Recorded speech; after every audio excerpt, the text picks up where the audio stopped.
independent research or investigation into this case? Yes. Everyone said yes or nodded affirmatively. Did anyone happen to see, hear, or read anything about this case since we left on Friday? No. And were you all careful? Everyone said no or shook their heads. Were you all careful with your social media this weekend? Yes. Thank you very much. All right, Mr. Brennan. Good morning, Your Honor. Good morning. Commonwealth will call Ian Whiffen. Okay.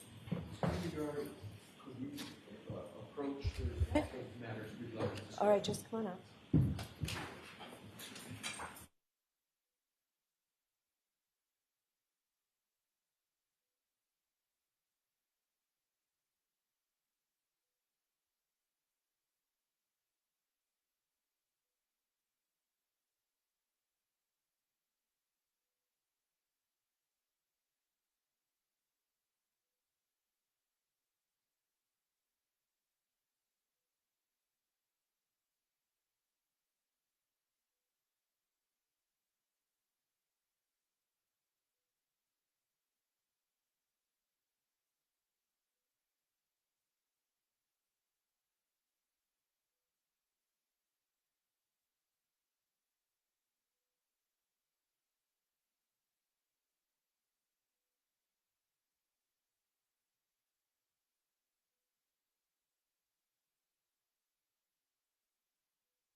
Commonwealth calls Ian Whiffen.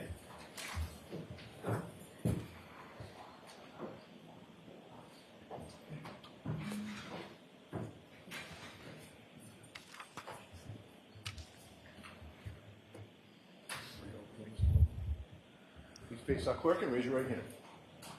You swear to affirm that the evidence you give to the court and jury in the case down here should be the truth, the whole truth, and nothing but the truth? I do. Good morning, sir. Good morning.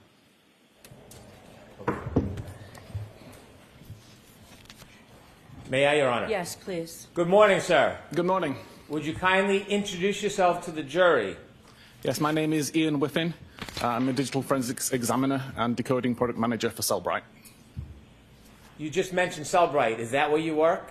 It is, yes. And you're a forensic examiner. I am. Can you tell us a little bit about Cellbrite, where you work? Yes, Cellbrite provides digital forensic solutions to customers globally for access and decoding of digital artifacts from devices. Where would you find a digital system? Is that resigned to a phone, or is it all systems? Typically, Cellbrite focuses on phones or iPads, but we do have some additional devices that we can also interrogate: computers, vehicles, things like that. So simply, what is Cellbrite? Cellbrite is a digital intelligence company. Do they use a certain type of software? Do they brand a certain type of software? Yeah, we create our own software to access devices and to decode the data that we pull from devices.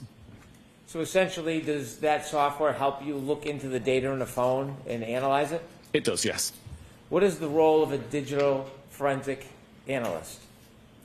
Typically, the analyst would take the data that's been extracted from a device, such as a cell phone, process that in software such as a physical analyzer that Cellbrite create, and use that information to filter, to search, and to create a report for the investigator that would allow them to see what happened on the device at the time being investigated. How long have you been involved in analyzing data, sir? I started my career in digital forensics in 2013. Can you take us back to the beginning of your career and tell us a little bit about how you became involved in learning about analyzing data? Certainly. I spent 5 years as a frontline police officer in the UK during the 2000s. In 2009, emigrated to Canada and continued policing frontline officer in Calgary before joining the digital forensics team in 2013. Pursued several qualifications related to digital forensics and just continued in that role until 2019, 2020, when I left the police agency and began working for Cellbrite. While you were working at the police agency and began your career analyzing data, were there special classes that you took? There were. In order to be a forensics examiner in Canada, you have to take a 3-week foundational course in Ottawa, basically covering the basics of digital forensics. And then from there, other courses are available that would focus on things like cell phones, would focus on how to get data from different types of devices. And then there's industry qualifications that can be sought as well, where you can focus on particular types of device or particular types of data. Does software in this field continually change? It does. Every time an update is released to an application or to an operating system, there's the opportunity for the foundation of that software to change. And from a forensics point of view, you have to re-understand what has changed, make sure you understand what is now happening on that device, and provide that information to the users. As you've progressed through the field, do you continue to take classes? I've not taken a class now since I actually joined Cellbrite and did the basic foundational courses that Cellbrite offer, but prior to that I was doing courses across the industry. Do you teach courses? I do teach webinars. I don't teach any actual courses, although some of my research and some of my tools are taught to examiners in many of the industry standard qualifications which users seek. Do you ever write papers about the subject that are published? I do. So I have a blog where I publish my research. Sometimes some of those become papers which get peer-reviewed and distributed in more academic channels. So when one of your papers is peer-reviewed, can you tell us what that means? Yeah, essentially, other forensics examiners would read over the paper that I've written, do their own testing, compare their testing and research to what I've conducted, and make sure that what I've said is consistent with their findings. And presuming that what they find is the same as what I found, then they would agree that it's a valid document and it gets shared. Take us now to Cellbrite. When you began working at Cellbrite, what did you do? When I started there, I was considered the senior digital intelligence analyst. My role was to help the developers of the software understand the role of a digital forensics examiner, what an examiner needs from the tool, what an examiner wants to do with the tool, and how they want to use it. And then since then, I've progressed to the decoding product manager, where I can manage the backlog of software applications that we support, decide how we should support those applications, and how that information should look to the users. Do you do research? I do still do research, yes. It's not my primary function within Cellbrite, but it's something that I've continued to do throughout my career. Have you ever done any programming? Yes, again, I'm not an official programmer with Cellbrite, but I do program as well, and I have several tools which I've written myself for the last few years, since around 2015, tools that I wrote to do the things that the vendor tools didn't do, and to offer examiners things that the vendor tools didn't offer. And I continue to maintain those tools as a learning opportunity for myself, and also because other examiners can make use of these same features. Mr. Whiffen, have you ever testified in courts regarding forensic examination of data? I have, yes. And can you share a little bit about that? I've been qualified as an expert in Canada, Australia, the UK, in total around 20 times. I want you to take us now to the Cellebrite software. We talked a little bit about it. I don't want to go into too much detail, but can you help us explain how software works like Cellebrite software? Yes. So fundamentally, when we've got data from a device, it's a series of files, a series of databases, property lists, all manner of different structured data. The software that we create knows where these files exist, knows how to read these files and what the data inside them means, and provides a clear view for the user to view that data. As an example, if you were to look at the SMS database on a device, all you would see is a long list of messages that don't really have an easy way to interpret or to read them. Our software takes that information, converts it into a conversational view so that as a user you can read the data, you can see who sent what message, what time it was sent. We can do decoding and decryption of various different types of security to give the user as much information as possible. Is there other software available in addition to Cellebrite? There's multiple vendor-supplied tools and multiple tools available that are maintained by users in the community, like myself. Does a forensic examiner, should they rely simply on the software program, or is there more to do other than the program itself? The software program is great at finding the data and displaying the data, but I always maintain it's the role of the examiner to actually understand what that data means and provide context and validation for what that data means, making sure that the end user of the report, whether that's the investigator, a judge or a jury, can understand what that data actually means rather than just taking it at face value from the software. Does the software create a report that you can look at that manages or arranges some of the data that you can see? It does. It just creates a list of all of the results that the examiner wants to include in the report. So the software can produce a report, but the examiner goes beyond the report and looks into the data itself? The examiner can and should go beyond what the program provides. Let's turn now to your involvement in this case. Can you share with us when you first became aware of the data in this case and how that came about?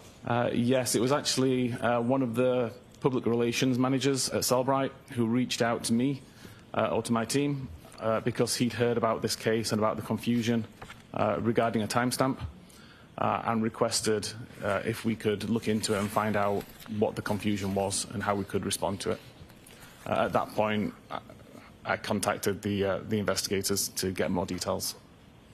Did you learn that a consumer had called about a question relative to a report produced by the software? Yes, there was both the troopers who had requested information about this particular artifact and also a private forensics examiner, Richard Green. And when Richard Green reached out to your company, what specifically was the question or issue? He reached out to the tech support team, asking basically, there's a timestamp that doesn't make sense. I need to understand what this timestamp means. What is a timestamp? Essentially, it is the time which is attributed to an artifact. So it should intentionally be when something happened on that device, we would show a timestamp associated to it. Can you tell us what an artifact is? An artifact would be any piece of data that we pull from that device. So it could be a text message, it could be a location point, it could be a photograph. So if I had photographs on my phone, would each photograph be considered an artifact? It would, yes. Would the date and time I took the photograph be considered an artifact? I'd consider that a property of the artifact. And if I had a phone call or a text message, those would be considered artifacts? Yes. When I look at my phone and I see a call log or a name, does that tell me all the information about that call? When you look on the phone itself? Yes. No, there's usually a lot more information in the background of the phone that's available to the forensics examiner, which the user wouldn't necessarily see on the device. And so when you're looking at an artifact, a phone call, a text message, whatever it may be, and you see it on a report, if you want to know more detail, where it came from, when it was developed, when it started, is that what a forensic examiner would do, to look into the data to try to identify that other information? Yes, you can see what other information is available. You can see if there's any information that's been deleted that can be recovered. And you can validate the information that's there and make sure that the timestamps are being interpreted correctly and that they mean what you think they mean. You told us you got a call from a consumer or a forensic examiner, Richard Green, about a timestamp. What type of timestamp? For what type of artifact was this timestamp? It was related to an internet query. And so there was an internet query on a phone that had a timestamp, and this gentleman, Mr. Green, had a question about it. He did. He wanted to know how accurate the timestamp was in relation to when the internet query was made. Did you look into the question, the query that was made? In response to Richard Green at that time, I didn't. I wasn't aware that Richard Green had made this request until several months later. But it was an almost identical question that had been asked by the troopers here. And that's the question that I was able to look into and to answer. And can you share with us, what was the issue? What was the question that you were actually looking into? The question was related to a timestamp of 2:27:40 a.m. And an internet query that appeared to have occurred at that time. There was no other information on the device that suggested that that internet query had occurred at that time. So we wanted to know how relevant is that timestamp to when the query happened. So I was able to take test devices, recreate test data to find out exactly what this timestamp meant, and discovered that it was actually the timestamp that the tab within the browser was brought into focus and had no relevance to when the actual web query had been made.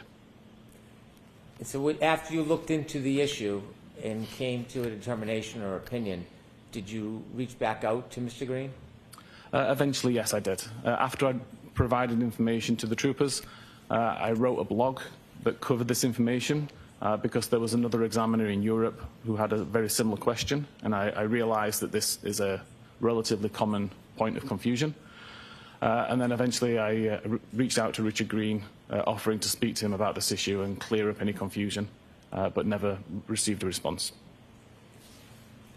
So to summarize, there was an inquiry about a phone that made a Google or a internet search, and the question is, what time was that search made? Correct. And relative to that inquiry, there was a timestamp on some of the data that said 2:27 a.m. Correct. Sustained. So at some point, did you have an opportunity to forensically examine a telephone that was attributed to a person by the name of Jennifer McCabe? I did have the opportunity to look at the data that was extracted from that device. I never saw the device itself. And putting that aside for a second, secondly, were you asked to look at any other phone to examine data in this case aside from the phone attributed to Jennifer McCabe? Yes, I was also sent the extraction of data from John O'Keefe's phone. Did you look through the data and analyze some of the data in John O'Keefe's phone? I did, yes.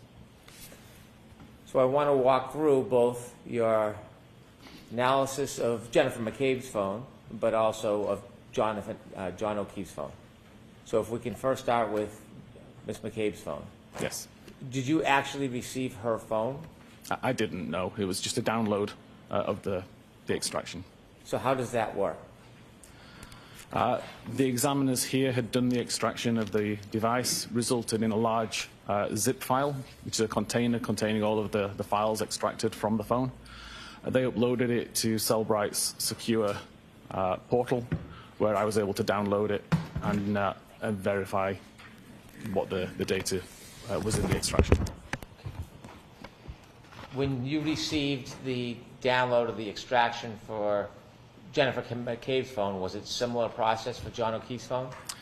With John O'Keefe's phone, I actually received the data on a USB thumb drive through the mail. And before we begin, can you summarize briefly the issue, what you were looking for, and what the scope was, as far as Jennifer McCabe's phone? For Jennifer McCabe's phone, it was related to the internet search that occurred, or that allegedly occurred at 2:27:40. Okay. And as part of your effort and analysis, did you put together a PowerPoint that would help educate us on how a timestamp works and what happened in this case regarding a search? I did, yes. And have you seen that PowerPoint recently? I did, yes. May I approach, Your Honor? Yes.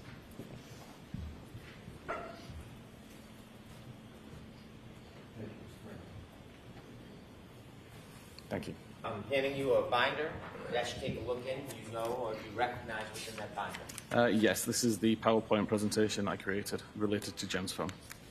And with that presentation, do you have it downloaded on your computer? I do, yes.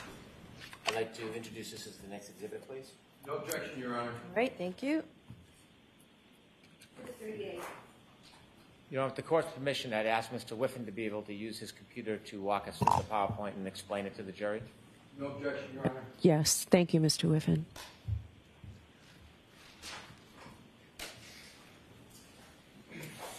Okay.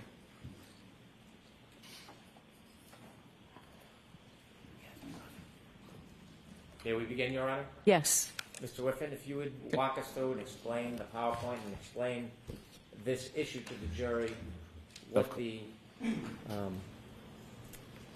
question was and how you resolved it. Of course. Okay. The query revolved around a database called browserstate.db.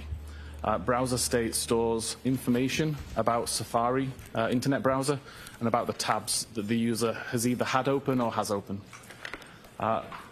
Fundamentally, in this presentation, I wanted to include information from iOS 14 and earlier. iOS 14 is not the version of iOS that was on Jen McCabe's phone, but iOS 14 has an easier way to understand how this database works. And then I can move on to iOS 15, which was the device, or was the version installed on Jen McCabe's phone. And hopefully by that point it will be clearer how this information is being populated on the device.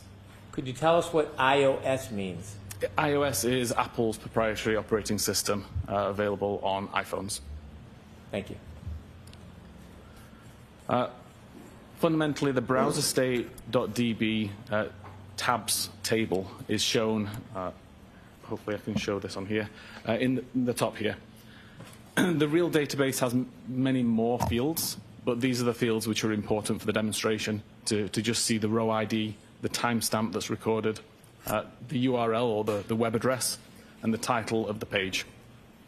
And the example at the side there, you can see there's the browser is open, but there is no tab actually in focus at this time. Can I take us just a little bit back so we can put this in context? Yes. When you are doing internet searches on your phone and you hit Safari or Google or whatever search engine you're going to use, does it create a tab? It doesn't create a tab just by opening the application, but there may be tabs already open in the background when you start the application, and then you can tell it to create further tabs. So if I have a phone, can I have a number of different tabs on my phone at the same time if I search for different things throughout the day? Correct. You can have hundreds of tabs open. Do tabs stay open forever, or can you close them? They stay open until you close them. So if you look at your phone and you have a number of different tabs, and say, for example, I start with one tab, I'm looking for the local football score. Can I reuse that same tab for some other search, or do I have to use a new tab to start a new search? You could use that tab for as long as you wanted, or create a new tab to do additional searches while maintaining the original tab in its current state. And so what you're trying to demonstrate to the jury is identifying a time on one of these tabs where a particular search was made. Objection, Your Honor. Sustained as to form. Could you explain this demonstration as it relates to tabs on these internet searches? What are we actually trying to learn? So as I showed, there's a field in this table called timestamp. It's actually called last viewed timestamp. And I wanted to prove or to demonstrate what that timestamp means, how that timestamp gets populated. and how it's relevant or irrelevant to a case. So if I have one or many tabs open on my phone, each tab will have its own timestamp? Correct. And the URL, that's whatever I look up, what I search on the search engine? Objection, Your Honor. I'll allow that. Is that what's looked at? That's correct. The URL is the address of the page that's being viewed. So if I have a tab open and I use it continuously, 3, 4, 5, 10 times, will the timestamp change? No, it will not. And is that what you're explaining to us now? Correct. That's part of the demonstration and presentation. I'm sorry to interrupt. Okay. So in this instance, at 10 a.m., which is shown in the top of the device there, we can see I visit firstpage.com as an example website. At that time, a row is created in the database that shows row ID 1 with the timestamp 10 a.m. when the page was opened. The URL and the title are relevant to the page that was visited, so firstpage.com. A minute later, excuse me, I now use the same tab to visit secondpage.com. What actually happens in the database at this point in time is the first record is updated with new information. So we continue to see row ID 1. We continue to see the timestamp that the tab was opened at 10 a.m. And we now see the URL and the title that are related to the secondpage.com website. So I've shown it here. The first one is red to show that's no longer a live record. It's been replaced by the new record that's underneath it in black. A minute later again, I can visit thirdpage.com. And at that point, the record's updated a further time. So we still see that it's row ID 1, because no new rows are being created. We're just simply updating the existing rows. So we still have row ID 1, we still have 10 a.m. as the timestamp, and we have the URL and the title that show thirdpage.com instead. Mr. Whiffen, so in the URL column, there are 3 different searches? Yes, this is 3 different pages that have been visited within the same tab. And in the data, it has 3 timestamps, but they're all the same. Correct. Okay, thank you. This database is not monitoring web navigation events. It's purely monitoring the tab events. So when the tab's brought into focus or when the tab's created is the only timestamp that's relevant here. Thank you. From a non-forensic point of view, if I was looking at this database in a regular database viewing tool, all I would see is the black record at the bottom. I wouldn't see the other 2 records because they've been essentially overwritten by the third record. If I was to use a forensic tool, though, then I would see all of these records because the forensic tool is designed to find the older versions of these records that have been replaced. So again, from a forensic point of view, I would see all of these records, I would see all the different URLs, and I would see the same timestamp and the same row ID for all of them. This fundamentally changed in iOS 15, and I've tested this on multiple versions of iOS 15, 16, 17, and 18, including iOS 15.2.1, which is the same version of iOS installed on Jen McCabe's phone. In this case, the data is not written to the database immediately. So I've tried to show here that we have some in-memory variables, so essentially a short-term memory that the device knows exist, but aren't written to the database yet, so they're not written long-term. So in this case, if at 10 a.m. I go to firstpage.com, we see that the in-memory variable for timestamp URL and title are updated to show a 10 a.m. timestamp and the firstpage.com information. But you can see at the bottom, I still have the browser state tabs table, and nothing has been written to that database at this time. So can I ask you a question about this browser state DB? What does that mean? What does that tell us? The browser state.db is just the name of the database that Apple are using to monitor the tab activity on the device. Will a cell phone have a number of different databases it will send information to, or is it all one database? There are hundreds or thousands of databases, depending on what applications are installed on the device. Each database typically targets a different application or a different feature. Can information, like information from a URL or a Google search or a Safari search, can it leave data on different databases, or does it always go to one database? It can leave on different databases, for sure. Thank you.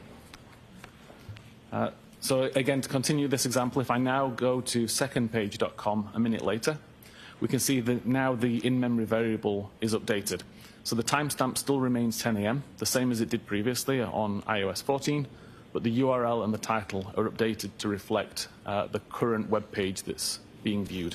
Again, nothing has been written to the browser state database. I can go to thirdpage.com. Again, we see the in-memory variables for the URL and the title are updated, but the timestamp still remains the time that this tab was brought into focus or created, not the time that the navigational event occurred. Still, nothing's been written to the browser state database, and it's not until you actually close the tab that the information gets removed from the in-memory variables and written into the database. And at that point, the information written to the database is whatever was in the in-memory variable. So right now, all we have is a single record in the database that shows the 10 a.m. timestamp. That's when the tab was opened. And we have the thirdpage.com URL and title information, which is the most recent web page visited in that tab. It wouldn't matter whether I was looking at this data using a regular database tool or a forensic database tool. The only record that I will see is this particular record. There may be multiple versions of this record, but still would only show me this timestamp and this URL information, because this is the only information that was ever committed to the database.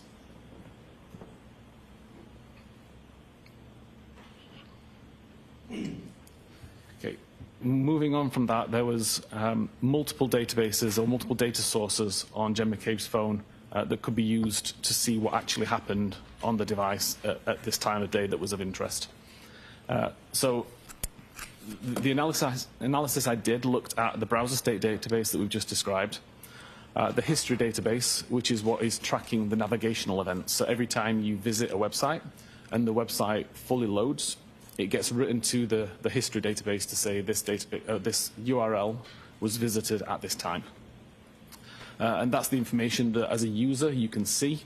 When you look at the internet history in your device, it will list all of the web pages that have been visited. com.applemobilesafari.plist is a property list file, so essentially a list of values and information, keys and values that would describe various settings on the device typically. But it also stores information such as the last searches that were conducted using the Safari search feature. And then finally here we've got knowledgec.db, which is a massive database at the heart of iOS that stores lots of types of information. It can tell you what web page was actually on the screen at any given time. It can tell you when the backlight came on, when the backlight went off, when the device was locked or unlocked, the battery level, lots of different types of information, but useful here for the web pages that were being viewed. So using the combination of all those sources, I could see that at 2:27:29 a.m., Safari was opened from the application library on the device. At 2:27:29 a.m., when Safari opened, there was already numerous tabs open in the background. The browser would show in the foreground whatever browser tab was opened when Safari was previously minimized. In this case, we can see, looking at knowledgec.db, that the web page that was being viewed was related to Hockomock Sports, Friday's schedule scoreboard. At around 2:27:30, that tab would have been closed. Now, we don't actually have a time that the tab was closed, but based on other activity, this timestamp can be inferred. But essentially, when this tab was closed, a record is created in the browser state database that shows the timestamp 1:59:44 a.m. That would have been the tab at the time that the tab took focus, and then the Hockomock Sports Friday schedule scoreboard URL. At 2:27:31, there was a browser switch occurred, and the last visited timestamp that's held in memory would have taken the time that this occurred, so 2:27:31. This URL was PayPal. There was no navigational event listed in history, so this wasn't a page that was visited from a bookmark or from typing in a URL. It was whatever was currently shown in that tab when the tab was brought into focus. And we know that this exact URL was last visited at 7:40 a.m. on the 28th of January. This is evidenced in browser state and in knowledge C. Around a second later, that tab gets closed, and that record gets written to the database with a time of 2:27:31, because that's the time the tab was brought back into focus. It gets written with the URL and the title information related to PayPal. At 2:27:33, another tab is brought into focus from the background. This one related to Eastern Bank. Again, the last visited timestamp would be updated because this tab has now been brought into focus, causing the timestamp to change. We know that this particular website was visited at 8:02 on the 27th of January, and there's no new navigational events at this time, so we know it's just brought into focus and visible on screen according to Knowledge C and browser state databases. That tab gets closed and it gets written to the database. This again is going to show, and I've just noticed there's a typo on here and the timestamp at the top is shown incorrectly. But essentially it's closed at around this time, and the Eastern Bank URL is written to the browser state database with the 2:27:33 timestamp. At 2:27:35, we see that there's a YouTube video shown on screen related to It's Raining Men. This shows in Knowledge C. There's no new navigational event for it, but there's also no timestamp in the browser state database at this point. This is because this page is actually, or this tab is brought back into focus a second time, and when it gets brought into focus the second time, the timestamp that's attributed to it overwrites the timestamp that would have been written at this point. Sounds convoluted, but essentially if you imagine that the in-memory timestamp here would have said 2:27:35, but then there's another tab that's brought into focus related to Hockomock Sports at 2:27:36. Mr. Whiffen, can I ask you a couple questions? Yes. This timestamp 2:27:36, does that indicate the time when this tab was actually opened? Yes. The time that the tab was brought into focus or opened. What does it mean brought into focus? If you imagine you could have 5 or 6 or however many tabs in the background, you select one of those tabs to view, it makes it full screen, that would be considered in focus, and that would cause the timestamp to be updated. So if someone had an open tab that had a timestamp, and then they put it in the background to look at a different tab, but then went back to an earlier tab and opened it, would it create a new timestamp? It would update the timestamp. If somebody had an open tab and they didn't put it in the background, but they used other functions or shut off the phone, and when they came back, that tab was still open, would that create a new timestamp? As long as Safari doesn't close, then the timestamp will remain the same. So if I just minimize Safari, put it into the background, and start to do other things on my phone, the timestamp won't get updated. If I completely close Safari or turn the phone off, when Safari reloads, then that tab does get a new timestamp when it opens up again. Thank you. Okay. So at 2:27:36, we've got Hockomock Sports, Gallery Shoots, Canton Girls, Basketball to Important Win at Mansfield is the page that is visible on screen. Again, we know that there's no navigational event at this time, so the page is not being loaded as a result of a bookmark or typing the URL in. It's just showing what was on screen previously, and we know that this page was previously viewed at 22:55 on the 27th of January. This tab gets closed and gets written to the database as well, and we see it's written with the timestamp 2:27:36 when the tab was brought into focus. and then we go back to the YouTube video tab. So at this point, the timestamp that had been written there gets overwritten again with 227:38, and it shows the YouTube video is the active page that's on the screen. At around 227:39, that tab gets closed, and the record is written to the database showing a timestamp of 227:38 when the tab took focus, and the YouTube video URL. Then we move to 227:40, which was the time of interest, and we see that a browser switch occurs, causing the last visited timestamp to take on the time of 227:40. This is the tab that was ultimately used to search Hoss long to die in cold, which is the query that started all of the confusion. At this point in time, there is no navigational events recorded anywhere. All we see is that the web page that was brought into view is ozonebasketball.com/teams. This web page was last visited at 14 minutes after midnight on the 26th of January. We know that this is on screen because it tells us that in Knowledge C, and we know that the time is 227:40 based on Knowledge C timestamps and based on the browser state database timestamp. At 227:42, there is a web navigation event. Whether this is loaded from a bookmark or whether it's typed in, I can't say, but a web navigation event occurs using the same tab that's just been loaded, and now the user is loading the web page hockermocksports.com/standings. This is logged in the history database that shows what web page is visited when, and it also shows in the Knowledge C database to show what web page is on screen at this time.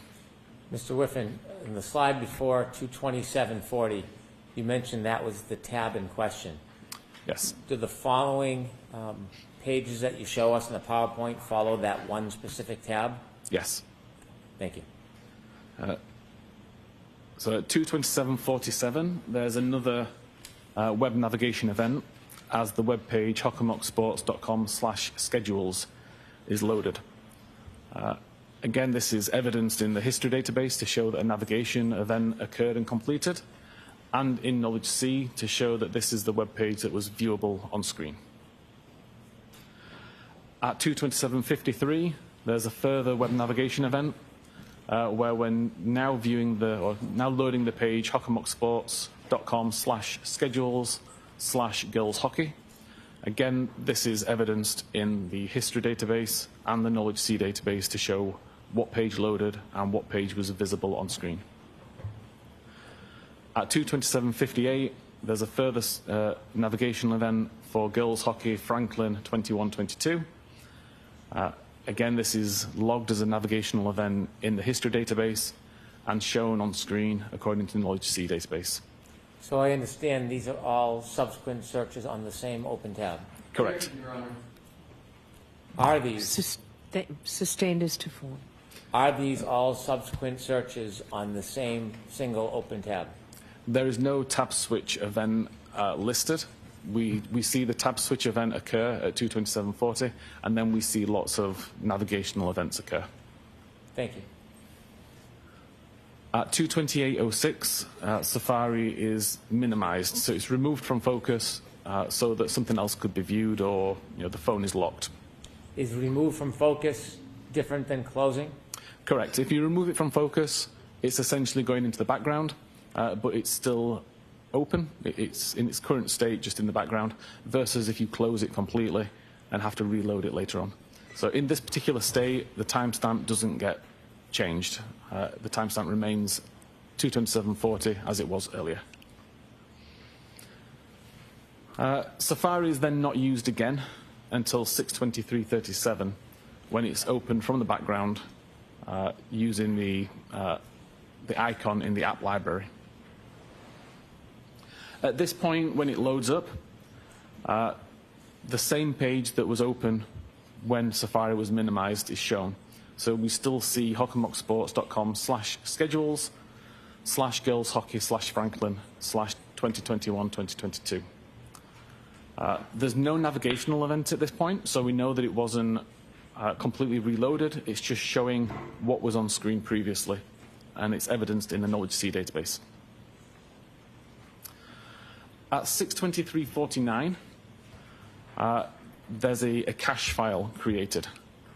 The cache file is related to how long to digest food. Now, these particular cache files show up as suggestions in Safari. So as you're typing in a query or a word or a URL, for example, Safari tries to take that information and make suggestions based on what it thinks you might be searching for.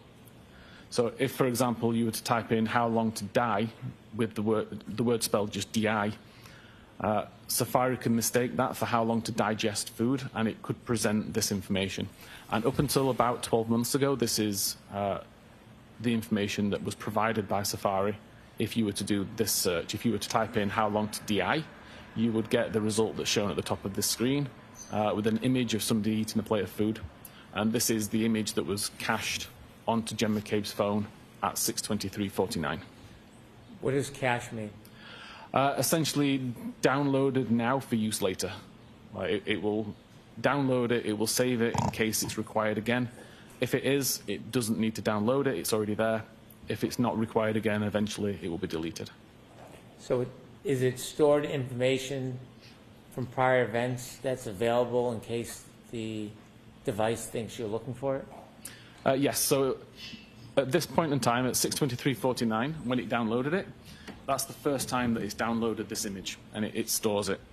If an hour later, for example, I did the same search a second time, it wouldn't need to re-download the image because it's already got it in cache. So this, the creation time of this image shows that this is the first time that this cache file was downloaded.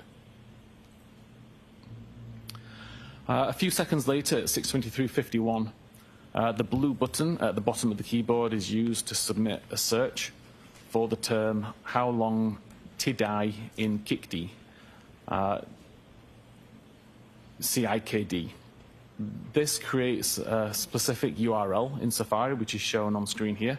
So google.com/search how long tid I in CIKD, IE UTF-8, OE UTF-8. Client Safari is the important part of this string that tells us that it's a query that's made using Safari. This is different to if I visited Google, for example, and just typed in the search text box in Google. It wouldn't necessarily have this same structure of the URL. So we know that this is the query created by submitting a search using the search bar here and pressing the blue button at the bottom. We know that that search was conducted at 6:23:51 according to the information in mobile safari.plist. And Knowledge C also shows that this page was visible.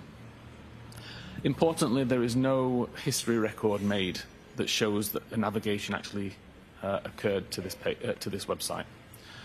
Several reasons why that might happen. One could be if the device was in private browsing mode. However, it can't have been in private browsing mode because if it was, we wouldn't have the search recorded in the mobile Safari plist either. So we know it wasn't in private browsing. It could have been deleted at some point after the fact. That would leave a gap in the numbering. Every time a record is written, it would be consistent numbers 1, 2, 3, 4, 5, 6. And to delete a number would leave a gap there, so you would see 1, 2, 4, 5, and that number will pretty much never be reused. So if you don't see a gap, then you can be confident that nothing was deleted, and there are no gaps on this device. The third reason, and the one that I believe is the reason why it wasn't recorded in the database, is that the page never completely loaded. If I go to a web page and cancel the navigation prior to it completing the load, it will never get written to the history database. At 6:24:18, there's a second search submitted using the same method, so still using the Safari search bar, this time searching for host long to die in cold. This is evidenced in the mobile safari.plist. Again, there is no record made in the history database that to me suggests that the page never successfully loaded. At 6:24:24, Safari is minimized again. It gets reopened at 10:33:33 a.m., again loaded from the app library and brought into focus. And at that point, the previous page is shown to the user. That previous page is related to the search Hoss Long to Die in Cold. This is evidence in Knowledge C to show that this is the page that's visible on screen, but there is still no history event that shows that the page completely loaded. And at around that time, so around 10:33:34, that tab would have been closed, resulting in the record being written to the browser state database with the timestamp 2:27:40, when that tab was originally brought into focus several hours earlier, but it shows the most recent URL information, which is the Google search for Hoss Long to Die in the Cold.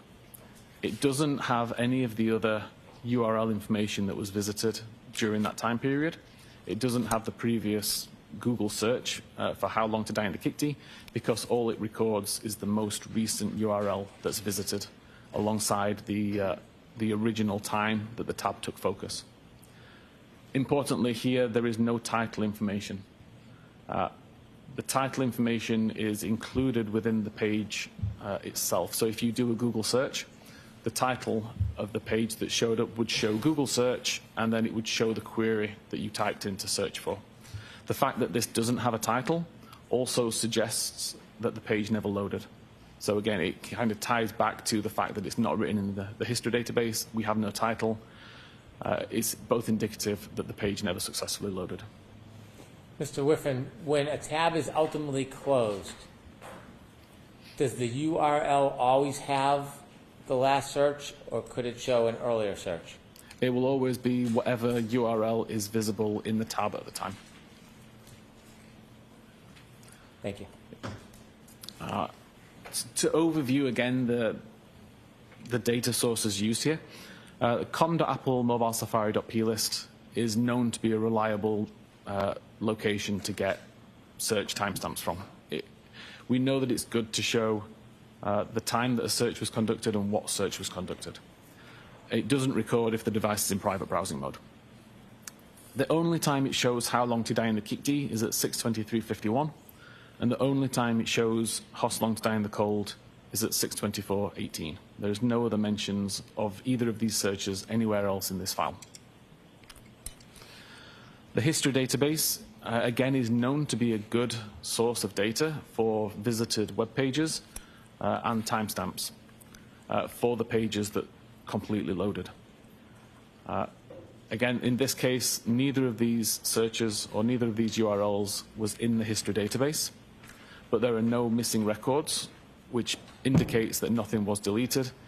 And again, the only reason that I can come up with for why that is the case is that the page didn't load. There must be an entry within this database to allow the user to delete it. Obviously, if the page doesn't load, it doesn't get written to the history. As a user, you can't see that item in your Internet History list, so you can't delete it. And then Knowledge C, which shows the page that's on the screen when the browser is in use. Again, we know that this is a good timestamp. And we see the only times that web pages related to these web searches were open is at 6:23 and at 10:33.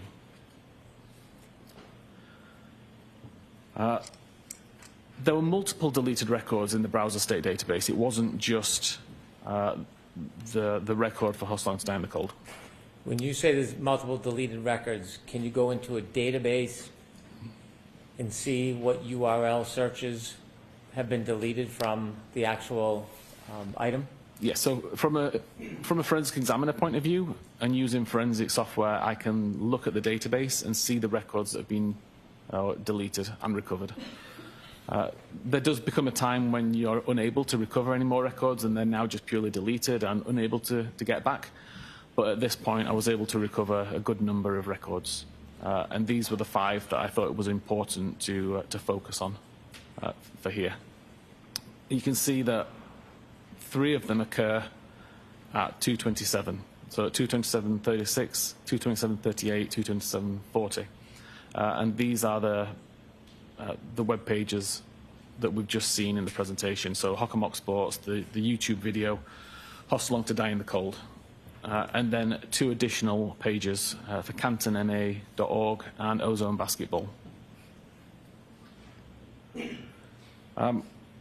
The way that we're able to recover these records forensically is because of how databases work. What I've tried to display here is that when you first create a record, in this case creating record 4025, a new page is created in the database. A page is simply a block of binary data that's organized in a way that can be understood by the database as a page of data, much like it would be a ledger with a list of records. So it creates frame 181 with page 2752 and the record 4025. What is a little bit different from if you were doing this manually is when you want to add a new record, or when you want to delete a record, or when you want to update a record, it has to create an entirely new page, or an entirely new version of that page. So in this case, we see that frame 194 is also page 2752. It duplicates the record 4025 and adds the record 4026. From the database's point of view at this time, frame 181 is now dead, like it won't be used for anything. And a regular database tool would only refer to the most recent version of that page, so frame 194. Forensically, I can look back at all of these different versions of the page and I can start to see differences. Not so important in this case when all that's happening is that you're adding information, but when you start to delete or edit records, being able to go backwards and see these previous pages, you can see the records that have been changed or deleted. So as we're moving along all of these pages, each of these refer to a time when a new record was added. Every time a new record is added, a new frame is created, it duplicates the page from before, and it adds the new record. I've highlighted record 4028 in green across these 3 frames because this is the Host Long to Die in Cold record that is of interest. Moving forward again, we continue to see records being added, but particularly here at frame 430, record 4029 is deleted.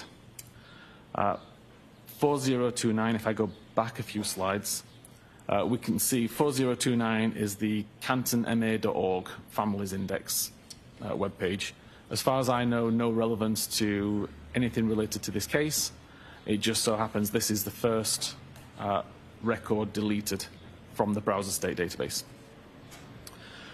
We don't have information that tells us at what time the record's deleted, but we're able to infer what time that record was deleted based on other records in this frame. So, for example, we know that at the time that record 4029 was deleted, record 4031 already existed. Record 4031 has a timestamp of 6:29 on the 31st of January. Therefore, we can summarize that record 4029 had to be deleted at some point after 6:29 on the 31st of January. We see again record 4030 is deleted on frame 468. Again, we can look at what record was the most recently created on that frame at the point that that record was deleted. And that gives us information that suggests record 4030 had to have been deleted at some point after 8:35 on the 31st of January. We can continue to go along and continue to see that records being added, edited, and deleted. But the record of interest, 4028, still exists, even on frame 650. And in fact, it doesn't get deleted until frame 732. By the time the record related to Host Long Die in the Cold is deleted, record 4037 already exists. Record 4037 was created after 2207 on the 31st of January. Therefore, we know that the Host Long to Die in the Cold record was deleted at some point after 10 p.m. on the 31st of January.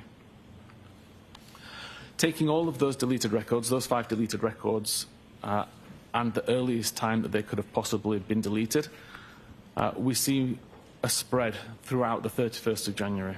Like a few quite early on at 6:29, 8:35, a couple at 9:20, 9:40, and then finally the one that we're interested in at 22:07. For the user to cause these to be deleted, if you wanted to do it selectively and delete one at a time, the record has to be available in the history database. As I said earlier, it wasn't ever in the history database because there'd be a gap. So this record could not have been deleted by the user selectively. That leaves options of deleting everything from the history, but if everything was deleted, we would have none of this information, and we do. And it also leaves the option of deleting everything from what's considered today and everything that's considered today and yesterday.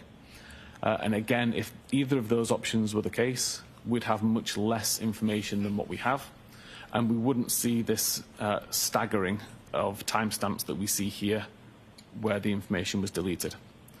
Ultimately, I wasn't able to say what caused these deletions at these particular times, but I'm confident that it wasn't as the result of user interaction. That's something that was brought on purpose.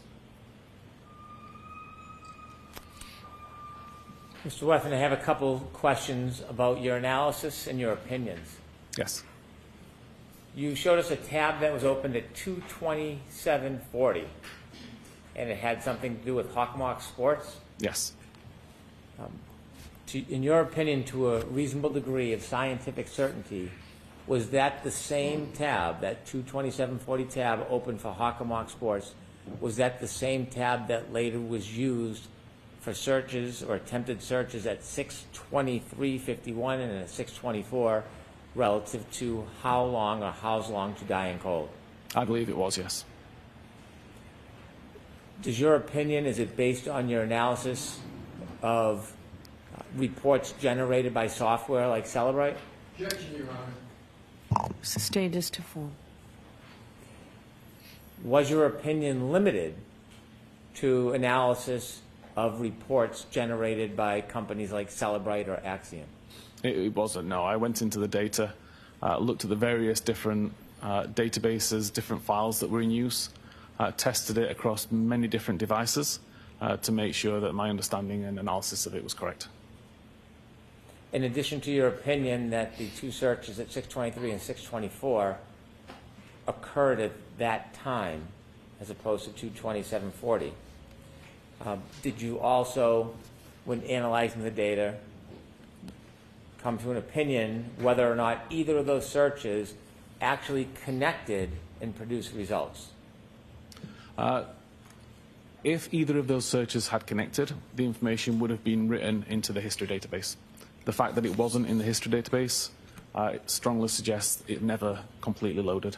And the fact that there is no title information on the browser state tab as well also suggests it never loaded. And finally, those attempted searches at 6:23, 6:24, you mentioned that information at some point was deleted from the phone? The only records that were deleted were the browser state database records. Yeah, they were deleted from the device. Do you have an opinion to a reasonable degree of scientific certainty whether or not that information was removed as a natural application of the phone, or was it because somebody took the phone and actually deleted it by hand? So again, I don't believe it's possible, given the situation and the information that's available, that it would have been possible for the user to delete it. I believe it was more than likely a system event that caused that, but I've not been able to replicate that system event. I want to take you back to your first opinion, where you opined that the how's long to die in the search occurred at 6:23 and 6:24, not at 2:27:40. Yes. And so, in looking at the data, coming to that opinion, what caused the confusion with the software where it could be misunderstood the time those searches were actually made? Objection, Your Honor. I'm going to allow it. The way that forensic software typically works, certainly the way that Physical Analyzer works, is we design models for the data. So we know that an SMS application, for example, will always have a message body. It will always have a sender, a receiver, a time, that kind of thing. We always know that a web visit will have a URL, a title, and a visited timestamp. In this particular case, in the database, the timestamp is called last visited timestamp, which is indicative, you would think, of the time that the web page was visited. So when that information was being modeled within the software, the timestamp that was within the database was used, and it was called last visited timestamp. Since the investigation that I did into this case, I requested that the forensic research team at Cellbrite revisit this data and confirm if there's confusion around it. Were my findings correct, ultimately? There are times that that information can be correct. If, for example, you create a brand new tab, visit a website, and then close the tab immediately, then that timestamp would be indicative of the time that the URL was visited. But if you were to create a tab, use it for 3 hours, and then close it, the timestamp would not be indicative. Also, if you were to bring an old tab into focus that you'd used several days earlier and then close that tab, again, you're going to get bad timestamp information. So ultimately, from Cellbrite's point of view, we removed the timestamp from that data to avoid confusion in the future. You shared with us that the URL for the 623 and 624 attempted searches ultimately was removed from the device. Yes. Would it be fair or accurate to say there were over 4,000 deleted files from the phone, or there was 4,000 deletions from the phone? There were many. Your Honor. Sustained Okay. as to form. Would it be accurate to say that the only deletion from that phone was that 623, 624 search? No, there were thousands of records deleted, ultimately, for various reasons that I can follow. That would be an inaccurate assertion? To say that that's the only record that was deleted is inaccurate, yes. Okay. Thank you. I'm now going to turn to a second phone that you looked at. Okay.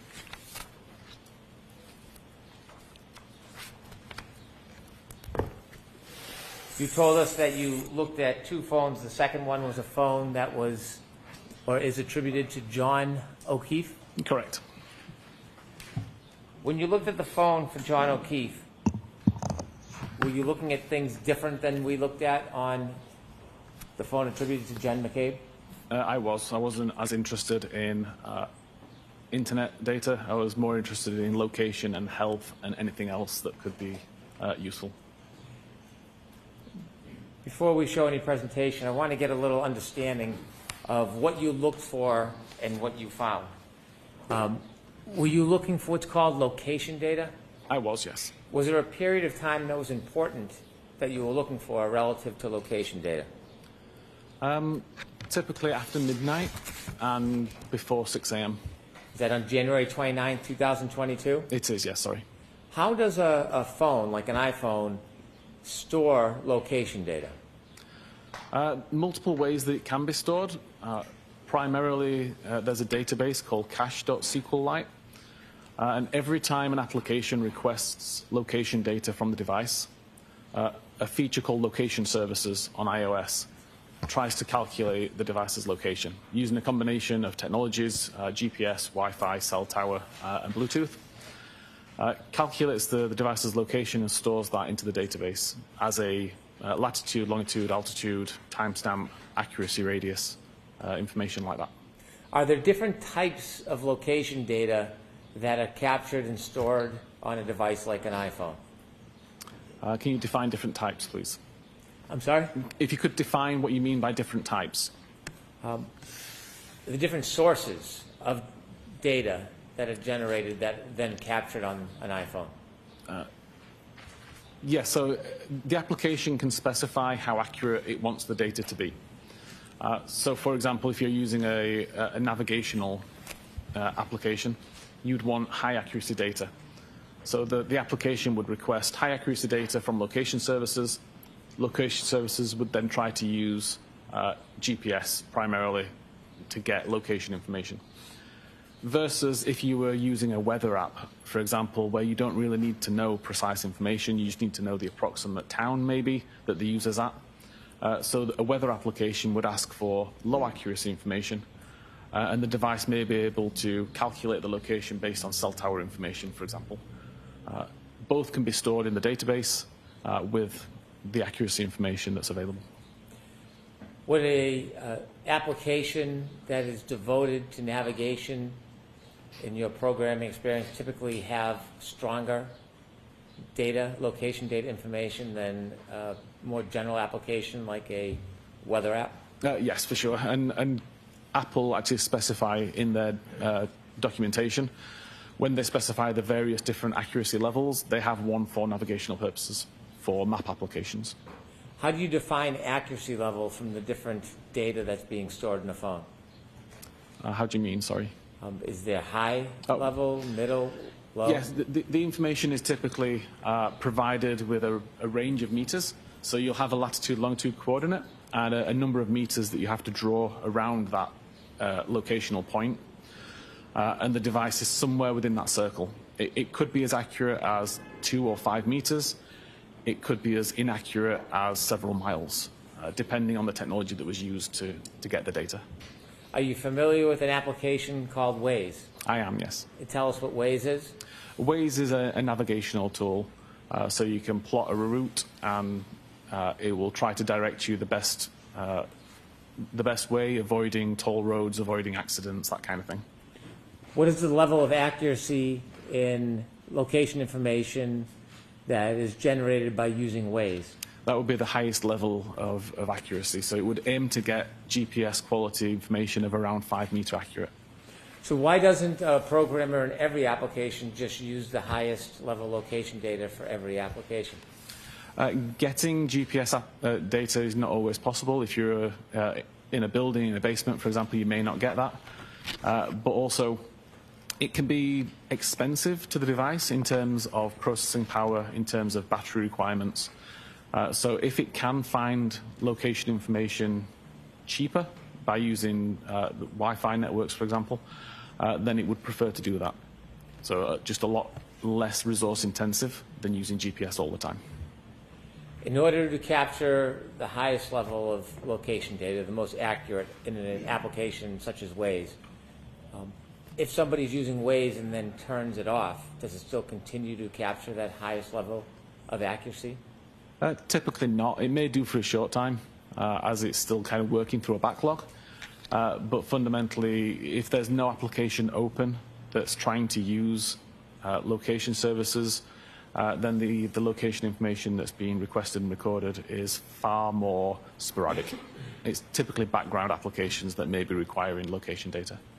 When you analyze John O'Keefe's phone, in addition to the location data, did you also look into data known as health care data? Yes. And could you tell the jury how that works? Yeah, so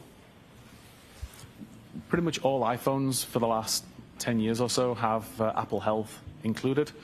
It monitors activity on the device, such as steps taken using various sensors inside the device, looking for motion which appears to be walking.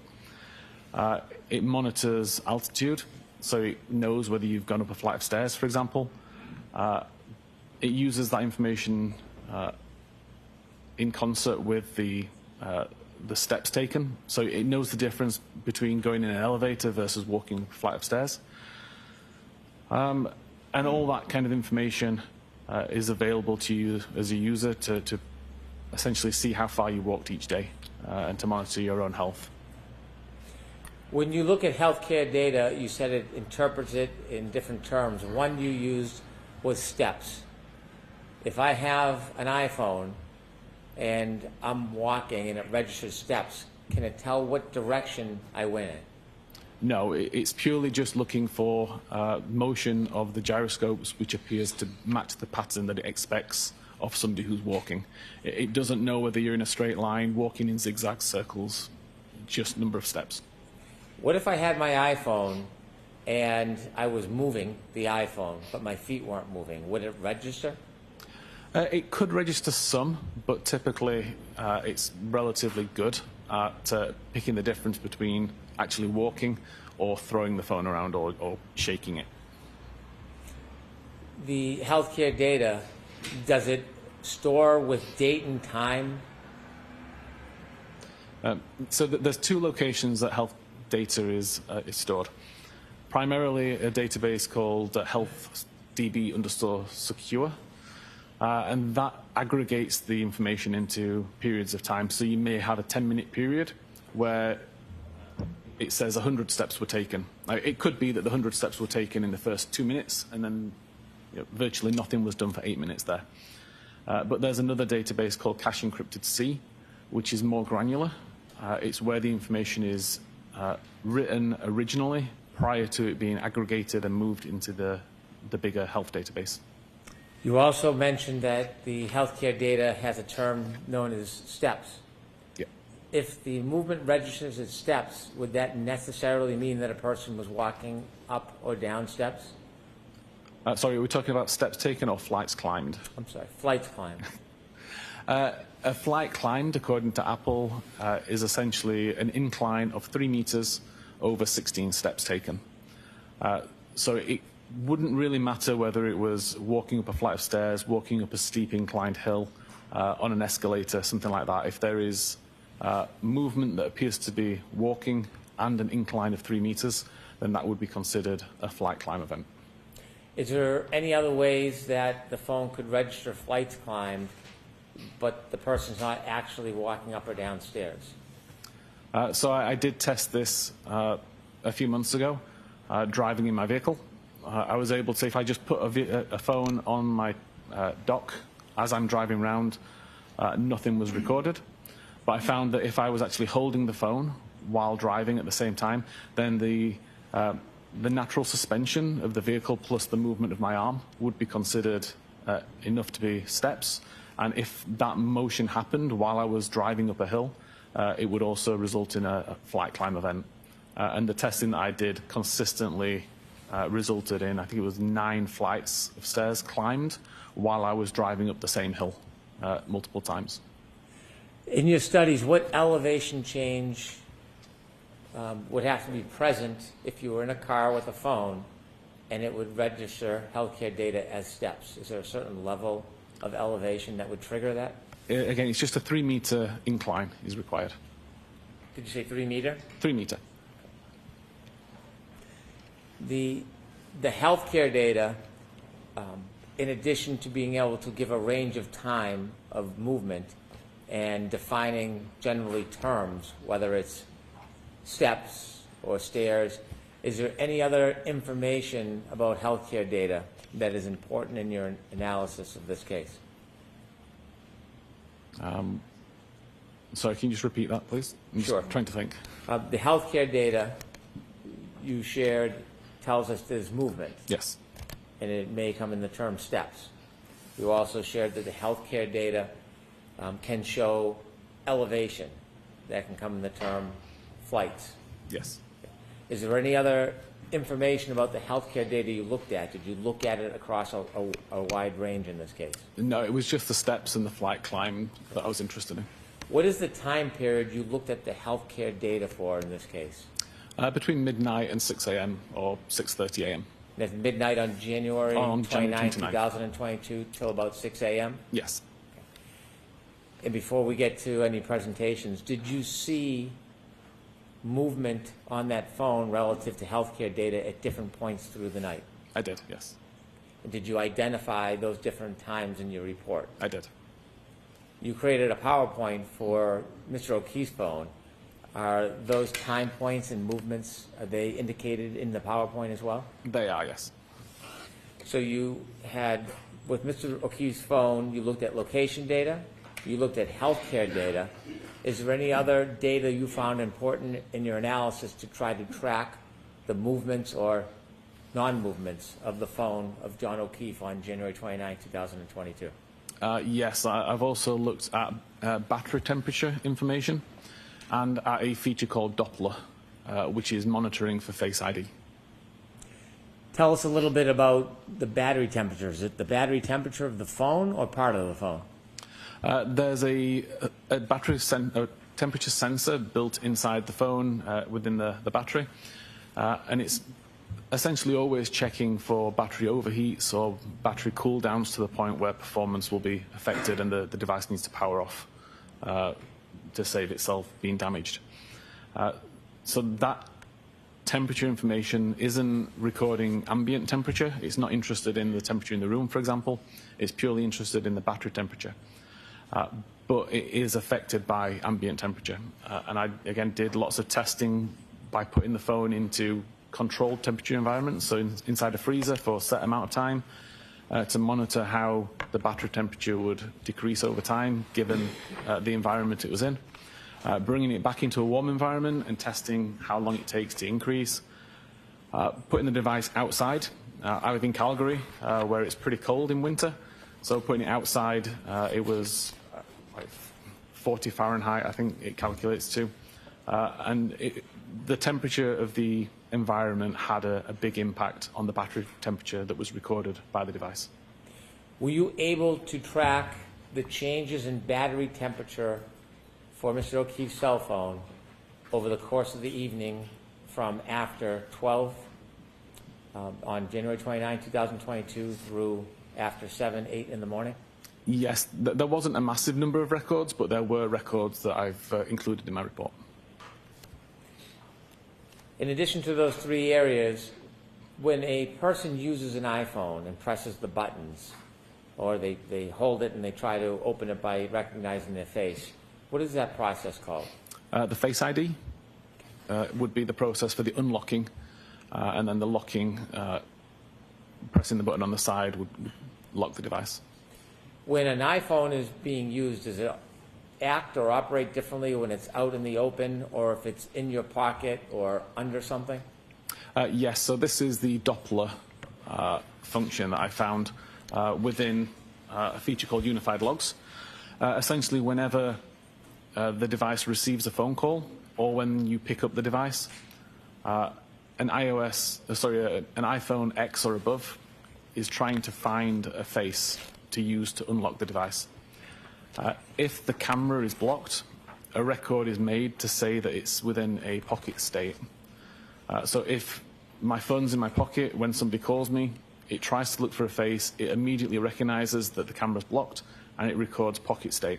As soon as I take the phone out of my pocket or unblock the camera, it records a pocket state cleared event. So we know when the camera was covered up versus when it was uncovered, if at the time it was receiving a phone call or was being picked up. Does an iPhone always record whether or not the camera was blocked or hidden or covered at the time a call comes in? No. For example, if the device is already unlocked, then it won't make a recording to say that it was within a pocket state or a pocket state cleared. And if the device isn't blocked at all, so if I have the device on a desk in front of me, for example, and a call comes in, there'll be no record that says that it's in a pocket state or a pocket state cleared. It will only record a pocket state event if the camera's blocked, and it will only record a pocket state cleared event if the camera was blocked and now isn't. So if I have my iPhone and I put it inside my jacket in the darkness and I get 30 calls, would all of those calls result in a reading of pocket state? They'd all result in multiple readings of pocket state. The pocket state check is conducted more than once a second. I can't remember the exact number, but it's very frequent. And an average phone call from the start of the ring to when the device essentially hangs up, somewhere in the region of 500 checks. So if you had 10 phone calls, then you'll have 5,000 checks made that would all report pocket state. Did you analyze John O'Keefe's phone on the evening, early morning hours through the next morning on January 29, 2022, in an attempt to identify where he was, what he was doing, and whether his phone was inside or outside? That was my goal, yes. And did you engage in that analysis, sir? I did. And in your efforts, did you write a report? I did. Did you write multiple reports on these separate issues? I did. And those reports are provided to everybody? Yes. In addition to the reports that you generated from your study, did you present or did you prepare a PowerPoint? I did. Does the PowerPoint outline some of those points? It does. At the end of the PowerPoint, do you go through a timeline accumulating many of these pieces of evidence together that show them in a chronological sequence? I do. And does that help capture the movement or non-movement of John O'Keefe's phone through that night? I believe it does. Nora, may I approach? Yes.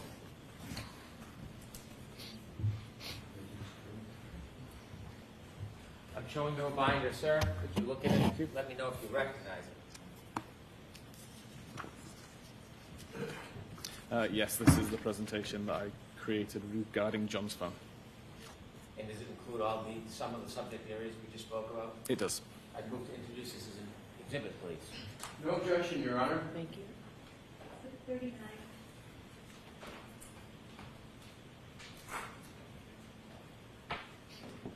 Thank you.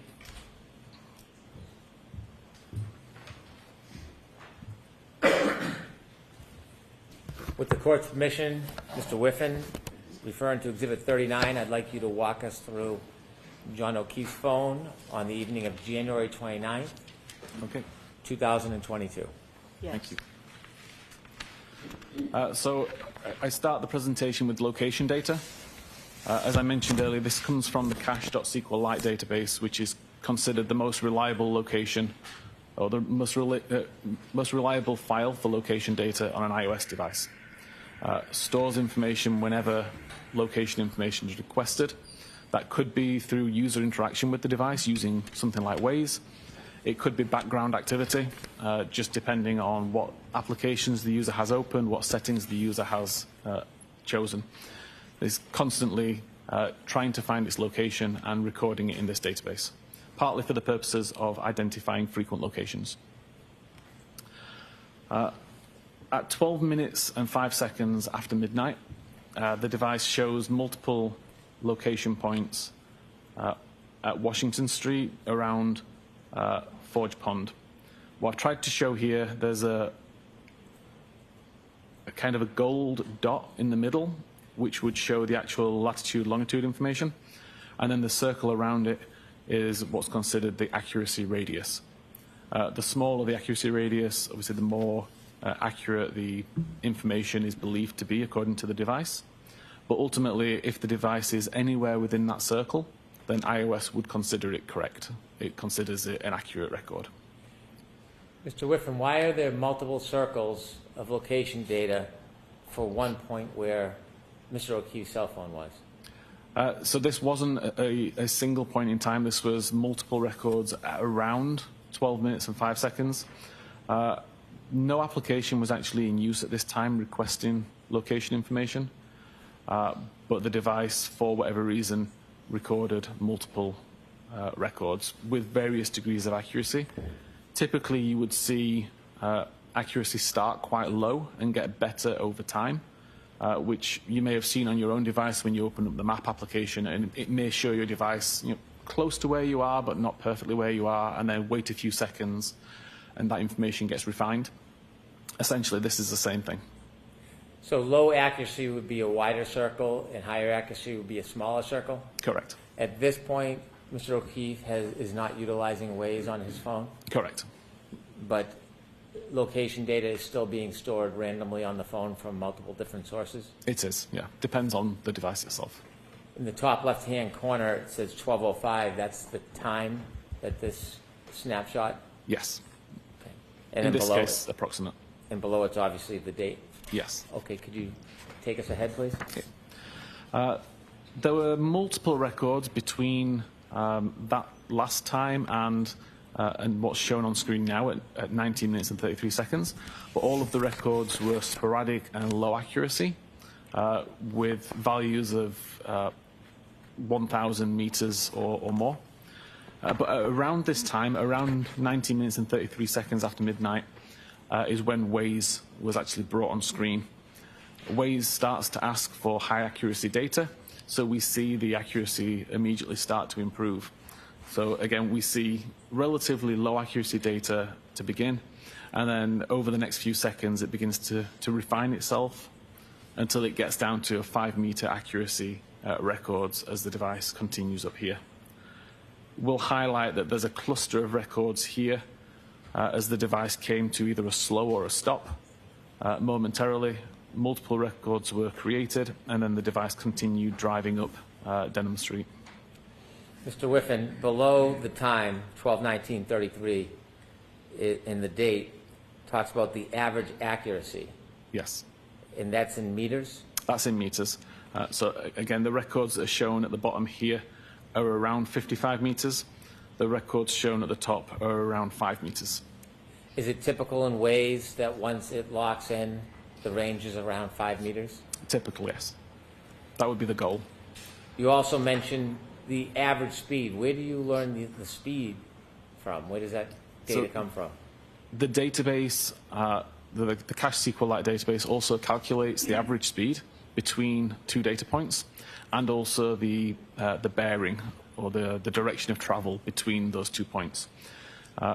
So the average speed that's shown here on the left is approximately the average of all of the records that are shown on this map at the time.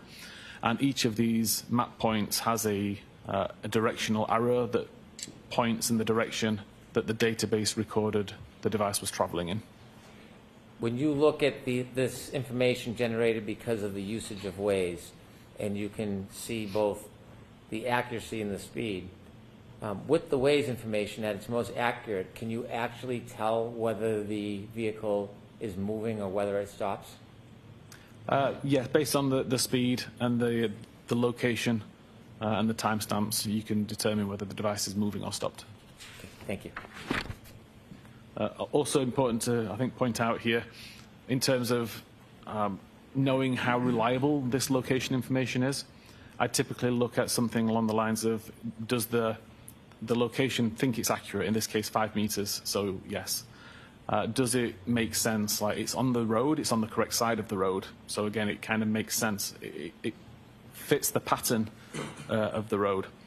The cadence and the speed are, what you would expect for this road, like traveling at 20 to 30 miles an hour up here seems quite reasonable. So all of these factors taken together increase my confidence that this would be reliable location data. Moving to the next slide, between 20 minutes and 19 seconds and 21 minutes and 58 seconds after midnight, the device starts on the left side, on the right side at Denham Street, drives up and turns left onto Maplecroft Road. Again, we see that all of these location points match the pattern of the road layout. They all have a consistent cadence, a consistent speed, traveling at between 10 and 20 miles an hour. And we see a cluster of records here, which is around a stop sign.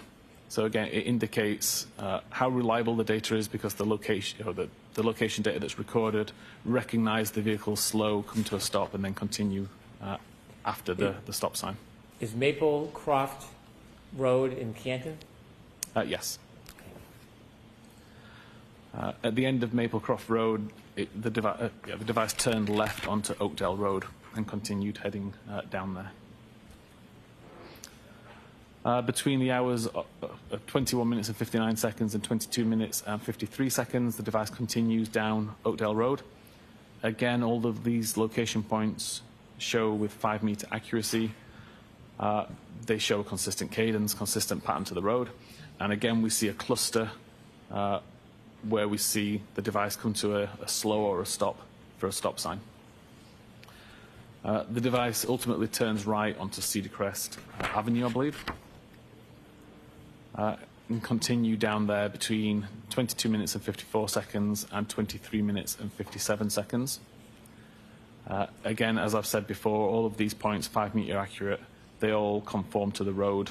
The cadence is good, and again, we see a cluster on approach to a stop sign. The device shows that it overshot Fairview Road and continued turning up Cedar Crest, but came to a stop somewhere between 50 and 51. And at 23 minutes and 58 seconds, the device appears to have turned around, so potentially a three-point turn, in order to head back down Cedar Crest Road and turn right onto Fairview Road. Again, accuracy 5 meters, good cadence, good conformity to the road. All appears to be reliable and make sense, traveling at an average of 20 miles an hour. And that road coming down at the bottom of the screen where John O'Keefe's phone travels, that's Fairview Road? This is Fairview Road here, yes. The next few slides replay that same data, but instead of showing multiple points on one graph or on one map, it's going to show one location point per slide. So at 24 minutes and 20 seconds, we see the device is already on Fairview Road.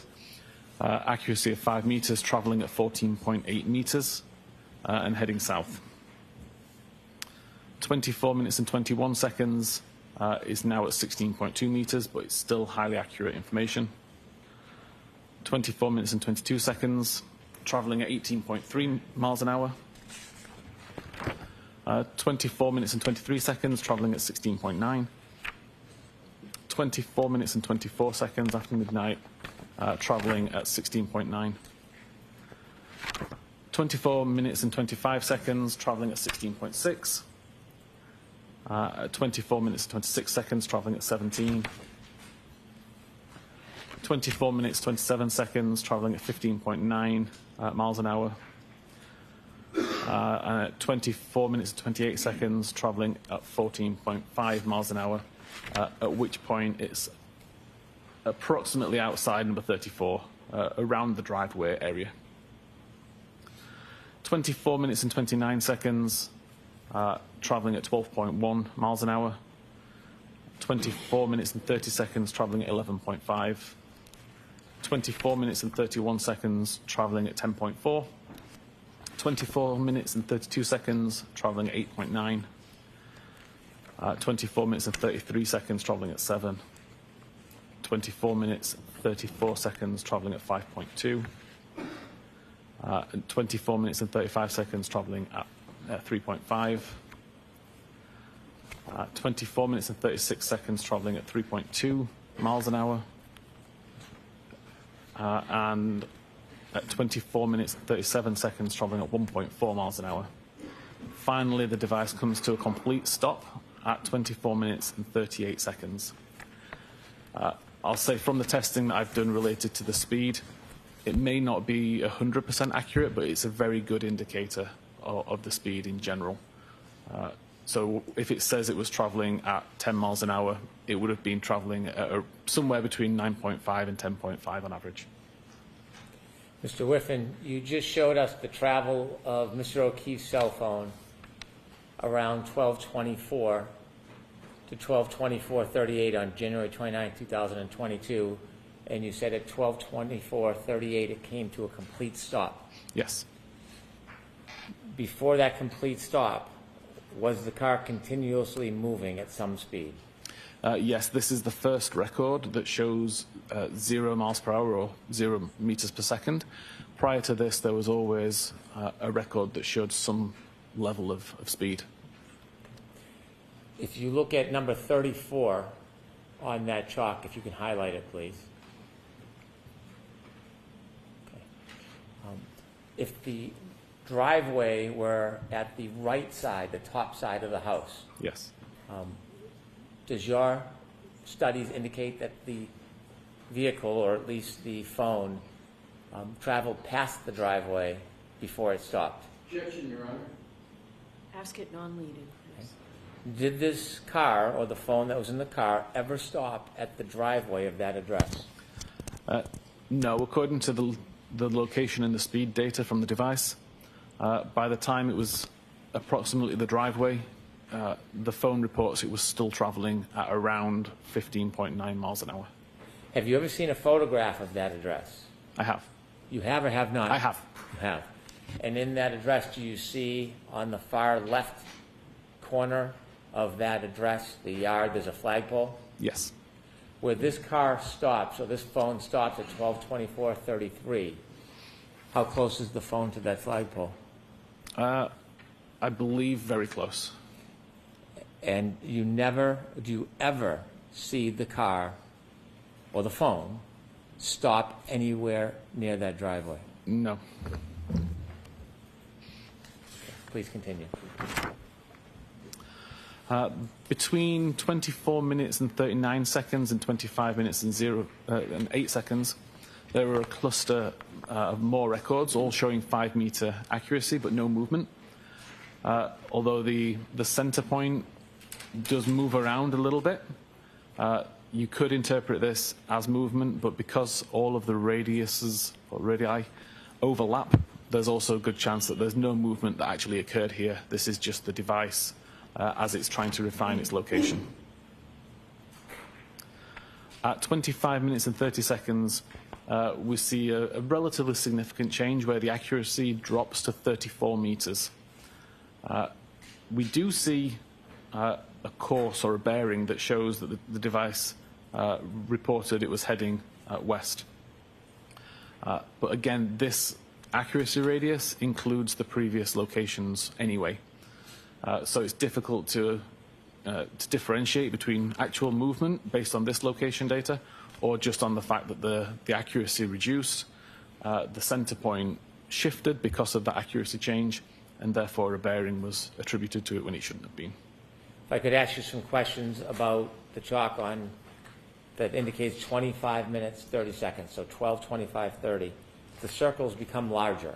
Correct. Is Waze still being used, or has Waze been stopped? No, Waze has been closed at this point for about 40 or 50 seconds. For how long, sir? About 40 or 50 seconds. This location data, or this circle, the perimeter, that's not coming from the Waze application anymore? No, the location data never came from the Waze application. Waze was requesting location data. iOS is responding to that request, and as part of that response would write the information to its database. Waze itself records very little location data. So when you look at that circle based on location data alone, could the phone be anywhere within that circle? Correct. There is a bullet pinpoint center of that circle?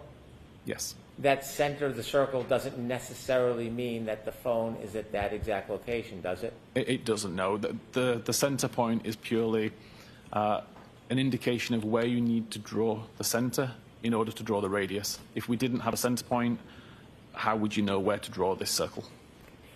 And so the phone could be anywhere in that circle, close to 34, inside 34, 32. Objection, Your Honor. Ask it non-leading, please. Could the phone be anywhere in that circle? It could. Could it be at the center point? It could. Could it be still in the car? It could. Continue, please.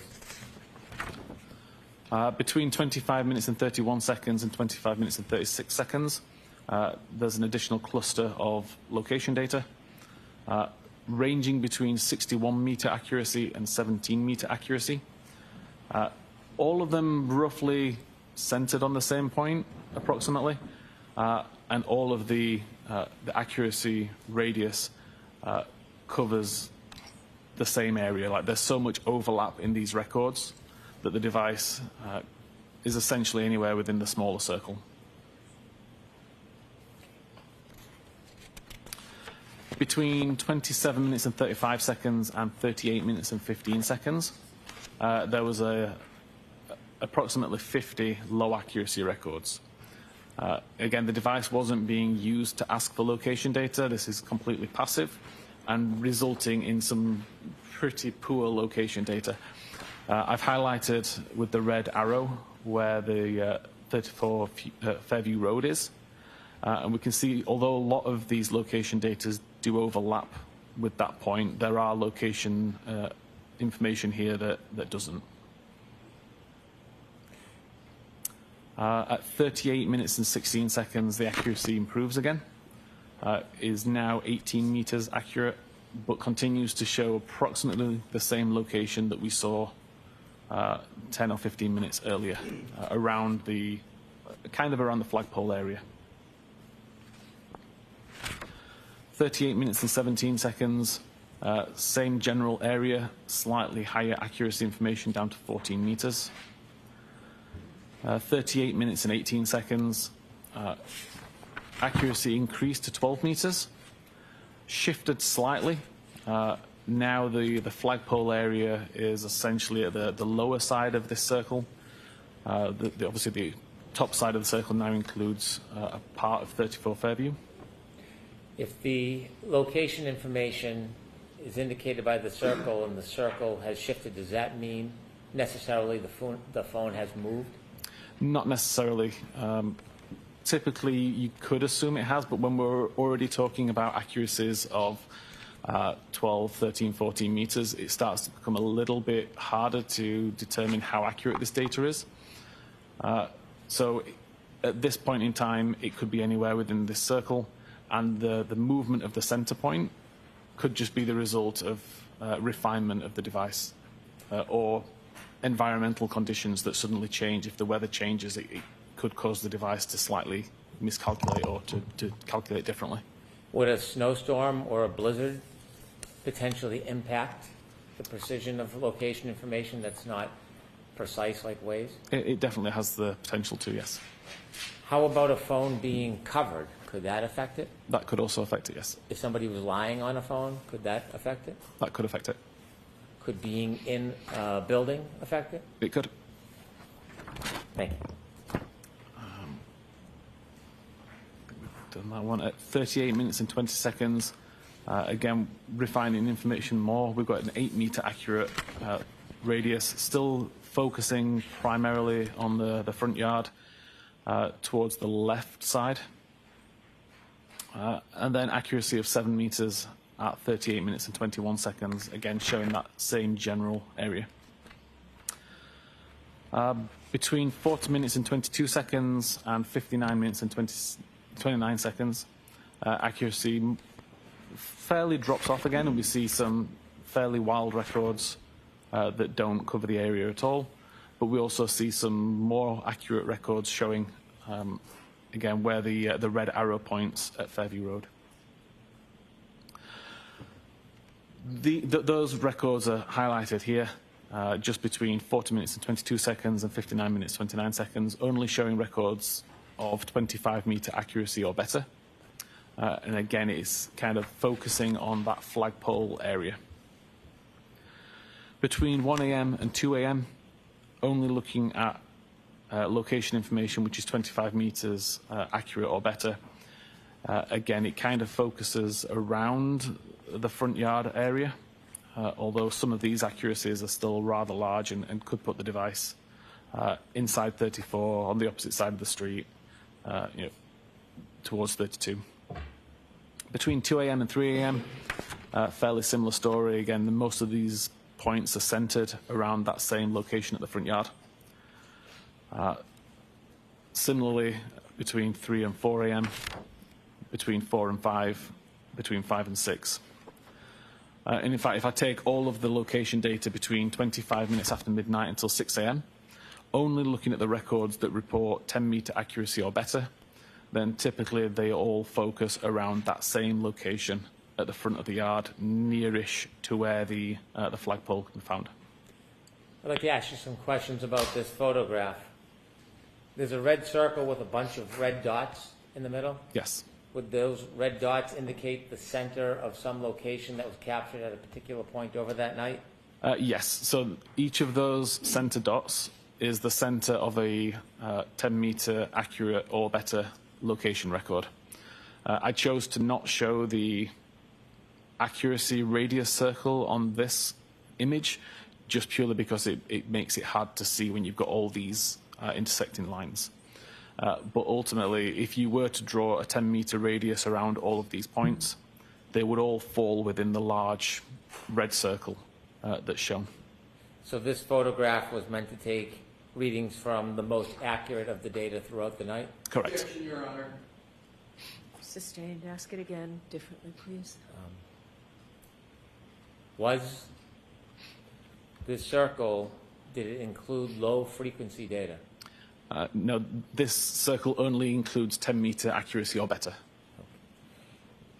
the fact that the center dots are in different spots, is that inconsistent with a phone being in the same place, not moving that entire night? It could indicate movement. It could indicate refinement. Is it impossible to tell? It's impossible to tell at this level of detail anyway. Are all of these dots, given the range, 10 meters or under, are all these dots and all these readings of the high-frequency data that you compiled for that night, are they all consistent with Mr. O'Keefe's phone being near the flagpole and not moving that night? Objection, Your Honor. I'm going on. I think that's a reasonable assumption. All right, this might be a good spot. Are you ready to move on to the next area, or you have any more questions about Now would this? be a fine time, Your Honor. All right. Folks, why don't we take our morning break, 15, 20 minutes? We're going to see that there for 15. Thank you. Judge, please leave your notebooks falling on the seat.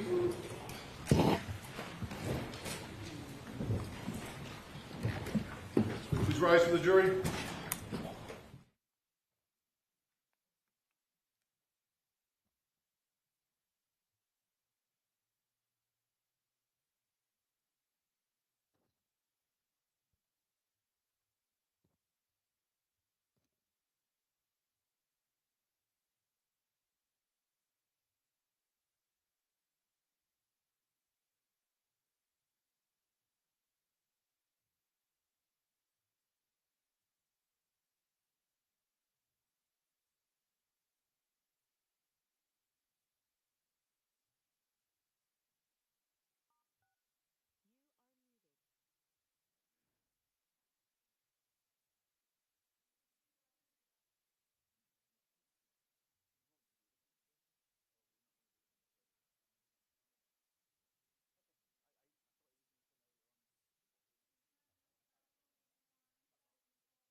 This court is in session. Please be seated. All right, Mr. Brennan, whenever you're ready.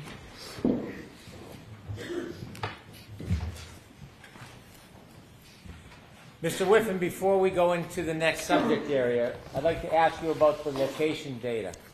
Based on your review of the location data, do you have an opinion whether the location data throughout the evening is consistent with John O'Keefe's cell phone being near the flagpole the entire night? I believe it is, yes. I asked you whether you had an opinion whether it was consistent with. I didn't ask you if you had an opinion to a reasonable degree of scientific certainty. Are there other things that you looked at that you will consider in addition to the location data to have a more certain opinion? There is. And is the next thing that you considered Apple healthcare data? It's the Apple Health data, yes. We asked about it, or I asked you about it earlier on, but I just want to talk about it a little bit before you show us and present to us the data that you've compiled for us. Is Apple Health data different than when you have like an Apple Watch? No, it's the same Apple Health data recording on the phone or the watch. The only difference is the sensors being used to do that monitoring. So if you're just using the phone, obviously you're only using the sensors in the phone. It's limited to steps walked and to altitude climbed. If you're wearing a watch, it can also do those things, but it can also add things like blood pressure monitoring and things like that. Does Apple Health data require an internet connection? It doesn't, no. So it's all self-survives on the phone itself? It is. So without having an internet connection, it will still store the data? Correct. If I have an iPhone, is it storing health data even if I didn't ask for it to do so? Yes. Unless you actively turn the feature off, it will by default try to track movement. Is it something that is hidden that I wouldn't see unless I look for it? No, there's an application for Apple Health, and then the settings are quite obvious in the settings screen. Apple Health data tracks movement of the phone? Correct. When you were considering the Apple Health data in this case, did you begin looking for the Apple Health data before Mr. O'Keefe's phone began approaching Fairview Road?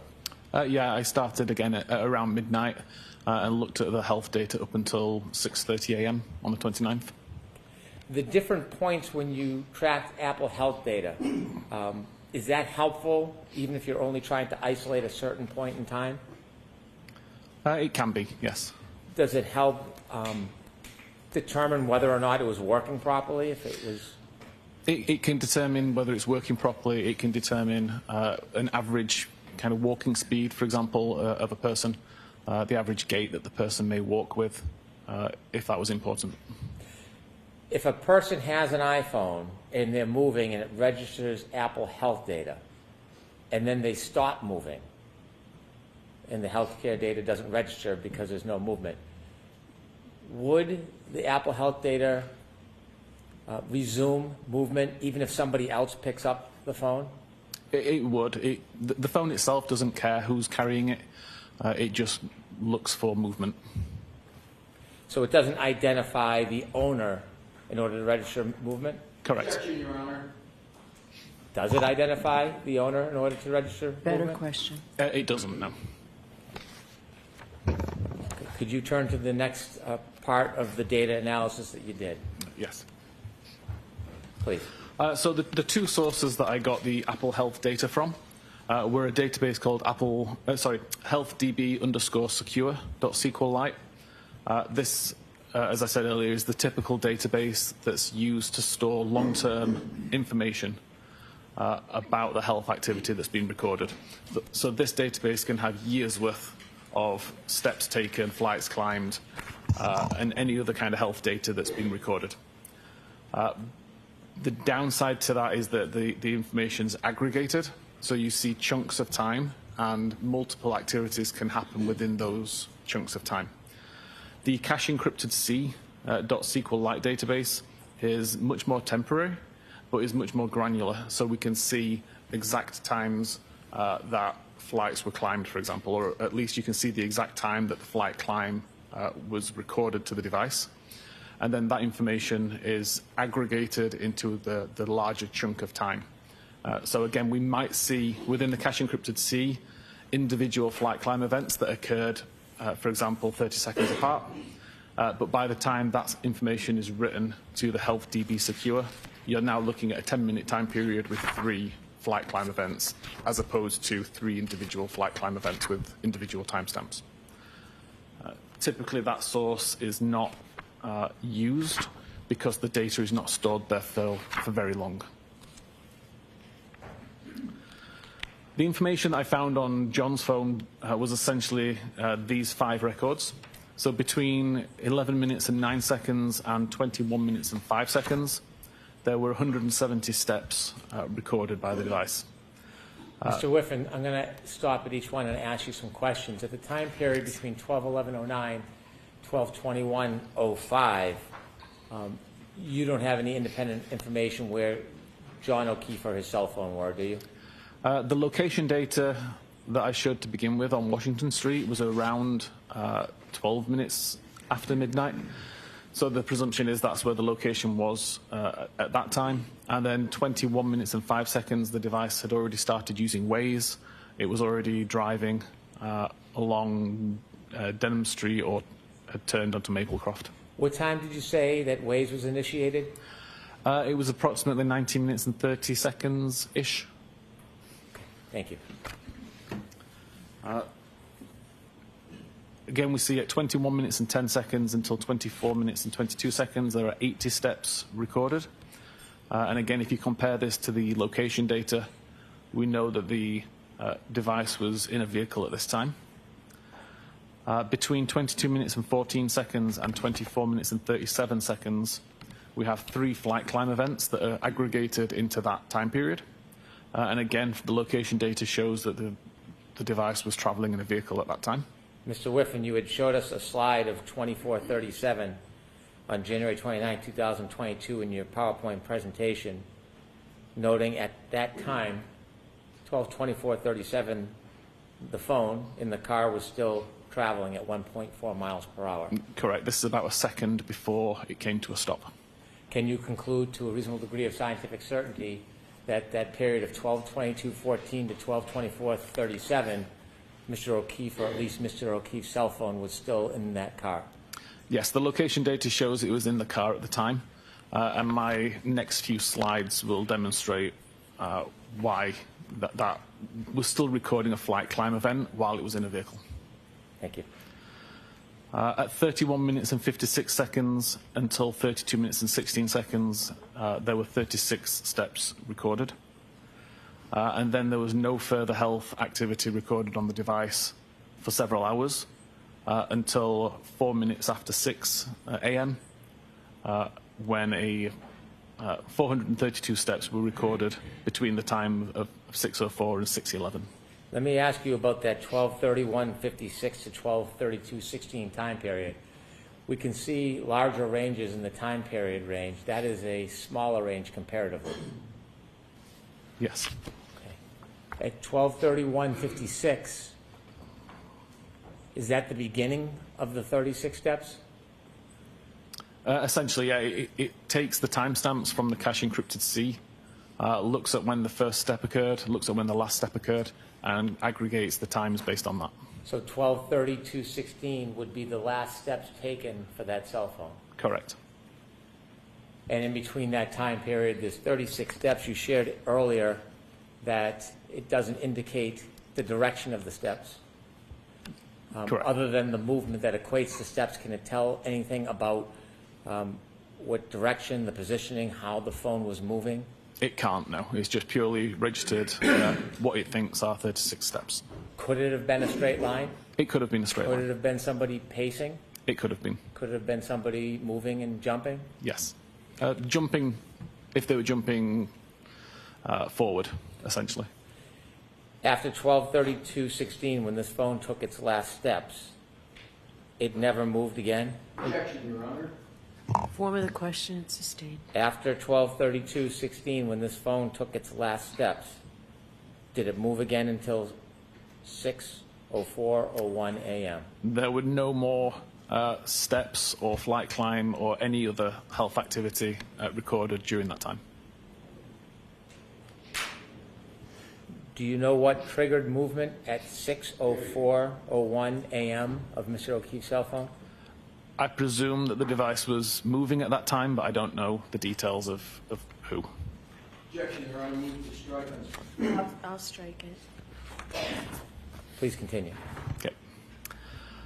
Regarding the flight climb events, looking at the cache encrypted C database, I was able to find more granular, accurate timestamps for these records. And I showed those timestamps on this map at the position that the device was, according to the location data at the time.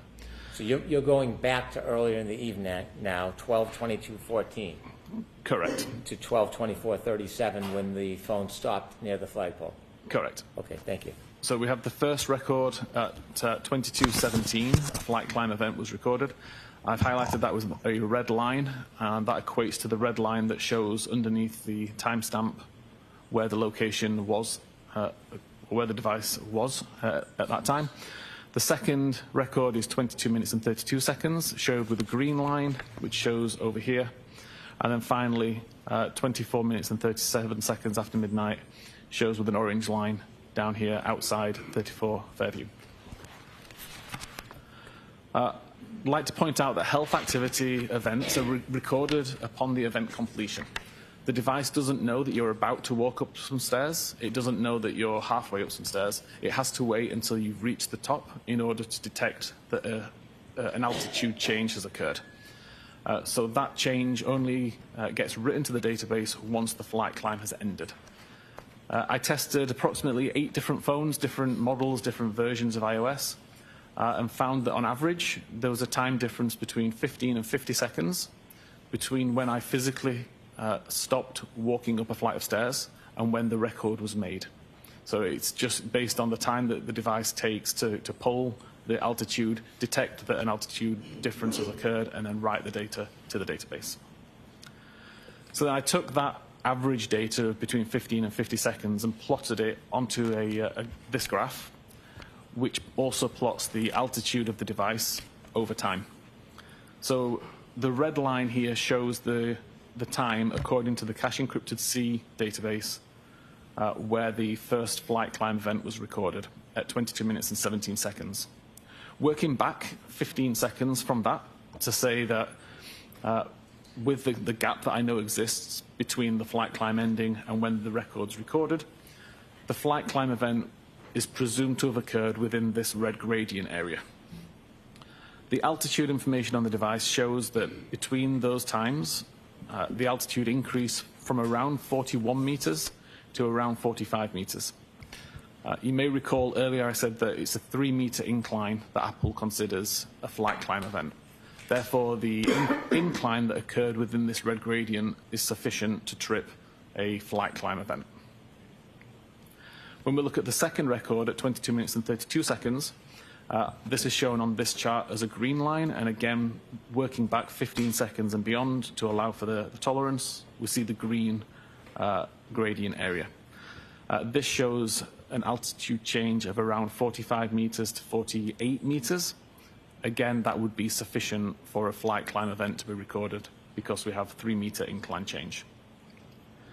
We then don't see an incline change for a while. All we see is the device going downhill until we get the record right at the end there at 24 minutes and 37 seconds. And again, working back around 15 seconds to the orange gradient, we see an increase from around 25 to 28, 29 meters. Again, that would be sufficient to cause a flight climb event to be recorded. I'd like to ask you. Sorry, I'll go back. Continue, and then I'll ask you, please. Okay. I then compared that information to a topology website from the area, according to a topology website data, and plotted that out here. We see the red circle now is related to the first flight climb, the green circle to the second flight climb, and the orange circle to the third flight climb. The gradients that we see here are the same gradients that were shown on the previous graph. So the presumption is that within this red gradient is where the flight climb event occurred. Within the green gradient here is where the second flight climb event occurred, and within the orange gradient here is where the third flight climb event occurred. The white circles show the altitude of that particular location according to the topology website. So again, we see that for the red gradient, there's an increase from 43 to 47 meters. Between the green gradient and the green number 2, again, we're going from around 47 to 50 meters. And then with the orange gradient at the bottom, we've gone from around 26 to 28 meters. So fairly consistent with the data that was recorded on the device in terms of altitude information. And I would suggest is the reason that these flight climb events occurred. Mr. Whiffen, there's 3 different times. The first is 12/22/17. At that time, was the Waze data app initiated? It was. And did that indicate whether or not Mr. O'Keefe or his phone were traveling in a car at that time? Appeared to still be traveling in a car. At 12/22/32, was the Waze data initiated and active? It was, yes. And at that time, does the data indicate that Mr. O'Keefe's phone was in a vehicle and moving? It does. And you showed us a slide finally from 12/24/37 that the vehicle was still moving 1.4 miles per hour. Correct.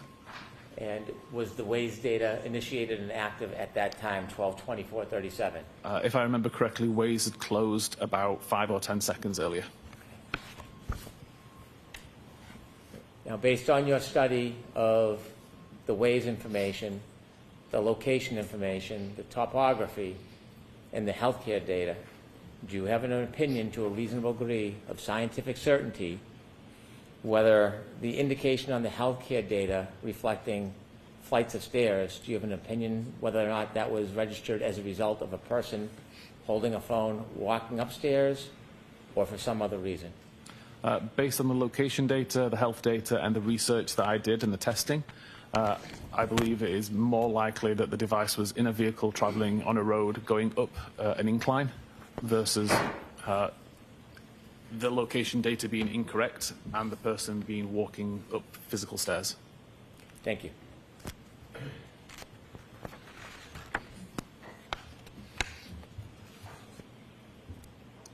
You can continue, please. Okay. So I'll address the idea of 3 clocks, which I believe was brought up previously. Let me interrupt. Sorry. Why don't we just explain to the jury how clocks work in an iPhone? That is kind of covered in the next slide anyway. Okay. Maybe worth just jumping ahead to that slide. Explain the idea of 3 clocks. Yes. Essentially, there is one clock on an iPhone. It's the clock that you see. It's shown in the top corner, and all activity is related to that particular time. So when you receive a text message, the time that's shown in the database is related to the time that you can see on the phone. When you do health activity, it's related to the time that you see in the top corner of the phone. Everything is related to that time. The difference is within the current power log databases. It's a subset of files stored on iOS devices.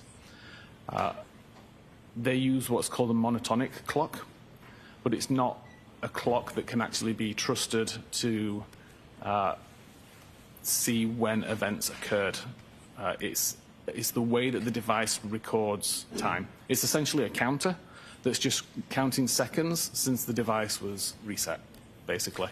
And I'm sure most people can recall a time where you would set a clock on a digital device, come back to it 3 or 4 months later, and the clock's now not quite as accurate as it was when you left it. Time starts to drift. It might drift forward and be faster. It might drift slower and be further behind. That essentially happens with the monotonic clock as well. So you have to take the values that the monotonic clock provides and add or subtract different values, which are essentially offsets, in order to get the accurate time. And that's what I'll be displaying in this slide here. The confusion with the idea of 3 clocks, I believe, comes from the way that Magnet Axiom product displays power log data. They show a monotonic date and time, a baseband date and time, and a display date and time within the power log records. As an examiner, it's really good to see this data and understand how the tool is determining these values. As an examiner, it would be really bad to look at these values and think that they are accurate timestamps at face value, because they aren't. And I'll start to talk through how this information works. So the other thing that Axiom shows, as well as the monotonic baseband and display times, is they show the location where this information came from. In this case, we have two tables. One is called PL Springboard Agent Event Forward S Block.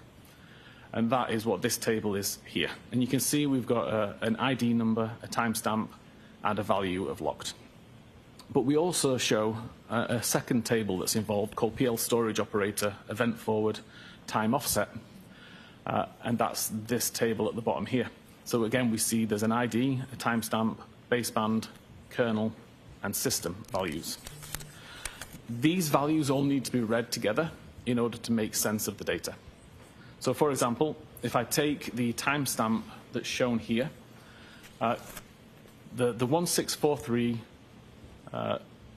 33687 number, if you treat that as number of seconds since the 1st of January 1970, it's what we call a Unix epoch. That will get you the timestamp of 29th of January 2022 at midnight, 21 minutes and 27 seconds, once you account for the UTC -5 offset.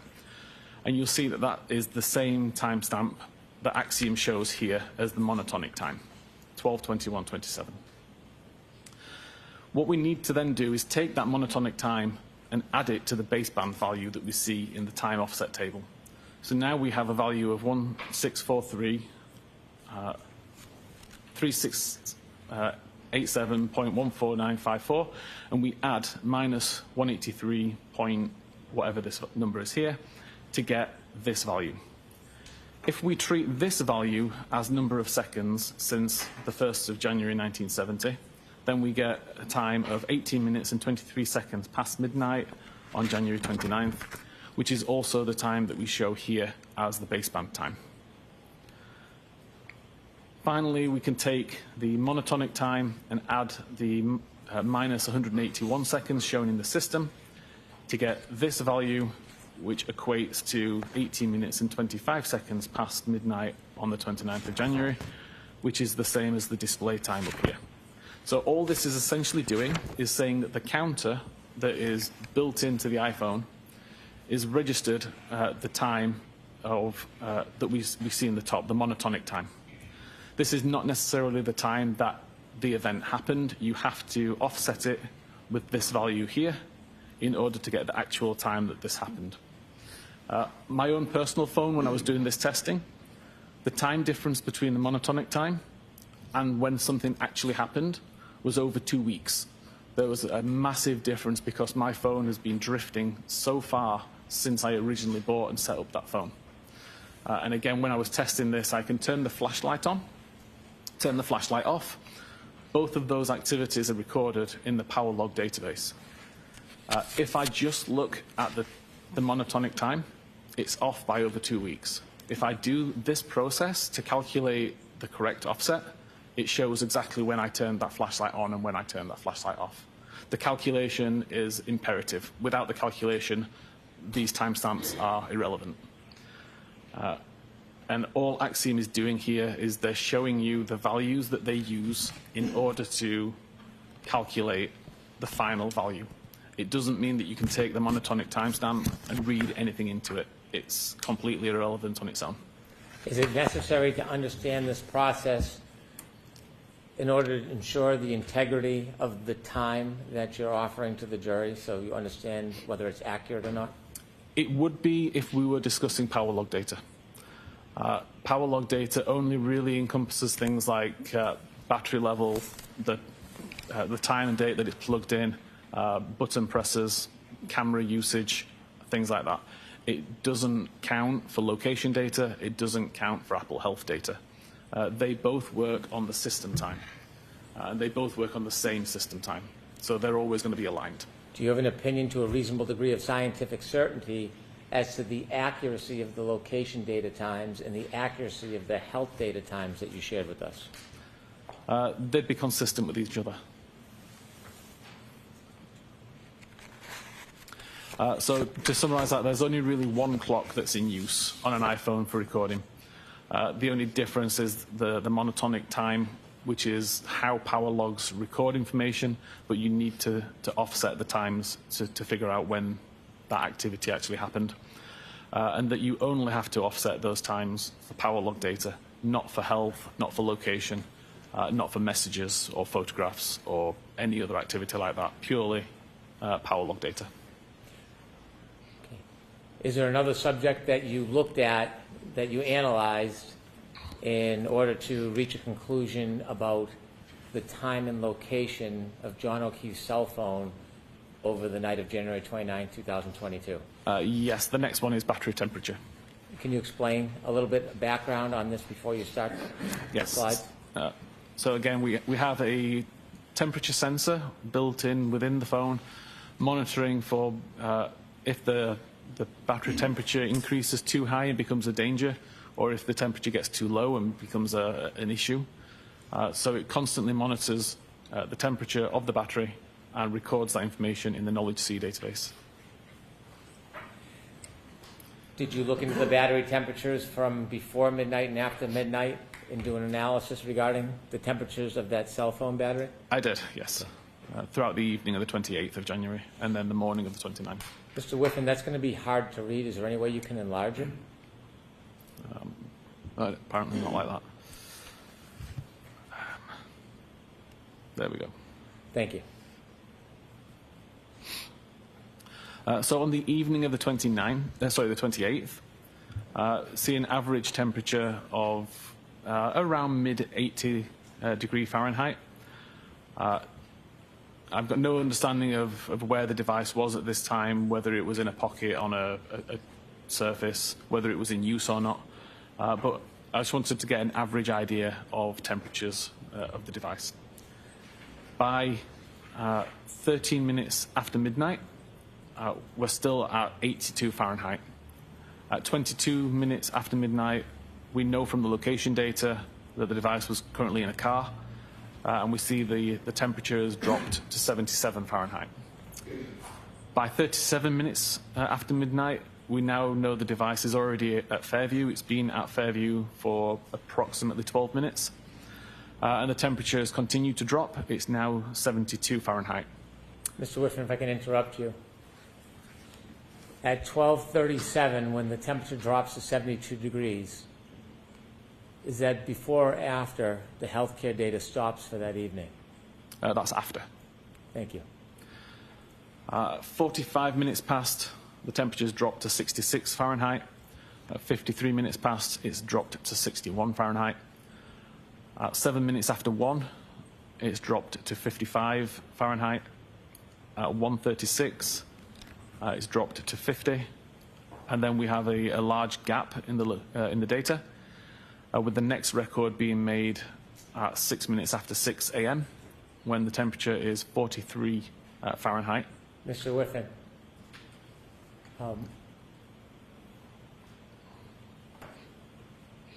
if a phone has any protection or coverage, well, let me ask it this way. Do you know what, if anything, happened around 6:02, 6:03 to trigger that 6-degree drop in temperature? I don't know accurately, no. Okay. And then you're now at 6:14 and it's 37 degrees? Yeah, correct. This is the coldest temperature recorded. Do you know what, if anything, happened to that phone at 6:15:01? I don't know. Okay, please continue. And then, as of that point in time, from 6:35, we start to see an increase in temperature to 43 Fahrenheit. At 6:40, it's up to 50 Fahrenheit. At 6:48, up to 55 Fahrenheit. And at 6:56, up to 61 Fahrenheit. And then also plotted this out onto a graph just for visualization. Again, we can see on the evening of the 28th, the temperature is relatively consistent. It starts to drop as we know the phone is traveling in a car. And by the time it arrives at Fairview, we only see it drop until 1:36 a.m. We see a relatively modest drop over the next few hours, but no records recorded. We see the final drop at 6:14, and then we see an increase. But there are no increases occur prior to 6:14 that would suggest that the phone went from a cold environment to a warm environment or had extensive usage. Between 1:36 a.m. and 6:06 a.m., is there any indication at any time that that battery temperature went up? No, there's no records related to battery temperature at all for that time. Thank you. Is there another area that you looked at for your conclusions in this case? Yes, I was looking at device usage. What is device usage? Information about when the user unlocks the phone, what applications they're using, what they're using the device for, and when they lock the phone again. Would device usage require an actual person to interact with the phone, or can it happen without user interaction? Everything that I was looking at was related to physical interaction and manipulation of the device by a user. Please continue. So the three sources of data that I used for this were Knowledge C, a database I mentioned earlier that logs lots of different activity, including device unlocks, device locks, applications that are on screen. The current power log, which I mentioned, which can track button presses. So specifically when the lock button is pressed and the times that I display have been offset appropriately. And unified logs, which is essentially a list of almost everything that's happening on that phone for a short amount of time. But it would be used, for example, if you had a problem with your device, took it back to Apple because it was crashing all the time, let's say, they could look at the unified logs and figure out, well, what's causing these crashes to occur. So really granular. We see that at 12 minutes and 52 seconds after midnight, the device is unlocked using biometric Face ID. The SMS application is on screen for about 5 seconds before it's closed, and then the user presses the lock button at the side of the device to lock the phone. At 13 minutes and 54 seconds, biometric Face ID is used again, and the SMS application is opened, and at 14 minutes and 29 seconds, the lock button is pressed again, causing the device to lock. 15 minutes and 46 seconds, the device is unlocked using Face ID. The SMS application is already on screen because that's the application that was on screen when the device was locked. And the device is locked again at 16:03. At 17 minutes and 59 seconds, the device is unlocked again using Face ID. The SMS application is still on screen from before. And at 18 minutes and 12 seconds, the lock button is pressed, causing the device to lock. At 18 minutes and 25 seconds, the device is unlocked using Face ID. The SMS application is already on screen from the previous usage. And at 18:31, the SMS application is closed. At 18:34, the phone application is opened by the user actively pressing on the phone icon on the home screen. At 18:36, they're now in a call, and this causes a different screen on the phone. And at 19:23, that phone call ends. At 19:29, the Waze application is opened by the user pressing on the icon on the home screen. And that's open for approximately 5 minutes, closing at 24 minutes and 26 seconds. 2 seconds later, at 24 minutes and 28 seconds, the device is locked by the user pressing the lock button on the side of the phone. At 24 minutes and 59 seconds, the device is unlocked using Face ID. The SMS application is opened using the icon on the home screen. And at 25 minutes and 9 seconds, the lock button is pressed by the user to lock the device. At 27 minutes and 45 seconds, the device is unlocked using Face ID. The SMS application is already on screen, and at 27 minutes and 50 seconds, the device is locked using the lock button. 29 minutes and 52 seconds, device is unlocked using Face ID. SMS application is already on screen from the previous usage, and at 29 minutes and 53 seconds, the lock button is pressed to lock the device. 32 minutes and 4 seconds, the device is unlocked using Face ID.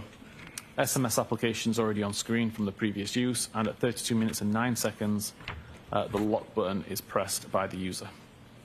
And that is the final interaction with the device. It's the final unlock of the device using Face ID, and it's the final logged button press on the device as well to lock the device. So the final interaction with John O'Keefe's cell phone that night? Correct, up until 6:15 a.m. In 12:32:09 was the last time before the phone moved again the next morning? Correct. Is there one more area that you engaged in analyzing to help reach your conclusions in this case? There is. During my time looking at the unified logs that were mentioned, I found a record that appeared like it could be interesting that was called Doppler. This was the pocket state that I think I mentioned earlier, and it detects when the user takes the phone out of a pocket, or at least removes the item that's blocking the camera. There were hundreds of thousands of records within the unified logs that I was able to filter down to just the Doppler records and to filter and aggregate down into a more digestible number, which is what's shown here. So again, whenever the device receives a phone call, or whenever the device is picked up in a particular way, the camera activates and it actively looks for a face. If it finds that the camera is blocked, it records the fact that it's in a pocket state. And it will continue to record pocket state until either the obstruction is removed, so the device has been removed from a pocket, or until whatever is calling for the Doppler check to be completed. So, for example, if I make a phone call, it will continue to check and look for a face up until the phone call ends, or the ringing ends. So in this case, at 12 minutes and 37 seconds, see a small amount of time where 4 Doppler checks were conducted. And that ended at 12 minutes 37 seconds with a pocket state cleared event. At 12 minutes and 39 seconds, there was a 7.5 second period where 108 Doppler checks were conducted. Again, that ended with a pocket state cleared event at 12 minutes and 46 seconds. At 25 minutes and 8 seconds, there was a single Doppler check that resulted in a pocket state. And at 29 minutes and 37 seconds, for 5.5 seconds roughly, there were 97 Doppler checks. The 97th check resulted in a pocket state cleared event at 29 minutes and 42 seconds. At 31 minutes and 52 seconds past midnight, there was an 11-second period where 155 Doppler checks were made. The 155th Doppler check resulted in a pocket cleared event at 32 minutes and 3 seconds. At 33 minutes and 14 seconds was the start of a 5-hour and 20-minute period where 26,500 Doppler checks were conducted.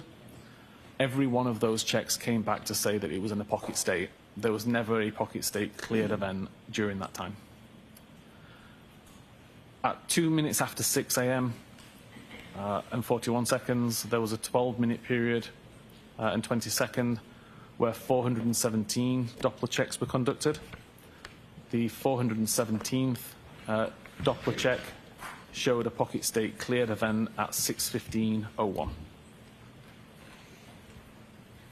Mr. Whiffen, as a result of your analysis of John O'Keefe's cell phone, considering the location data, including Waze data, and considering the healthcare data, the pocket state information, the battery temperature, did you have an opportunity to create a timeline putting all of these different important pieces of data together so you could show them to the jury in chronological order? I did, yes. Would you share with us now your timeline and explain it for us? Of course. So again, this combines all of the information from the previous slides, just showing it all within a timelined view. So at 18 minutes and 25 seconds, the device is unlocked using Face ID. We see the SMS application is in use. For around 11 seconds, a phone call is made from John to Jennifer McCabe. Phone call lasts 36 seconds, starting at 18 minutes and 47 seconds. That call ends at 19 minutes and 23 seconds, and the mobile phone application is closed at 19 minutes and 24 seconds. At 19 minutes and 29 seconds, the Waze application is loaded on screen. And at 20 minutes and 49 seconds, which is what this location on the side relates to, we see an incoming message from Brian Higgins saying, "You coming here?" At 22 minutes and 14 seconds, this is the start of the 3 flight climb events as the device is driving along Oakdale Road, I believe that one is. At 24 minutes and 26 seconds is when the Waze application is closed and the device is locked via the lock button at 24 minutes and 28 seconds. At 24 minutes and 37 seconds, the three flight climb events comes to an end. And at 24 minutes and 38 seconds is the first record that shows a speed of 0 meters per second. At 24 minutes and 59 seconds, the device is unlocked using Face ID, and the message, "You coming here," is read at 25 minutes and 8 seconds after midnight. At 25 minutes and 9 seconds after midnight, the device is locked using the lock button.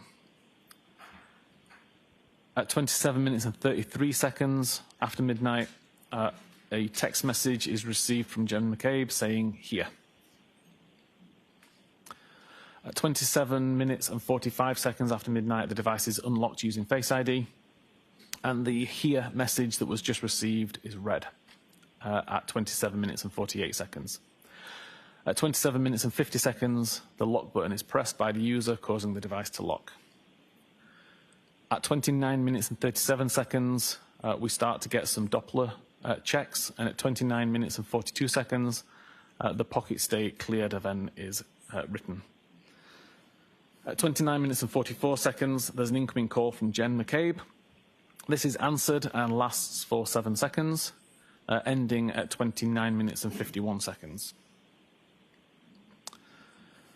At 29 minutes and 52 seconds, the device is unlocked, and a second later, the lock button is pressed, causing the device to lock again. 31 minutes and 47 seconds after midnight, a message is received again from Jennifer McCabe saying, "Pull behind me." And at 31 minutes and 52 seconds, the Doppler check records a pocket state. At 31 minutes and 56 seconds, we start the health event that shows 36 steps were taken. And at 32 minutes and 3 seconds, there's a pocket state cleared event. At 32 minutes and 4 seconds, the device unlocks with Face ID. And again, I'll point out that makes perfect sense if the Doppler state clears, because it's no longer within a pocket, and then it unlocks a second later. That makes sense with the logic that's been identified. At 32 minutes and 5 seconds, messages applications on screen, and the message "Pull behind me" is read. 32 minutes and 9 seconds, the messages application is closed, and the device is locked for the last time. At 32 minutes and 16 seconds, the 36-step health event is ending. At 33 minutes and 14 seconds, we have the first of the 26,500 Doppler state records that all record pocket state. This is followed by several phone calls at 33 minutes and 35 seconds, 34 minutes and 9 seconds, 34 minutes and 38 seconds, 35 minutes and 9 seconds, 35 minutes and 35 seconds, and 36 minutes and 9 seconds. All calls from Karen. Call were all unanswered, and all resulted in pocket state being detected by Doppler. At 36 minutes and 9 seconds, and again at 36 minutes and 40 seconds, 2 more phone calls received from Karen, again showing unanswered calls and resulting in pocket state being recorded by Doppler function. 37 minutes past midnight, battery temperature has dropped to 72 Fahrenheit. And at 37 minutes and 8 seconds, a further phone call, again unanswered, again resulting in a pocket state recorded by Doppler. 37 minutes and 31 seconds, a 3-second voicemail received from Karen. And at 38 minutes and 21 seconds, another incoming call. And at 38 minutes and 26 seconds, another incoming call, both unanswered, both resulting in Doppler pocket state being detected by Doppler. And I've also shown some of the locations that were recorded at around this time by the device. 40 minutes and 31 seconds, a message received from Jennifer McCabe saying hello. This is the first iMessage or SMS message received by the device, which is unread. This is followed up 2 minutes later, 42 minutes and 9 seconds, by another message from Jennifer McCabe saying, "Where are you?" And at 42 minutes and 35 seconds, there's a 40-second voicemail received from Karen. 43 minutes past midnight, the battery temperature has now dropped to 66 degrees Fahrenheit. At 45 minutes and 53 seconds, another incoming message from Jennifer McCabe saying hello. And again, we can see location data at 53 minutes and 7 seconds, placing the device on the front yard somewhere kind of around the flagpole area. 55 minutes and 31 seconds, a message received from Karen stating, "I'm going home." 55 minutes and 50 seconds, a follow-up message saying, "See you later." Another location data, this is the location that's shown bottom left. And at 2 minutes past 1 a.m., another message from Karen saying, "Your kids are cooking alone."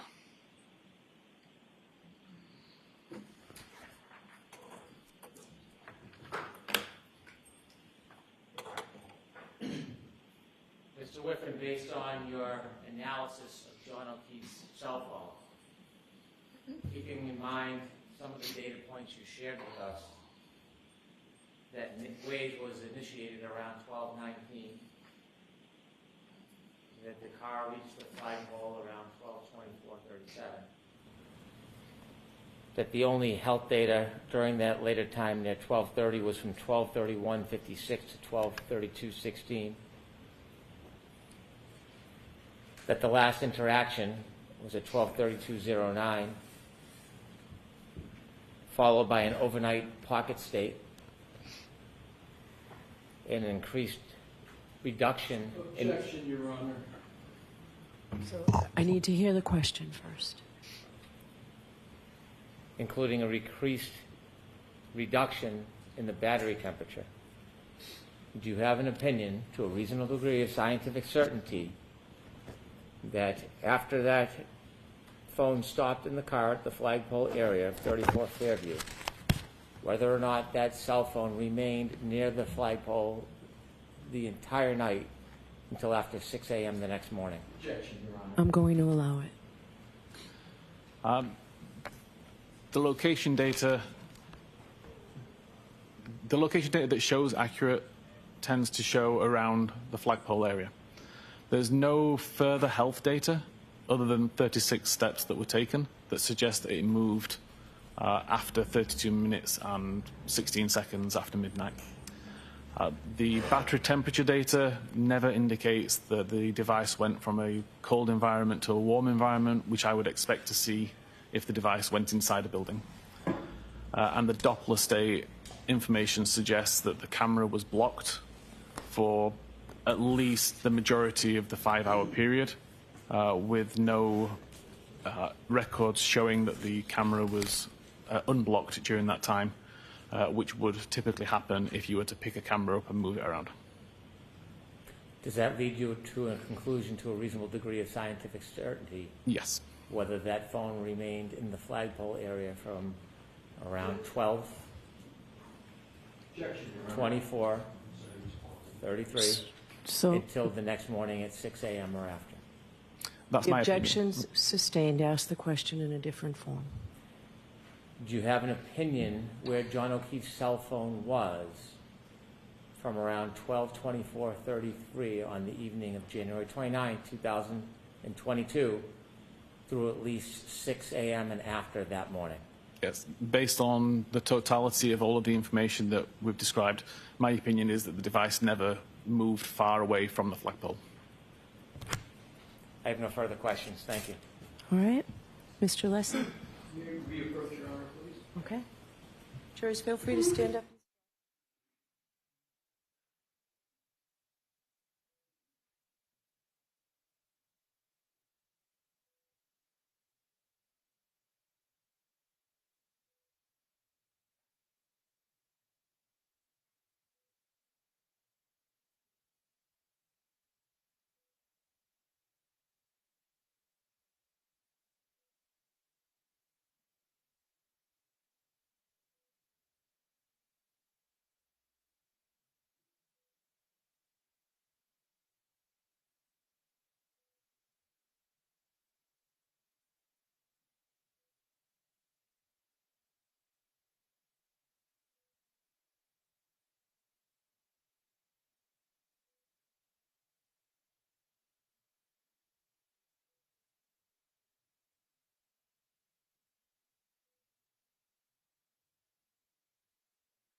Your Honor, if I may have a moment, please, to set up at the podium. Okay.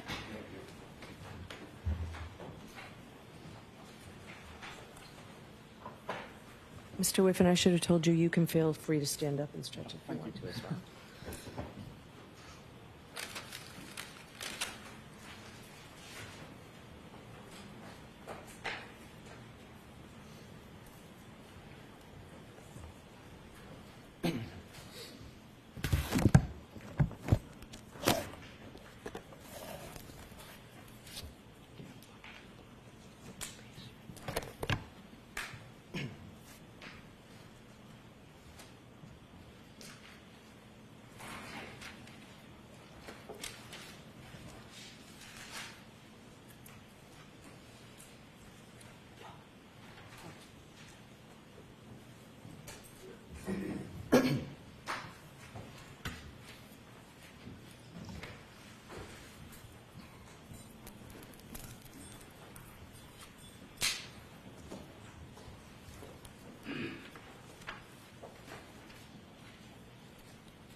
Thank you, Your Honor. May I proceed with the Yes. administrative matters? May I approach? Yes. Thank you.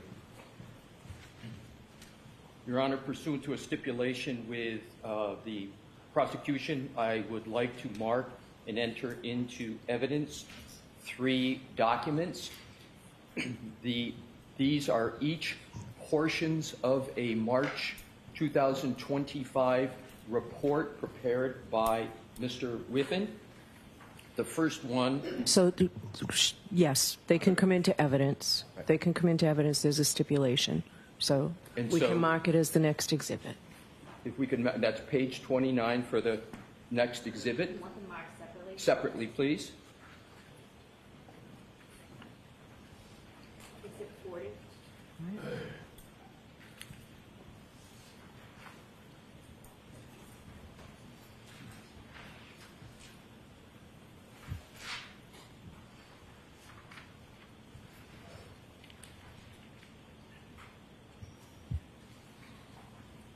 The next exhibit will be pages 77 and 78 of the same report. Okay. Exhibit 41.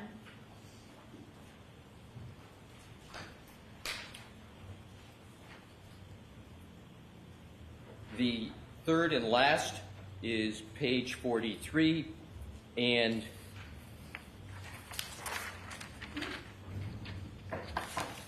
page 44.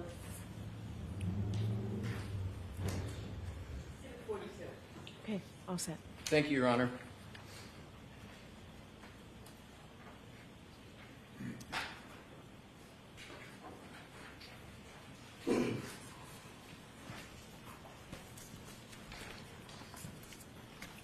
May I, Your Honor? Yes, please.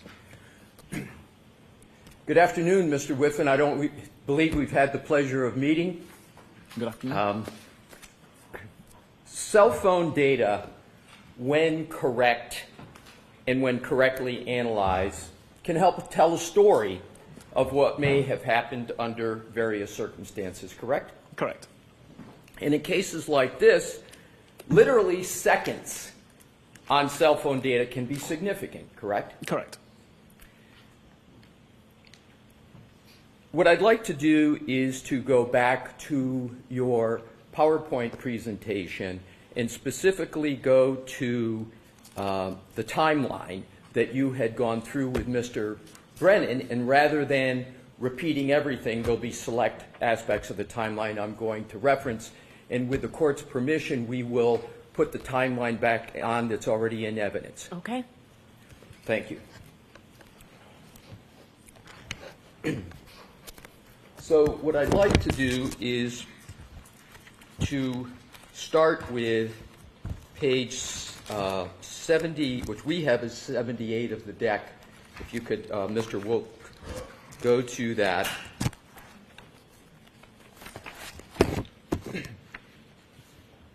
And what I'd like to do, if I could please, Mr. Whiffen, is draw your attention to the very last entry, which says at the bottom, location 122438, and it indicates description, first location record showing speed of 0. Do you see that, sir? I do.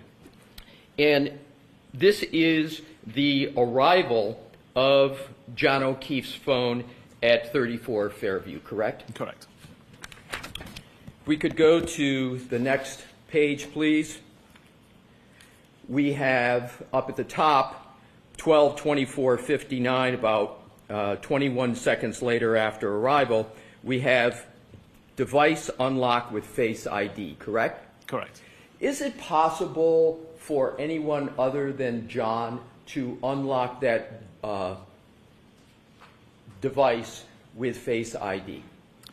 If a secondary user was set up, Do you have any indication that a second user was set up on John's mobile phone? I never looked at that. I'm sorry. I never looked to see if a secondary user was set up. In terms of the next entry, 12:25:08, it says, read message, you coming here? With 3 question marks. What I'd like to do, because you did not note who that was from, but I want to go back a few slides so we can identify who that message was from. We could go back to 76, please, Mr. Wolf. Yes. So in the last line there, message reading left to right 12:20:49, it says message received from someone listed in context as Brian Higgins. Do you see that? Correct. So if we could go back to slide 80, excuse me, if we could go back to slide 79, that phone reading the message, you coming here, is reading the message from Brian Higgins, correct? Correct. But you didn't note that in the timeline that was from Brian Higgins, correct? No, I was just highlighting the fact that a message was read and that the contents of the message were, you coming here. But you didn't note in this entry, when it was read by John, that that message was from Brian Higgins, correct? Correct. Now, the next entry, lock, again, I'm always going to be reading left to right unless otherwise indicated, sir, is a time of 12:25:09. And it says, device locked with lock button. Yes, You see that, sir? I do. That requires human volitional conduct. In other words, someone has to actually manipulate their phone and hit it, right? Correct. Now, at this particular point,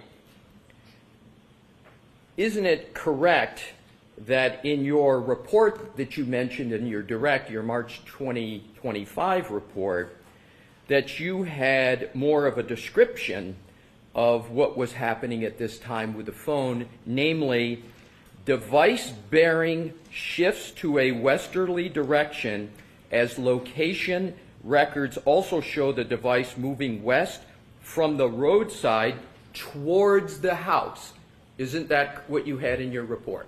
Yes, and that's covered in the location section of this report, the PowerPoint. So there is no statement in this timeline under any type where you had concluded that at this time the record showed that the device was moving west from the roadside towards the house, correct?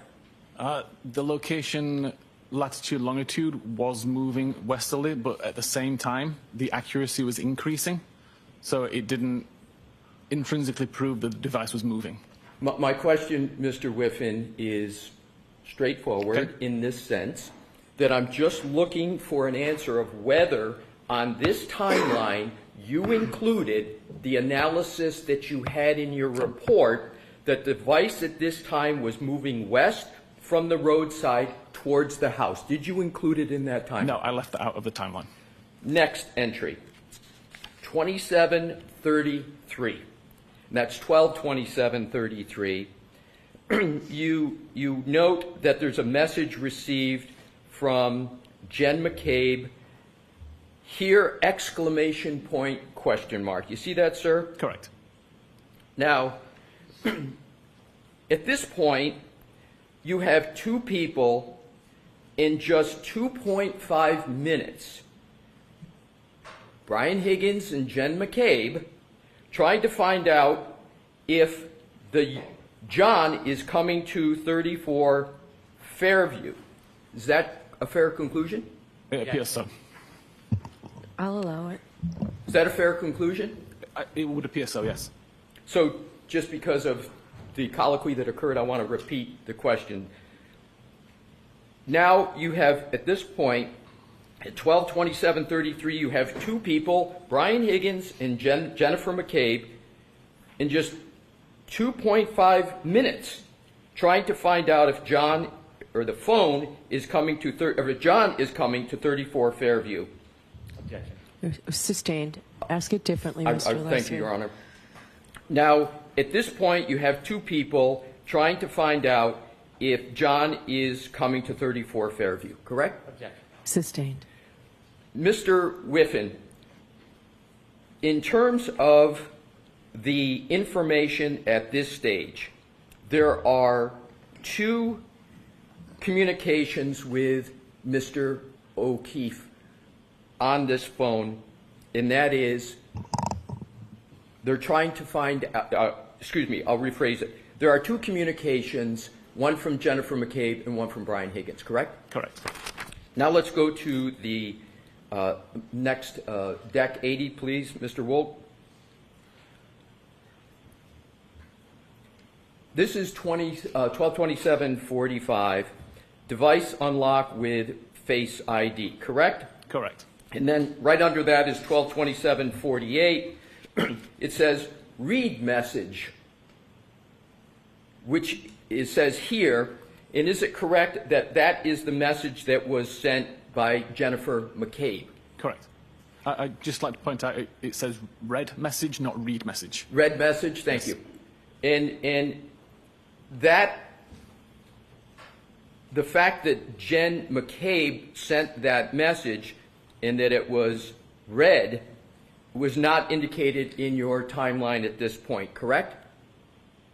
Sorry, repeat that question. Yes, you did not, it does not appear in that timeline that you've drafted that message that was read was from Jennifer McCabe, is Correct, it? correct.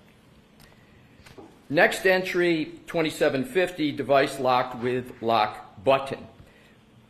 Next entry down that, 2937, Doppler pocket state. And I want to be clear. Does Doppler pocket state mean that someone takes an iPhone? Because up above there's read messages we went through on 2748. So if somebody reads the message and then it goes at 2937 into Doppler pocket state, does that mean someone has, for example, put it in their pocket? No. What does it mean that it's a pocket state? So the only times that I was able to cause a pocket state to be recorded is when the camera was blocked and when the device received a phone call or was picked up in a particular way so that the device thinks that you're about to try to use it.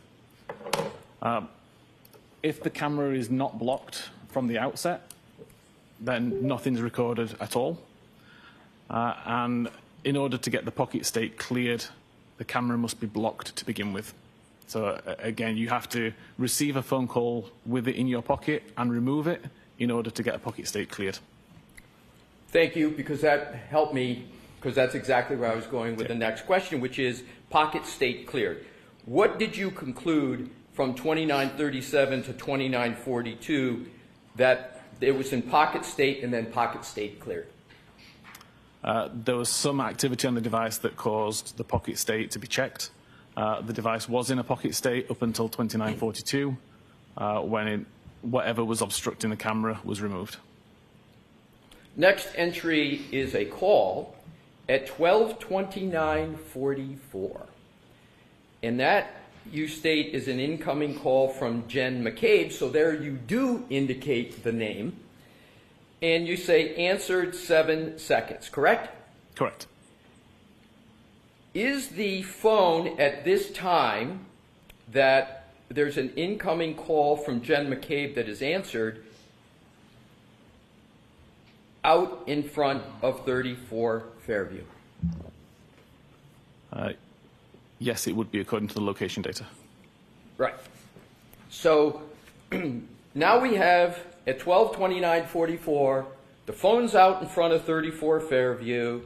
There's an incoming call from Jen McCabe. It's answered. 7 seconds is how long the duration of the call was. Is that correct? Correct. And then 12:29:51, incoming call ends, and that's end of that 7-second duration. Correct. So you've concluded that this was a call that was indeed answered by the user of the phone, correct? Correct. Now let's go to Mr. Wolk 81, which is starting up at the top of 12:31:47. There is, as you indicate, an iMessage received from someone with a contact named Jen McCabe. You see that, sir? I do. Can you just state for the jury what an iMessage is? An iMessage is essentially a text message sent primarily from iPhone to iPhone via the Apple servers, not like an SMS message which goes through carriers. And is it correct that the message that was received from Jen McCabe said, from a contact Jen McCabe, says, "Pull behind me"? Correct. And then at 12:31:52, we're back to Doppler pocket state, correct? Correct. Now let's go to the next entry, which is Deck 82. It's under health type. And what I want to do is see if we can clarify. The Commonwealth on direct examination, and multiple times referred to this as healthcare data. Do you remember hearing that healthcare data term? I do. Is that a correct term? Is it healthcare data or is it health data? It's health data. So it's incorrect to refer to this as healthcare data, correct? Healthcare data is encompassed within Apple Health, but primarily if we're talking about steps being taken, it would just be health data. Right. So the correct parlance is health data, Yes. correct? Particularly when we're getting to steps. Is that correct? Correct. It's important to be precise about the parlance. Yes. So in this entry, 1231.56, you state that there's the start of health event, quote, 36 steps / 25 meters, correct? Correct. Is it accurate to say that because we're in the United States and we don't work on the metric system, that 25 meters is about 84 feet? Are you able to make that calculation? It's approximately that, yeah. Right. Would you accept approximately I 84 accept. feet? So as we discuss meters, we can go to feet and Yes. about 84 I would accept feet. approximately 3 times 25. Right. But So in your report of March 2025, isn't it correct that for this time you stated that the device began moving for a period of 20 seconds, correct? yes. So, again, your conclusion from your analysis is with these 36 steps, the device at this point began moving. Correct? Yes, correct. Next entry. 1232.03. Pocket state cleared. Correct? Correct. So does that mean that there's some human activity going on, interaction with the phone, or not? It could have been a received phone call. It could have been movement of the phone to be lifted. But something has happened. But something's correct? happened, yeah. Next, 1232.04, device unlocked with Face ID. Correct? Correct. And then at 1232.05, it states application focus messages. Yes. Can you clarify what that means in terms of what is happening with the phone for the jury? Yep. So at 32 minutes and 5 seconds, the messages application was in focus on screen. So it was the application that was being used by the user at that time.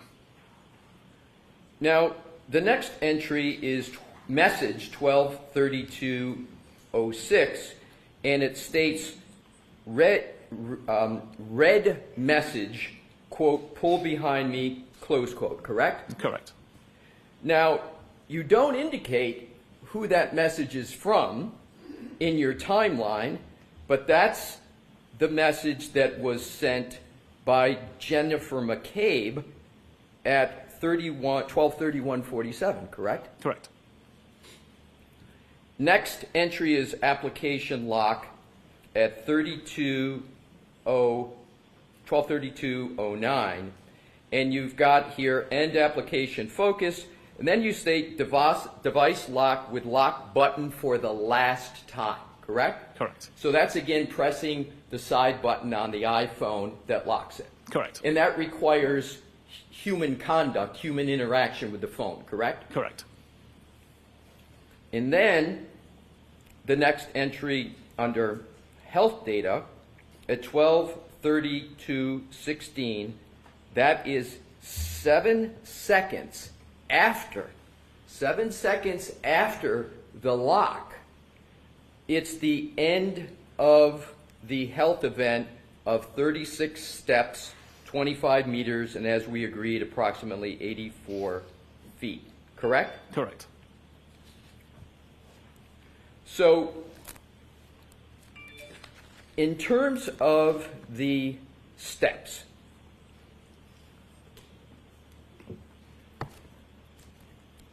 I want to turn to some further information with regard to your previous, the report that you mentioned on direct, which is the March 2025 report. Your Honor indicated a time for the break, and I'm going to go into a little bit of different area. Would you like me to keep continuing? All right, Mr. Leslie. Folks, we'll stop. Turn on lights, please. Thank you. Mr. Whitman, we need you back here tomorrow. Jurors, we're going to recess for the day. Please do not discuss this case with anyone. Don't do any independent research or investigation into the case. If you happen to see, hear, or read anything about the case, please disregard it and let us know. And please be very careful with your social media use. All right? We'll see you tomorrow morning. President, jury, ready to swing. Give you no votes on the chair's vote. I'll see counsel at sidebar.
You are unmuted.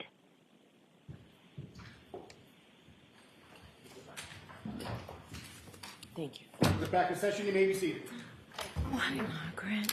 For the record, before the court is Commonwealth versus Karen Reed, 22 CR 117. The parties are present. The jury is not present. All right, thank you. All right, so we know that the Commonwealth has filed a few anyway, or repeated motions trying to get the defense to comply with reciprocal discovery regarding the ARCA witnesses. Previously, about a month or so ago, maybe longer, I found that there was a violation of the defendant's obligations for reciprocal discovery, and I found that it was deliberate. The Commonwealth filed additional motion, a motion to compel reciprocal discovery of the ARCA witnesses or to exclude their testimonies. Upon that, I believe, I issued an order last week for certain discovery to be provided and to be provided by ARCA. On the day of opening statements, it was clear to me that there was another violation of the defendant's rules, defendant's obligations under our rules of criminal procedure. And based on that, especially given what the defense has failed to deliver, I would not permit the defense from mentioning ARCA in their opening. So today we're going to have an evidentiary hearing on your motion, Mr. Brennan. So I expect that we will get through both witnesses by the end of today. If not, we'll have to have them back, but I expect we can get through them. So, Mr. Brennan, who are we going with first? Dr. Wolf? Please. Okay.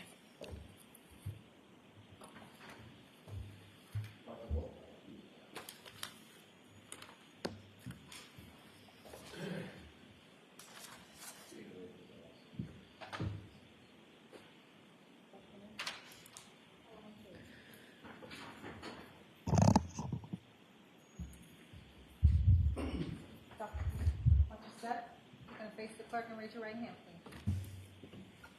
You solemnly swear that the testimony you shall give to the court in the matter now in hearing shall be the truth, the whole truth, and nothing but the truth, so help you God. Yes.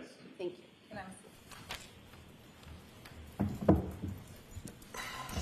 All right, go right ahead, Mr. Thank you. Brennan. Good afternoon, Doctor.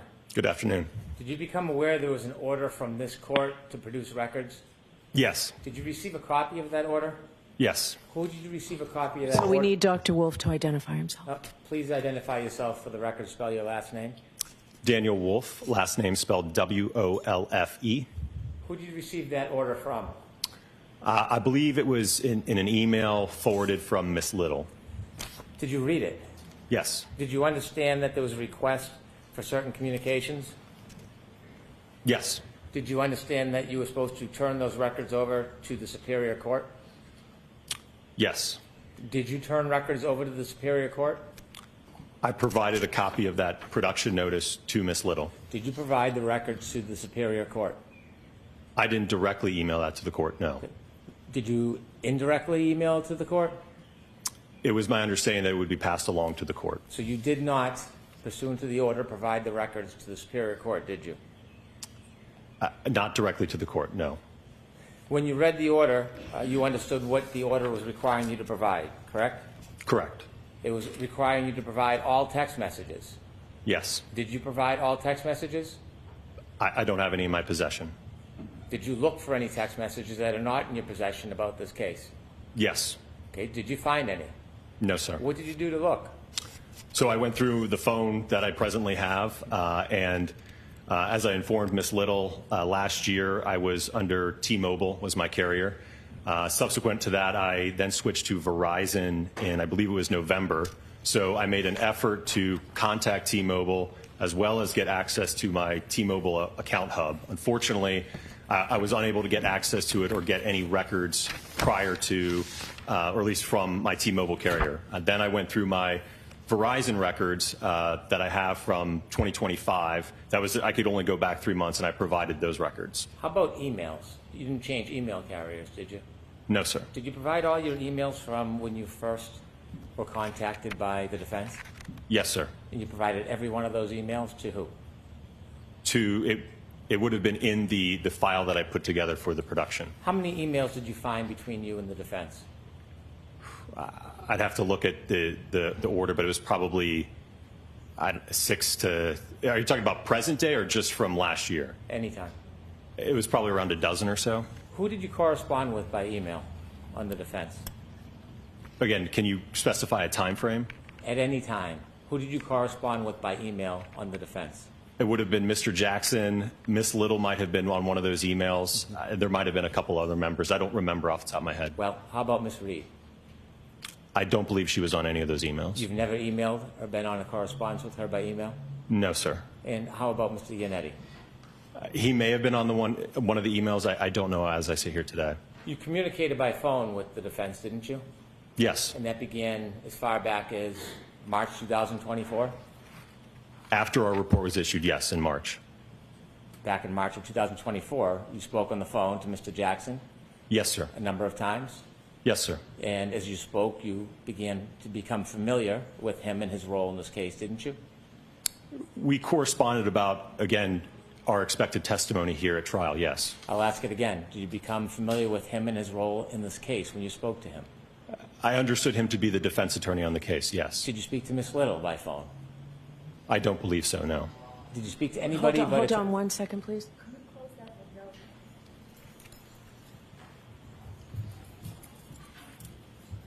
Thank you. Did you speak, pardon me, did you speak to anybody other than Mr. Jackson about this case before the first trial? I don't believe so, no. Did you speak to anybody since then on Yes. the defense team? Who? I believe Miss Little and Mr. Alessi. Okay, and how about Miss Reed? No, sir. Did you ever have any conversations that weren't on a regular telephone? You ever Zoom? Yes, we have had, I believe it was a Zoom or a Teams meeting. We've had a couple. When was that? That would have been more recently to go over some of the testing that we've done. Did you ever have any Zoom meetings before the first trial? No, sir. Did you ever have any group conferences before the first trial? I don't believe so, no. Were you ever on the phone before the first trial in a conversation where you and Dr. Wrenchler both were on the call? There may have been an instance of that. I just don't recall. Well, think back. I don't recall. At some point, you were contacted by Mr. Jackson and you decided or you learned that you may be part of this case as far as a witness? Yes, sir. When you learned you were part of this case, did you have contact with Mr. Jackson before you testified at the voir dire? Did I have communications with him? Yes. Yes. And in those communications, you spoke about your role? I think we spoke about logistics and coordinating my arrival here for the voir dire and certainly the trial. Well, when you spoke on March 20th, 2024, didn't you talk about more than coordination of logistics? I'm sorry, what was the date? March 20th, 2024? So I believe that would have been the very first phone call that I had with Mr. Jackson. Right. Was that more than about logistics?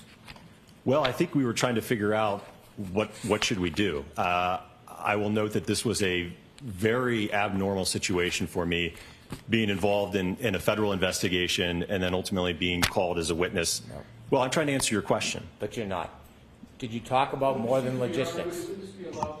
So, are you finished with your answer, Dr. Wolf, or are you still answering? I was still trying to answer. Go ahead, finish. Thank you. So as I mentioned, again, the situation was abnormal. I didn't know if we could get involved. I didn't think Mr. Jackson knew we could get involved. In terms of a path forward, would we be able to do more work? Could we review additional material? How could we work together moving forward? There was a lot of unknowns, so there was a lot of uncertainty. You done? Yes, sir. Did you talk about more than just logistics? No, sir. Did you talk about fees or structures? I described to him our typical procedure when we intake a criminal defense case, right? There's typically a contract and retainer associated with that. So I described our normal procedure that takes place, yes. So you talked about fees and scheduling and costs, what you charge. I did talk about, yes, the contract and the retention letter. When you talked about that contract, there was a discussion, wasn't there, about them hiring you, paying you, or retaining you? Potentially, again, I prescribed our standard procedure. Why was it you were talking about fees and schedules if you didn't think that you were potentially going to get hired? Again, I prescribed our normal operating procedure. I had no idea how it was going to work moving forward, which is why ultimately, immediately after that phone call, I contacted the Department of Justice to get clarification on that. We'll get to that, but I'm asking you specifically, why were you talking about fees and scheduling and being paid at that point? Objection, Your Honor. I'm going to allow it. Again, because Mr. Jackson was interested, I believe, in calling us to testify at trial. So I explained to us the normal process. When a client reaches out and wants to engage us for trial testimony, that's typically, again, the procedure that we prescribe at ARCA. So that's why I had that explanation to him. So you were talking to him about details about potentially being hired. Isn't that fair to say? I don't know about being hired. I think, again, him utilizing us in the trial as expert witnesses. Well, what's the difference between him utilizing you and paying you for that utilization and him actually hiring you? What's the difference in your mind? Well, I think there is a difference because ultimately, after I got clarification from the Department of Justice, they indicated that they could not, the defense that is, sign any type of contract. There could not be any type of agreement or retainer. I'm not asking what you determined later. I'm talking about the conversation you had on March 20th, 2022, when you were speaking to Attorney Jackson. That's what I'm talking about, okay? Understand? I don't know that I understand your question then. Okay. When you had a conversation on March 20th, 2022 with Attorney Jackson, you discussed potentially being hired, paid, compensated by Attorney Jackson or the defense for this case, didn't you? We did, like I said, I did explain to him our typical operating procedure when a client reaches out for trial testimony. I went over that with him, yes. I'm not talking about a client. I'm talking about this client. Did you talk about them potentially hiring or retaining you for work in this case? That's the question I'm asking you. On March 20th, 2022, not the 22nd, not the 24th, March 20th, 2024, did you speak to Attorney Jackson about them potentially retaining or hiring you for this case? I spoke to him like I speak to any other client that would be interested in calling us as a witness. Okay. And so after you spoke to them, you spoke to representatives of the United States Attorney's Office, and you wrote an email back saying that you were going to put the conversation on hold. Is that fair to say? Correct, until I got clarification from them. And at some point it was on hold, right? At some point it resumed. Yes. When was that? That would have been towards, I believe, the end of April. Okay. The end of April. How was this relationship resumed? What was the conversation between you and anybody on the defense that resumed that relationship? I think that I reached out to Mr. Jackson. Like I said, I think it looks like about a month had passed. And I had let him know that I had spoken to the DOJ and got clarification on moving forward. Okay. So in April of 2024, you reached out to the defense and said that you had permission or a green light to move forward in the relationship with the defense in this case.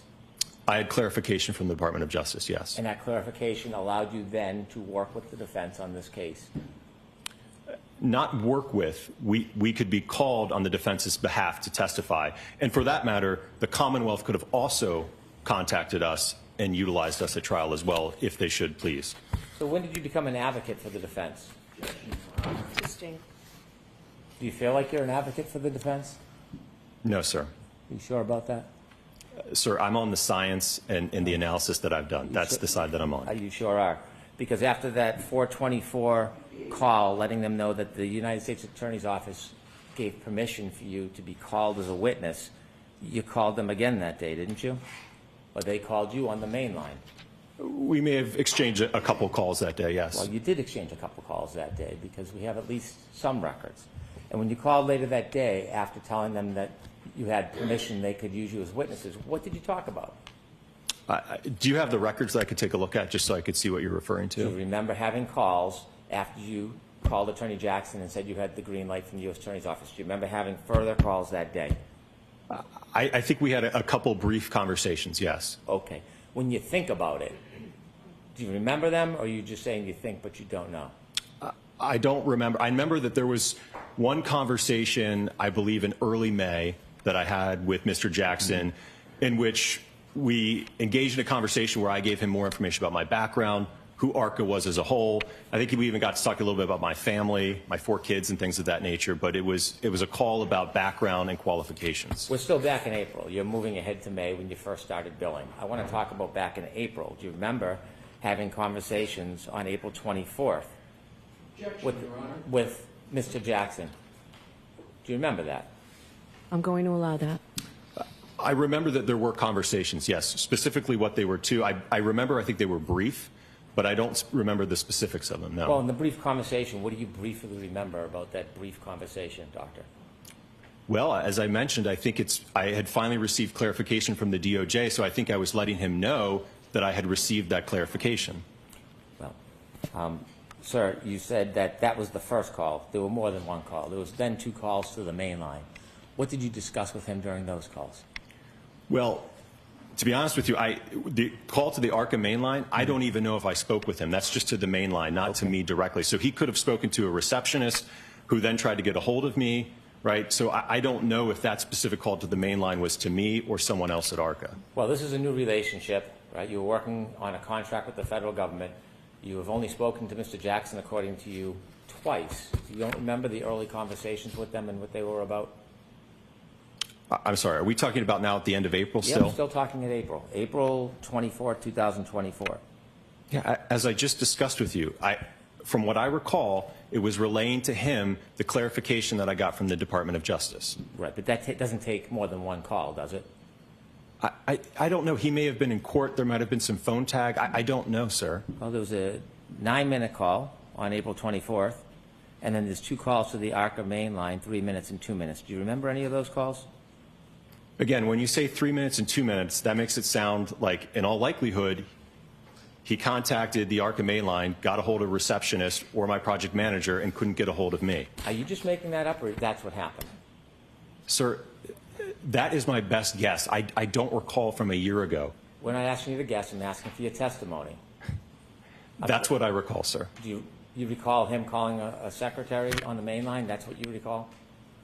He very well could have. I just don't know, sir. But you're making a representation that you recall him using a secretary in the main line. I'm asking what you actually did and actually said. Do you remember speaking to Mr. Jackson, Mr. Jackson or anybody on the defense team after that initial call, back on April 24, 2024? Do you remember those 2 phone calls? Objection, Your Honor. So let's get an answer. I don't remember those phone calls specifically, no, sir. Next Do you question. remember the phone call on April 30th, 2024? Do you remember that one? I don't remember that call, sir. Okay. Do you remember the call on May 1st, 2024? I don't have the records in front of me, but was that a longer call by any chance? It was 40 minutes long. Okay. Yep. So then, yes, as I just described earlier, that would have been the call in which I went over with Mr. Jackson a little bit more about ARCA, my background, my education, qualification, the kind of casework that I do, things of that nature. And did you discuss issues regarding this case? No, sir. So during the 40 minutes you spoke, you never discussed any of your findings that had already been made? No, sir. You had never discussed any of your testing in this case during that 40-minute conversation? No, sir. And it was all laid out in the report that was issued in February. I understand the report. I'm asking you, did you have any conversations about it with the defense? No, sir. So in that 40-minute conversation, you talked about your family, your pastimes, ARCA, but never, ever talked about this case? Objection, Your Honor. I'm going to allow it. Correct. You billed for that time, didn't you? I believe that I kept track of that time, yes. Okay. When you kept track of the time, did you submit that time and ultimately get money for that time? Again, I routinely keep track of my time when I'm working on a project. So, yes, that time was kept track. That's not what I'm asking you. Ultimately, that time that you kept track of, did you then submit it and get paid and compensated for that time? That's what I'm asking you. Well, first off, I'm a salaried employee, so I don't get direct compensation when an invoice goes out. That old invoice, when it's sent, ultimately comes back to ARCA. That doesn't come back to Dan Wolf. Okay. So in order to get paid for that, you would have had to submit that time through ARCA to then forward it, wouldn't you? Objection, Your Honor. Going to allow it. Is that true? Yes, I keep track of my time so that my boss knows what I'm doing, yes. Okay. Your Honor, can we approach, please? Who asked me that? Me, Your Honor. Yes. Come on over.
Doctor, again, to focus you, we're on May 1st, 2024.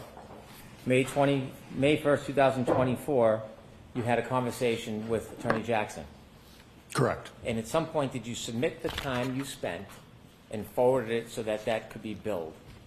Yes, and I will note that all of that time was actually tracked under the same project number that the work that was done for the Department of Justice was under.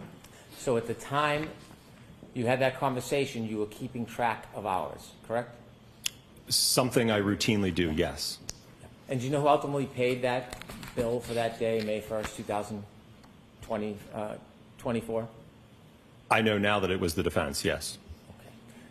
Now, when you billed, did you bill for the entire conversation? I don't know. You said most of the conversation was background, talking about ARCA, talking about your families? Yes. Right. Do you typically bill clients when you're spending time talking about families? Again, that wasn't the entirety of the conversation. I think you just briefly asked me about my family. Oh, now it's brief. Okay. All right. Objection, Your Honor. No comments, please. Do you typically charge when you're talking about non-related work matters in your billing? Sir, I think the majority of that phone call was related to, again, work-related topics. Work-related, it took that much time to talk about ARCA? And my background? Certainly. Yeah, okay. And how much was the majority? Sir, I don't know that I can parse it out in individual segments or minutes for you. Mm-hmm. And so after that May 1st conversation, did you communicate with the defense before June 9, 2024? I don't believe so. I think from what I recall, next up was, I think, the voir dire. Either Alan, I think Alan contacted me letting me know that the court wanted to do a voir dire of myself and Dr. Wrenchler. And you mean Alan, you mean Attorney Jackson? Yes, sir. Okay, so you became friendly. I guess first name basis, is that what you're referring to? No, I'm saying, did you become friendly? No, I wouldn't say that we were friends. I didn't ask if you were friends. I said, did you become friendly? I talk to him like I talk to all of the attorneys that I work with, sir. What would you call me if you were going to address me? Probably Mr. Brennan. Yeah. So, do you remember the next time you spoke to Alan? As I mentioned, it probably would have been sometime in early or mid-June.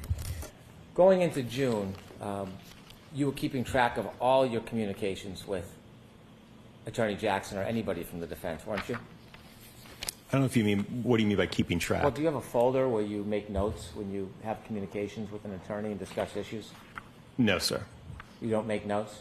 Not for brief phone calls, no. For your billing, do you save phone records or text messages so you have some collateral evidence about the billing? No, not when it's things about, again, logistics and traveling and scheduling. No, sir. And by the way, when you put together your phone records and text messages that you sent to the court in response to the court order, did you have actual records?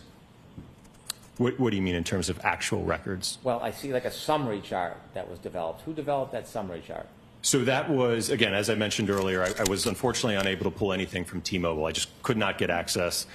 Then what I did is I logged into my personal Verizon phone records, and I was able to go back for 3 months. I couldn't get back to December, and then I downloaded the spreadsheets, and I extracted those rows and provided that.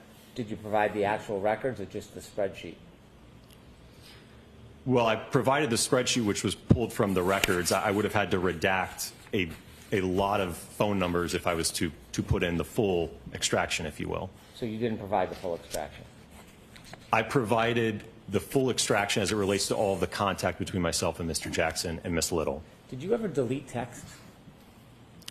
From last year? Yes. Yes. After you had text messages with the defense, did you delete those texts?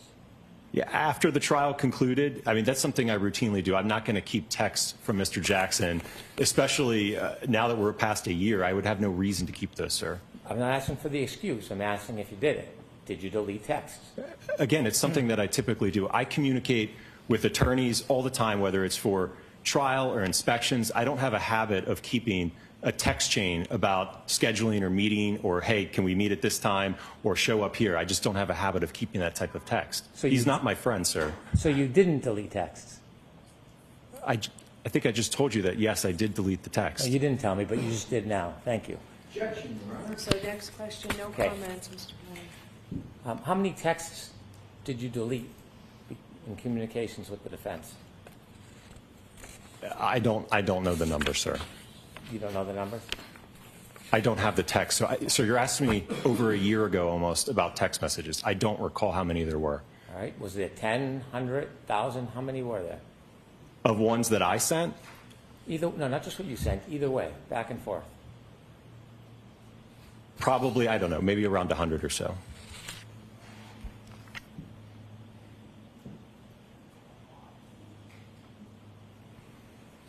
And when did you delete those over 100 texts between you and the defense? As I mentioned, I think the last text that I remember was Mr. Jackson texting me, just thanking me for my time coming up here after the trial. Again, that was at the end of June. And then I didn't hear from him. And at some point, I don't know specifically when, it would have been last year, but I deleted those texts. There was no reason for me to keep those, sir. Do you remember about when you made the affirmative intentional effort to delete around 100 text messages between you and the defense? It would have been sometime after the trial, probably before I got my new phone in November, but it would have been probably in the month or two after the trial, sir. Where were you when you were deleting these texts? Were you at your office, at home? Do you remember sitting down and deciding intentionally you were going to delete over 100 texts? Where did that decision happen? I have no idea, sir. You can't remember deleting over 100 texts where you Sir, were? I just said I delete text routinely. You're asking me to specifically give you a location and a time when I deleted those? I don't recall that. You said it was after the trial. Yes. And out of the 100 texts or so, who were you texting on the defense team? I believe it would have just been Mr. Jackson on that. Did you ever communicate by any other means, like signal or an application? During the time of the trial? Anytime. Yes, sir. With the defense? Yes. Is it typical for a biomechanical engineer to use an application like Signal to talk to an attorney on a case? Sure. You know the benefit of Signal, don't you? I mean, it's a messaging platform, yes. Well, it's an encrypted app, isn't it? What was that? Encrypted? I don't know, sir. It keeps no record of the communication when you use an application like Signal, does it? I don't know, sir. Well, you used it. Did you have it on your phone that you were using it with other people? No, I don't believe so. So the only time that you use Signal in your career is when you were dealing with this defense team? Yes, it was earlier this year. Mr. Jackson had communicated with me, indicating that it was his preferred method of communication. So yes, we did exchange some messages on Signal. But this was at no point in time during the first trial. Using the Signal app, was that your suggestion? No, again, I think it was Mr. Jackson that said it was his preferred method. Is that standard in your industry to use Signal when you're talking to clients? I don't know that there's a standard out there, sir. I'm asking about your standard. Is it your standard to use an encrypted app when you're talking to attorneys? If the client has that preference, I don't have a problem with it, sir. How many times have you done it other than this defense team? Again, as I just mentioned, it was the first time. How many conversations do you think you had with the defense team by Signal? Again, it would have been just Mr. Jackson. And like I said, it was really, I think, just in the month of March of this year, but it was brief. I know that I think we exchanged a couple phone calls, and I remember the call quality was terrible, so we really didn't use it that much. Okay, you're saying a lot of things. You're saying you think. I want to know your best memory. I don't want you to think. If you don't know, you don't know. How many times did you use Signal with the defense to talk about this case? Going to allow it. From what I recall, it was probably a handful of times. When you say what you recall, are you purposely being vague in case there's records, or do you not remember? I don't remember, sir. As you mentioned, it doesn't keep a log of it, so I just don't recall. Well, you don't have to rely on a log. You can rely on your actual memory. Right. I'm telling you that I didn't keep track of it, so I don't know the specific number. How many times do you think you talked by Signal? As I just mentioned, I think it was a handful of times. I don't know what a handful means. I don't know what that means. Probably 4 to 5. Well, was it 4 or was it 5? It was probably 4 to 5. It's the best estimate I can give you. How long were the conversations on Signal, the 4 to 5 times? I think they were pretty brief. I'd say probably around 5 minutes or so. You think each one was 5 minutes? Probably 5 minutes, Were you yes. putting it on a timer? Each one had to be a maximum of 5 minutes? No, I'm just giving you my best estimate, sir. How certain are you that the Signal calls were 4 to 5 minutes? Again, I just told you I'm providing my best estimate. How confident are you the times were between 4 and 5 minutes? That's the best answer I can give you, sir. I'm giving you my best estimate. I'm asking you how confident you are. Can you answer that? How confident are you, Dr. Wolf?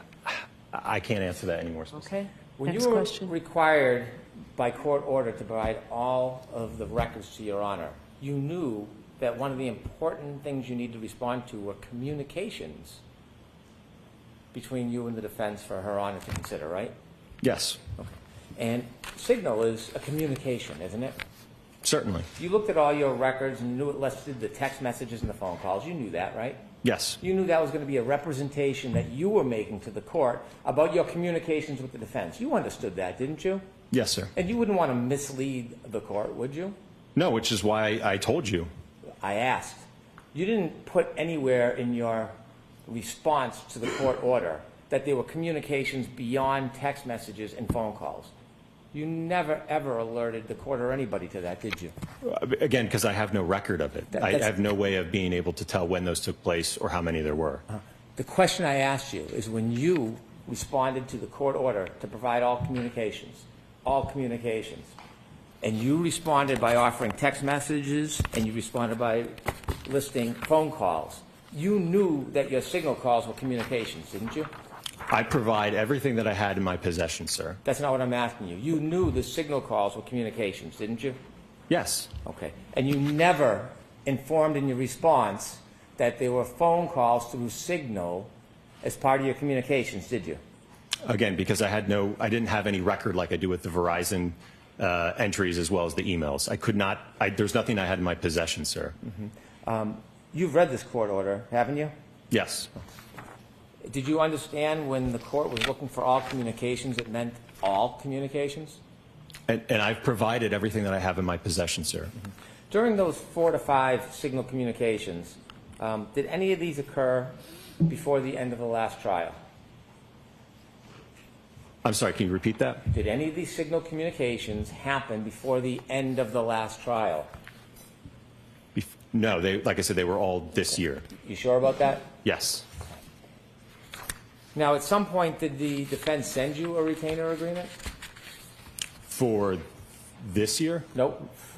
Prior to the end of the last trial, did you ever get a retainer agreement? No, there was no contract and retainer for the Not first that there wasn't a contract. Did you ever receive a retainer agreement? No, I don't believe so. When you came out to the last voir dire and the last trial, did you have an agreement with any entity that was going to pay for your costs? No, sir. So you had no agreement that you were going to be refunded or compensated for your costs? No. Did you have any agreement that you were going to be compensated for your time? No. So when you were asked to come out and testify in this case, tell me, did you think that the defense was going to compensate you for the costs of you coming out here? I had no idea who was ultimately going to pay the invoice, if an invoice was even sent. Did you think that you were coming out here to testify for free? Again, I don't know who was going to pay the bill. I'm not. That's not what I'm asking you. I want to know, after having these conversations with the defense, and they asked you to come out here, did you expect to be compensated for your time? Again, I'm a salaried employee, so it doesn't matter to me. I'm sure my boss would like us to get paid, but no, I did not know ultimately who would pay an invoice if an invoice was sent after the trial. Well, you were keeping track of your billing, weren't you? I was keeping track of my time, yes. And you kept track of your costs, didn't you? The company does that, yes. Did you? Again, I enter my time so that the company can keep track of my time, yes. When you came out here and made travel arrangements, did you have any conversations with anybody from the defense? About the travel arrangements? Yes. Yes. And as far as the travel arrangements, who on the defense was trying to help you with travel arrangements? I believe it was Mr. Jackson. Was there other people, associates, colleagues that were helping you as well? None that I had direct communication with. I don't know if he communicated with others after that. Was there a person named Kat? You ever hear that name before? I believe that, yeah, she may have escorted me into the courtroom, I think. Well, you don't believe, because that's a pretty particular name. So when you use words like you believe, you know. You know. So, did you meet a person by the name of Kat? I'll allow it. I think when I arrived here, yes. Well, without qualification, the simple question is, you've met Kat, haven't you? I think I met her, it was either at the voir dire day or the trial day, yes. Mm-hmm. Now, does Kat work for the defense? I have no idea who she is. Well, how did you know who she was? How was the introduction? How did that go down? I just mentioned, I think she escorted me here to the courtroom. Escorted you from where? I think I arrived, I drove here and I arrived, I believe, in the church parking lot across the street, and I think she walked me over, and then ultimately when I was done, I think she walked me back to the lot. Do you have conversations with anybody for the defense about how you'd get here and why it is in particular you would park at the church parking lot? Because I had no idea where to go. But who told you where to go? Like I mentioned, I communicated with Mr. Jackson, who provided that information to me. Okay. And did you have any significance about the church parking lot? Did that mean anything to you? No, he had just indicated, I think, that they had reserved it, and it was a spot that I could park my vehicle. Okay. And when you got there, did you meet with anybody from the defense?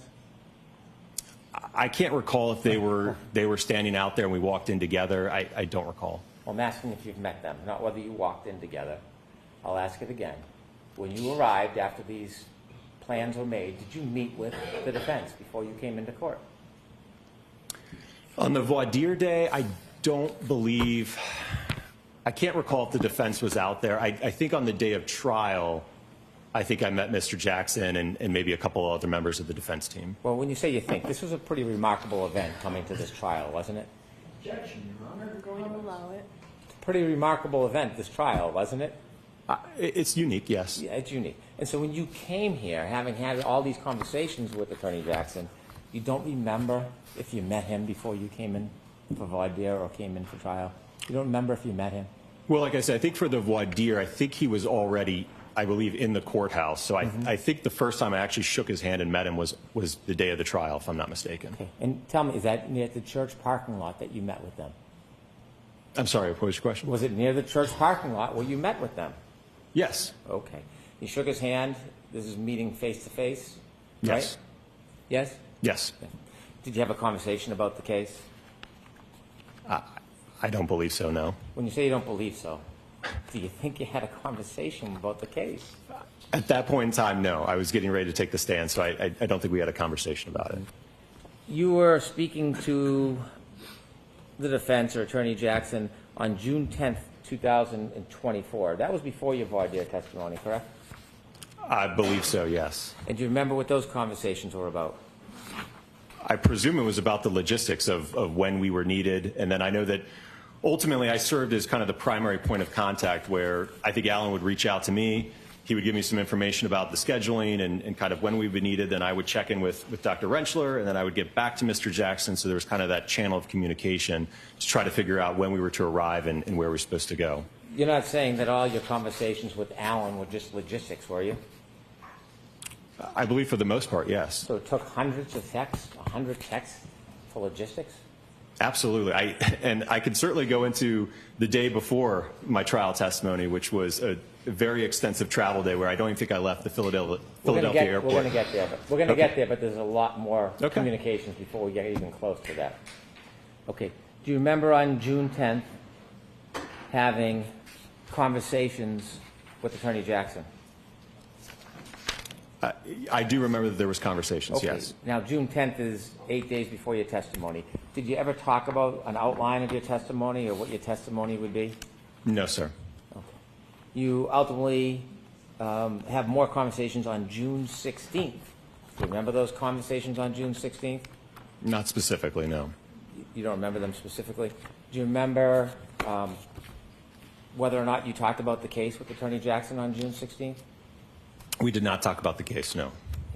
Did you ever email with Attorney Jackson around that time? In June 10th? Before your voir dire? I don't believe so, no. Okay. So everything from your mind was just logistics at that point? Yes, sir. Okay. And then you came in for June 17th? I believe the voir dire was the 18th. Okay. Do you remember having phone calls on the 18th with Attorney Jackson? The day of the voir dire? Yes. I could have to let him know that I arrived. Well, so you check in with the client, tell them you're on their way, even though you're not going to meet them? To let them know that I'm coming to court? Okay. And so when you testified in the voir dire, then did you have further conversations with Attorney Jackson? After the voir dire? Yeah. Yes. And did you talk about the case? No, sir. You had to testify, or you came and you testified on the 24th? That sounds right. You had a number of phone calls before the 24th. You had a series of phone calls on the 17th, 2 on the 18th, 2 on the 19th. Do you know what any of those were about? I think it was about the logistics of arriving here, because I know that I was going to, as opposed to driving, I was going to fly in this time. Okay, how about the 21st and 23rd? There's a call on the 21st and 2 on the 23rd. Did you talk about the case? No. And so when you came into trial to testify, you were just relying on the opinions you had already provided in the past? That were written in the February 12th report Yeah. of 2024? Yeah. Yes. And you had not talked about the case with Attorney Jackson or any member of this team? No, it was all in the report, and that's ultimately what I testified exactly to at the time of trial in the voir dire, sir. And you did not talk to Attorney Jackson or anybody else about the case? No, sir. May I approach? Yes.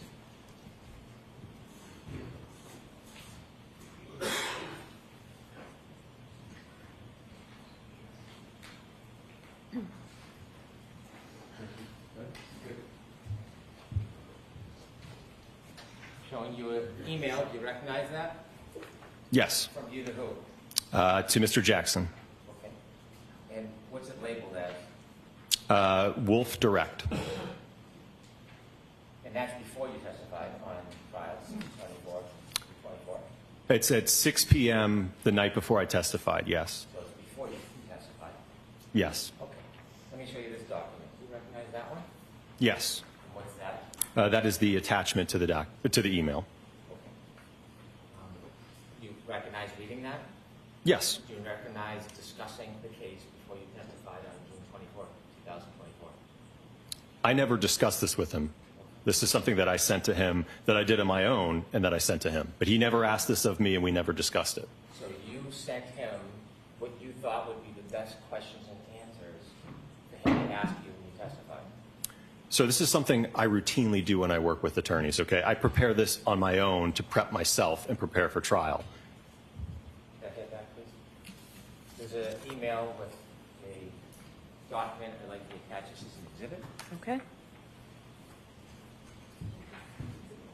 Exhibit 1. Exhibit 1.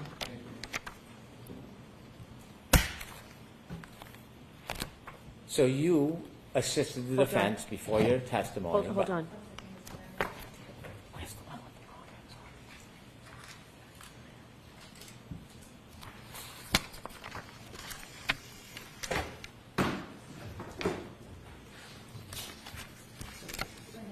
on? Thank you.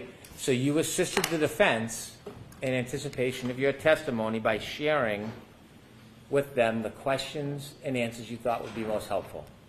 Again, as I mentioned, this is something that I do internally to prepare. I sent that to him the evening before I testified at 6 p.m. I presume that he already had his direct examination done at that point. So I sent that to him, yes. That's a lot of answers other than the one for my question. The one for my question Hold the comments, please. my question was, you had communications offering information to the defense before you testified in a way that you thought would help the testimony, didn't you? Well, first off, I have no idea if he even read it or utilized anything from it. But that's not really answering the question I just asked, is it? Can you repeat the question? Of course I can. So when you sent a direct examination to Attorney Jackson before your testimony, you communicated with Attorney Jackson, providing information that you thought would best help your testimony in court. Well, I think ultimately it's to help the jury understand my report and my analysis. Do you think it's helpful not answering the question and just diverting every time I ask you something? Do you think that's helpful? Sustain. Do you want to answer my question, or do you want me to move on? I think I answered your question. I don't think you did, so I'll ask it one more time. All right, no comments, please. Do you think that providing a direct examination to the defense before you testified is in any way assisting preparing for your testimony? Again, I don't know if he even utilized it, sir. And certainly if the Commonwealth had reached out, they could have gotten a copy of that as well. It would have been the same exact outline whether I testified on behalf of the defense or behalf of the Commonwealth. You don't want to answer my question? Objection, Your Honor. Sustain. Did you ever make any comments or discuss the outline that you provided to the defense to help better the testimony for the defense? I did put comments, yes. When I just showed you that document and you said you just sent it because this is a standard thing, why didn't you just tell us that you made comments that would assist the defense? Why didn't you share that when I just asked the question? I don't understand your You question. don't understand my question. I asked you about the outline, the direct examination you provided to the defense, and you gave me a response that this is something typical, but it's just an outline. You wouldn't answer whether it would help the defense or not, but the reality is you were assisting the defense, isn't it? Objection, Your Honor. I'm going to allow that. You were making suggestions to help the defense, weren't you? Sir, it wasn't to help the defense. It wasn't to help anyone but the jury understand things. As I just mentioned, that outline, if it was asked if I had sent one to the Commonwealth, you would have gotten the exact same copy. You didn't send one to the Commonwealth. The Commonwealth never reached out to us, sir. So what you said in this is there was a question about, so not being able to inspect the vehicle is something that is not uncommon in your line of work, and you wrote back, absolutely not, correct? Correct. And you made a comment to assist the jury, according to you, only to assist the jury. Not sure if you want to put this somewhere in the direct examination.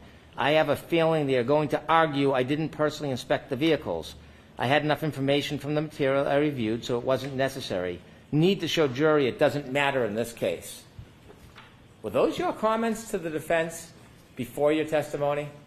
Absolutely. And it would have been the same argument probably from The defense, if you had called me a witness about not being able to inspect the vehicle, I wanted the jury to have an understand that for the analysis I undertook, it did not matter that I did not physically inspect the vehicle, sir. So when you're telling us here, under oath, before this court, that you did nothing to assist the defense, you do not think that you making these suggestions on how to better the testimony for the defense, you don't think that's helping the defense? No. Okay. You said, not sure if you want to put this somewhere in the direct examination. So you're making suggestions to the defense about what you think could be helpful in the direct examination, correct? Sir, there were never any conversations between me and Mr. Jackson about what questions to ask, what not to ask. Again, I prepared that internally on my behalf and sent that to him. Whether he utilized it or not, I have no idea. Not my question. Not my question. What I'm asking you is when you wrote to the defense and said, not sure if you want to put this somewhere in the direct examination, Yes, slow down.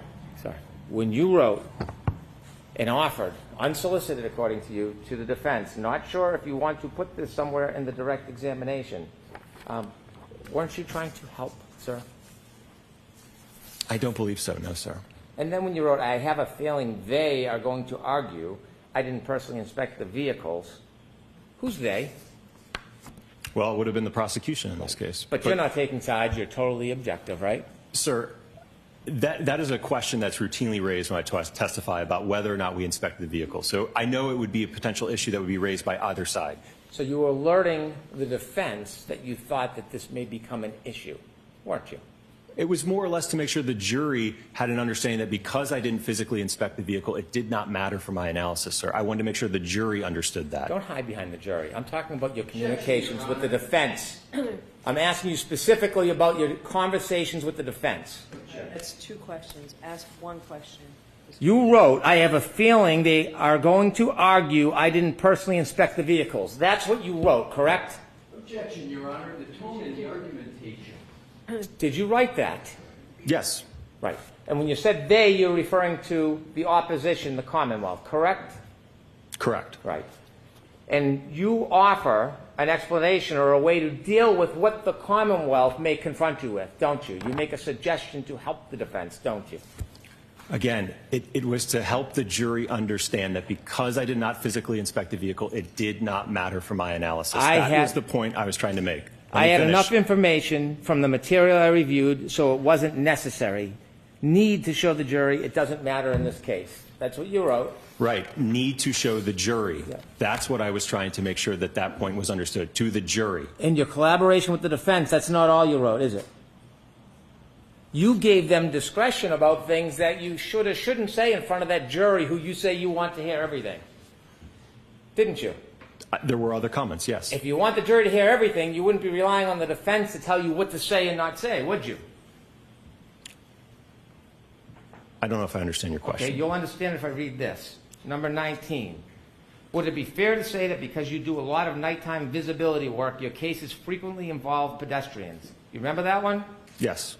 And then you wrote back, yes, unfortunately there is a direct correlation between the time of day and pedestrian fatalities. You remember that? Yes. Statistically speaking, most pedestrian fatalities occur during the evening and night hours. You remember that? Yes, sir. So my specialty in the area of lighting and human factors results in a lot of my cases involving pedestrians. Yes? Yes. Oh. And then, do you defer to the defense, not the jury, trying to give the full story to the jury, do you defer to the defense in exercising discretion on what you will or will not say to the jury back then? Well, allow me to explain, if you will. I'm asking you a question. Well, let me explain. No, I'm asking you, did you defer? Answer the question first. Did you defer to the defense on what information they wanted you to put in front of that last jury or not? I didn't defer to them. The reason for that comment is a few reasons, sir. Let me read it, and then you can give any explanation you want. Hold on. Next question, Mr. Brennan, You and said- then you answer, Dr. Wolf. You said, if you don't want me to say this, that's fine. Are those your words? Yes. Allow me to explain. Because, for one, I want the jury to have an understanding, again, the jury to have an understanding of my background in lighting and human factors and how it relates to me seeing a lot of pedestrian impacts, right? So I want them to have that understanding. At the same time, I don't want them to get caught up in a statistic that just because there's more pedestrian impacts at night, that this alleged incident must have occurred because of that statistic. Question 31. Have you been qualified as an expert in court before? And you wrote back, yes. Remember that? Yes. And then you made another comment. Do you remember that? Yes. I realized in my testimony, I said about 20 times when you asked how many times I've been qualified. You were referring to your voir dire testimony, correct? Correct. I misinterpreted your questions, which was my fault, but in looking at my D&T lists, it's 11 trials and 7 depositions. 18 testimonies total, correct? Correct. Not sure if you want me to clear this up or just leave it. Wouldn't you want to clear up a misstatement when you realize you had made a mistake? Wouldn't you want to inform the court, I stated qualifications I didn't have, it was unintentional, but it was a mistake? Well, that's exactly why I put the comment in there, sir. You put the comment, you didn't put the comment to the Commonwealth, did you? Again, you all never contacted us, sir. Did you comment to the court who you made the representations in front of? Did you let the court know that you made a representation that was inaccurate? Again, that's why I put the comment in there to... Okay. Did you inform the court about your misrepresentation? No, I did not inform the court. You relied on the defense and gave them the discretion whether they were going to clarify the record or not. Correct? But I provided the clarification, yes. Mr. Brennan, could you move along, please?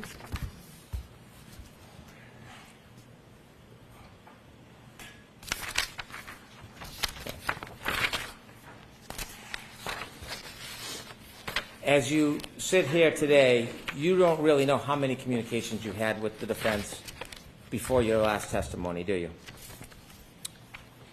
For trial 1? Yes, trial 1. I think it's all memorialized in the records and the emails that were produced. The ones that were produced, but not things that were lost or destroyed or deleted, correct? Again, there are records, even though the physical texts aren't there, there's certainly records of the calls, incoming, outgoing, as well as texts. Do you remember when you testified in the voir dire, you were asked that before that morning when you walked into court, you had never met Attorney Jackson face-to-face? Correct. But you met him in court that day, right? I believe I met him that day, yes.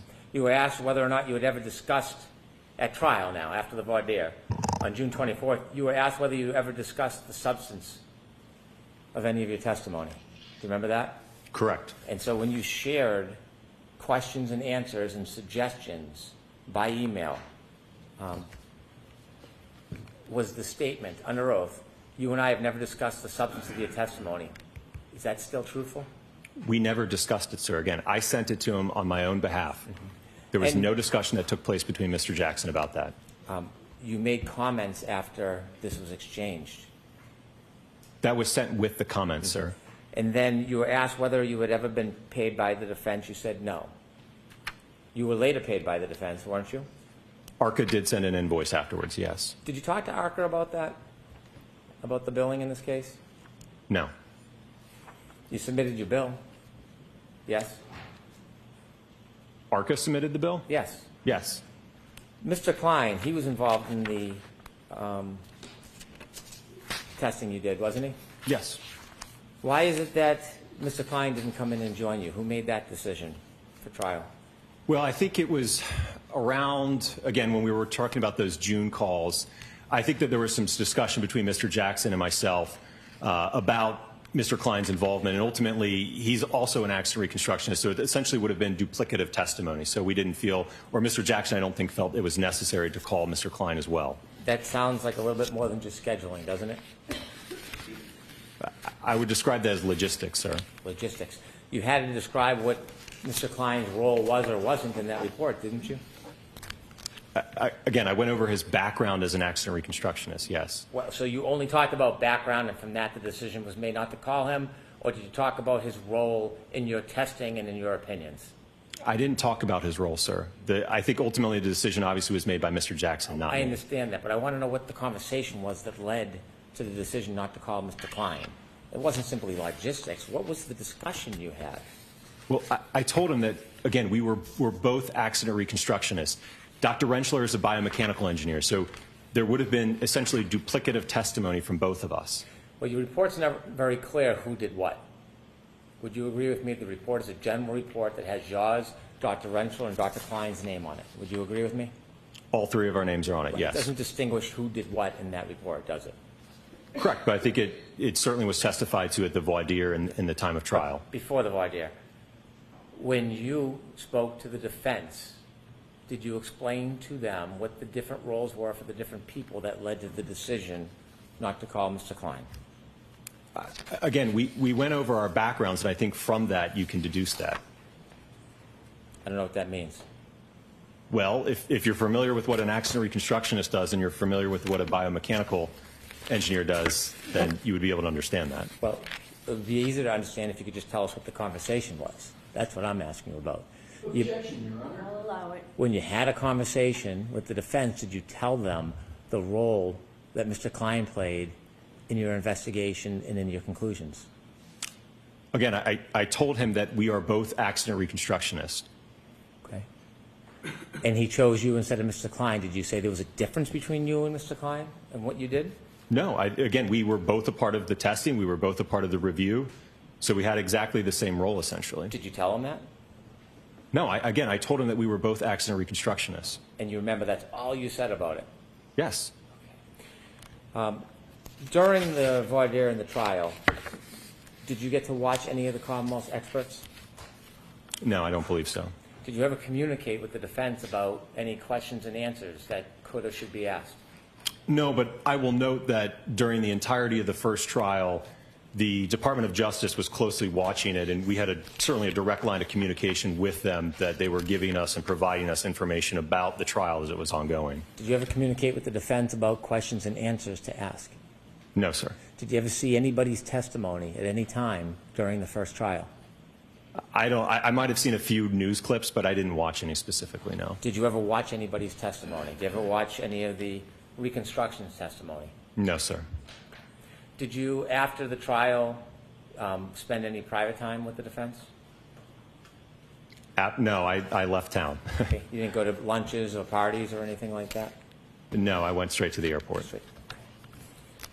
And, sir, is there any other communications that you've had with the defense that you didn't tell us about outside the texts and the phone calls and the signal calls? Or any other communications that you can think of that you had with the defense? No, sir. I've provided everything I have in my possession.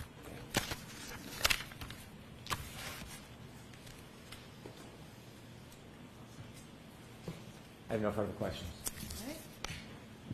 Mr. Alessi, do you have anything? I sure do, Your Honor. Thank you. Are we going to get to Dr. Wrenchler today or not? Well, you know how much time Mr. Brennan's... I'm just asking you. I hope so, Your Honor. Okay. May I approach the witness? Yes.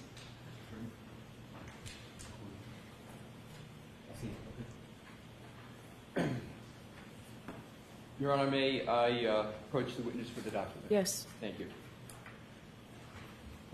Dr. Wolf, I am providing you with a document. Do you recognize it? Yes. What is it?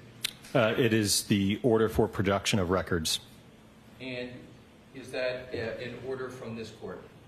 Yes, sir. And is this the order that you were provided with in response to recent matters with regard to this court and what you should or should not be keeping in terms of records and what you should be producing with regard to records? Yes. Could you please read the, excuse me, at this time, Your Honor? I have it in front of me. Okay, well, I understand. So if Your Honor has it, I would like it to be part of the hearing Sure, record. we can mark it. Yeah, that's exactly. Thank you. Exhibit 2. Thank you.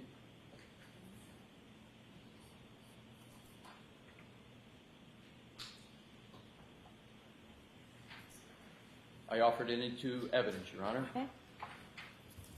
May I allow the witness to have that, please? Yes. Thank you. Take that, Judge.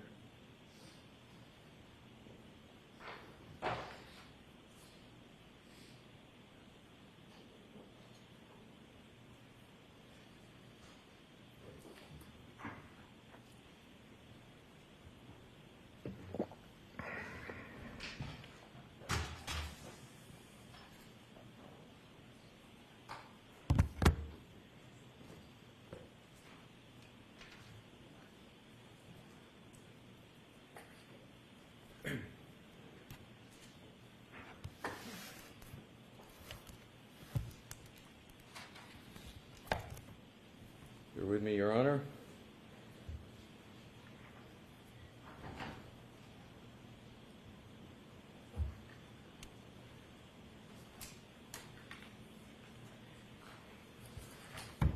Dr. Wolf, I realize that the court has a copy of this, but I'd like you to please read the first sentence in the indentation at the top after following. Okay. All records within ARCA's or its owners, partners, employees, or representatives' possession, custody, or control in whatever format kept that reflect or in any way relate to work performed or contemplated and related in any way to billing, payment, compensation, and or reimbursement of any kind in connection with Commonwealth versus Karen Reed. Did you, and to the best of your knowledge, everyone associated with ARCA comply completely with this order with regard to the records that are requested in it? Yes, everything I had in my possession and that ARCA had in our possession, we produced.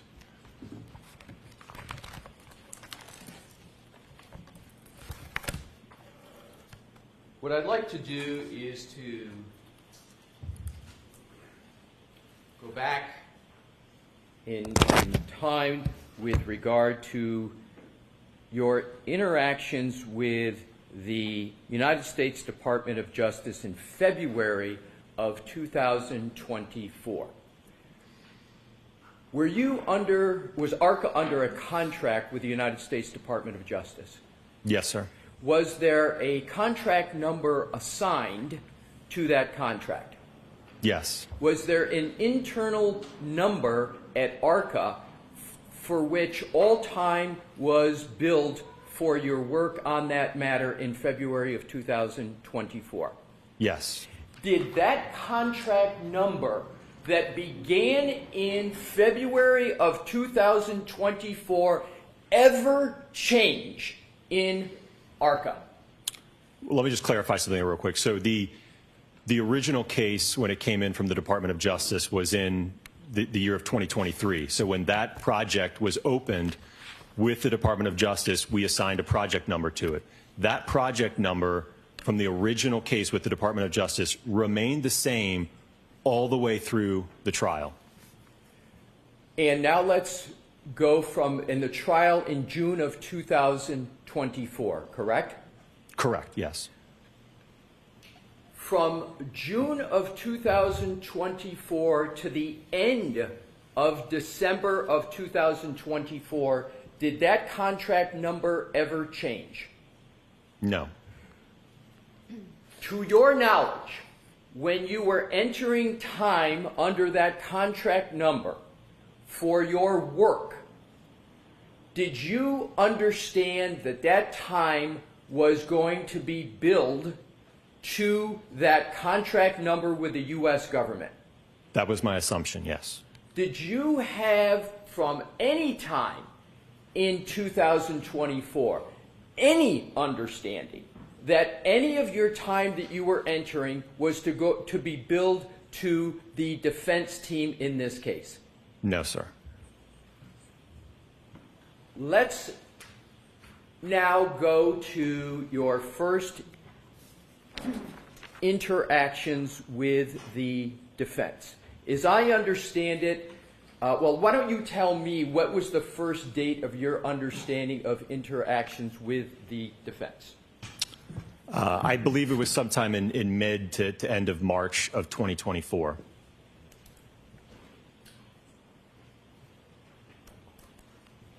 Again, that would have been over a month from when we issued our report to the Department of Justice. Your Honor, may I approach the witness? Yes. Thank you.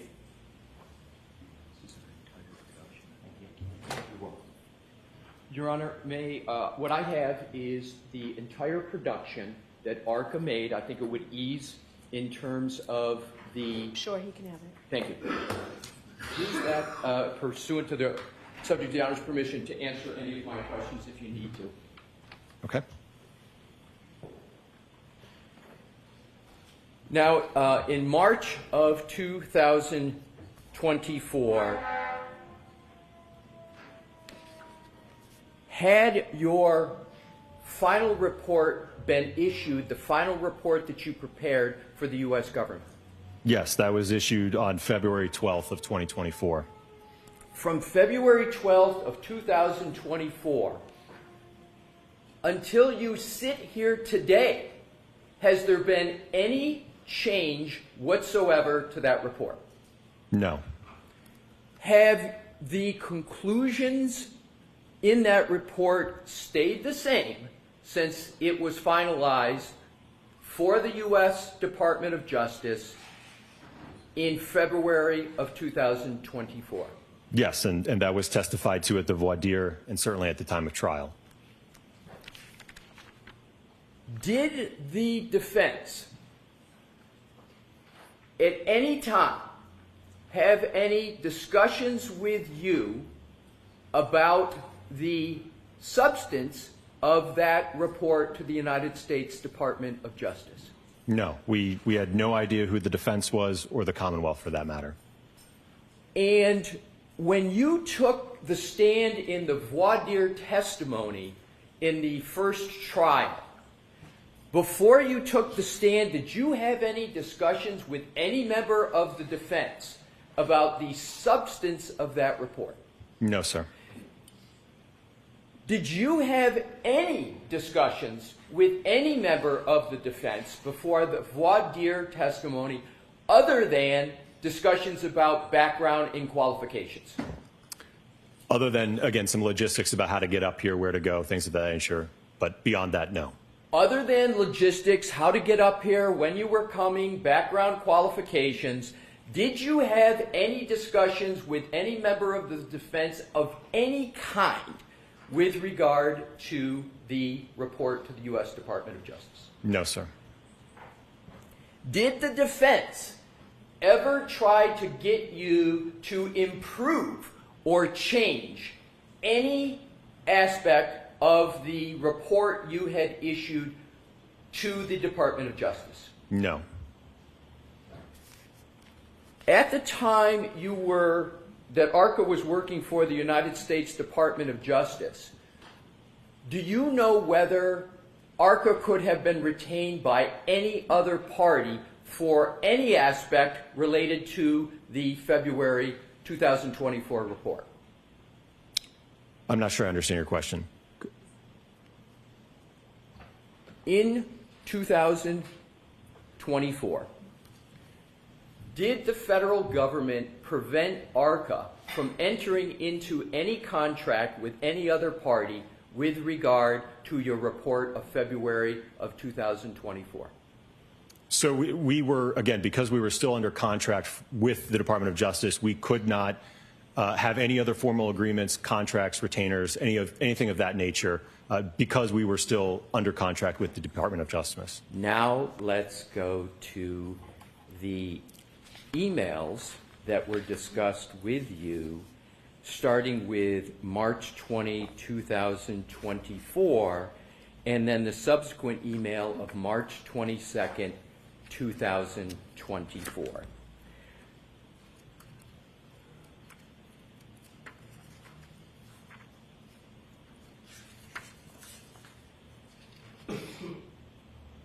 Okay. Are you there, sir? Yes, I think so.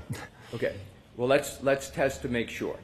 March 20, 2024, 10:49 a.m. from Alan Jackson to Daniel Wolf. Do you have that?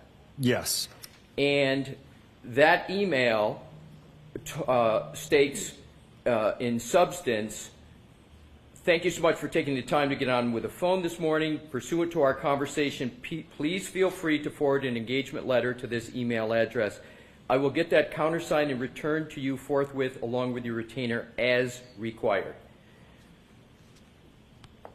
As of March 20th, 2024, was there any understanding that ARCA would be compensated by the defense for any aspect of current or future work? No. Was there any understanding or discussion that ARCA would receive any reward or payment or compensation for any contemplated work with the defense? No. The discussions that you had with Mr. Jackson that are the subject of this March 2024 email, were there any inducements to ARCA from the defense? No, sir. After that email was received by you, did you have any understanding or expectation of any kind that ARCA would be compensated for any work associated with this case? No, sir.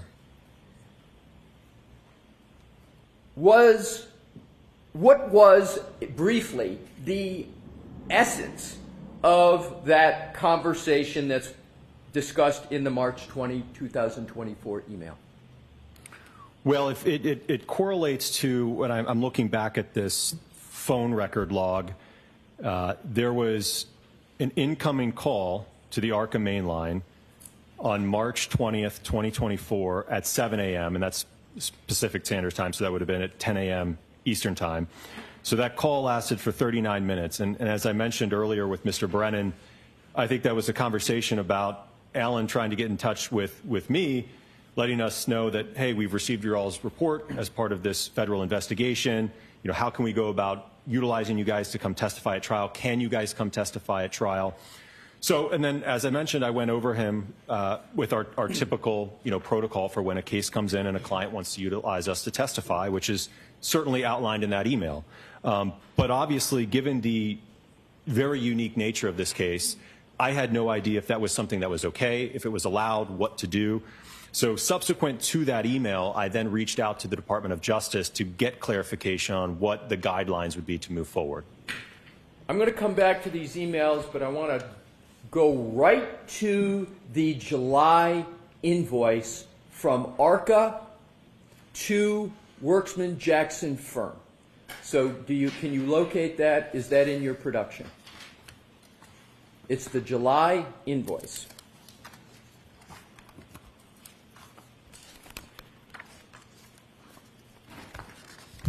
Yes.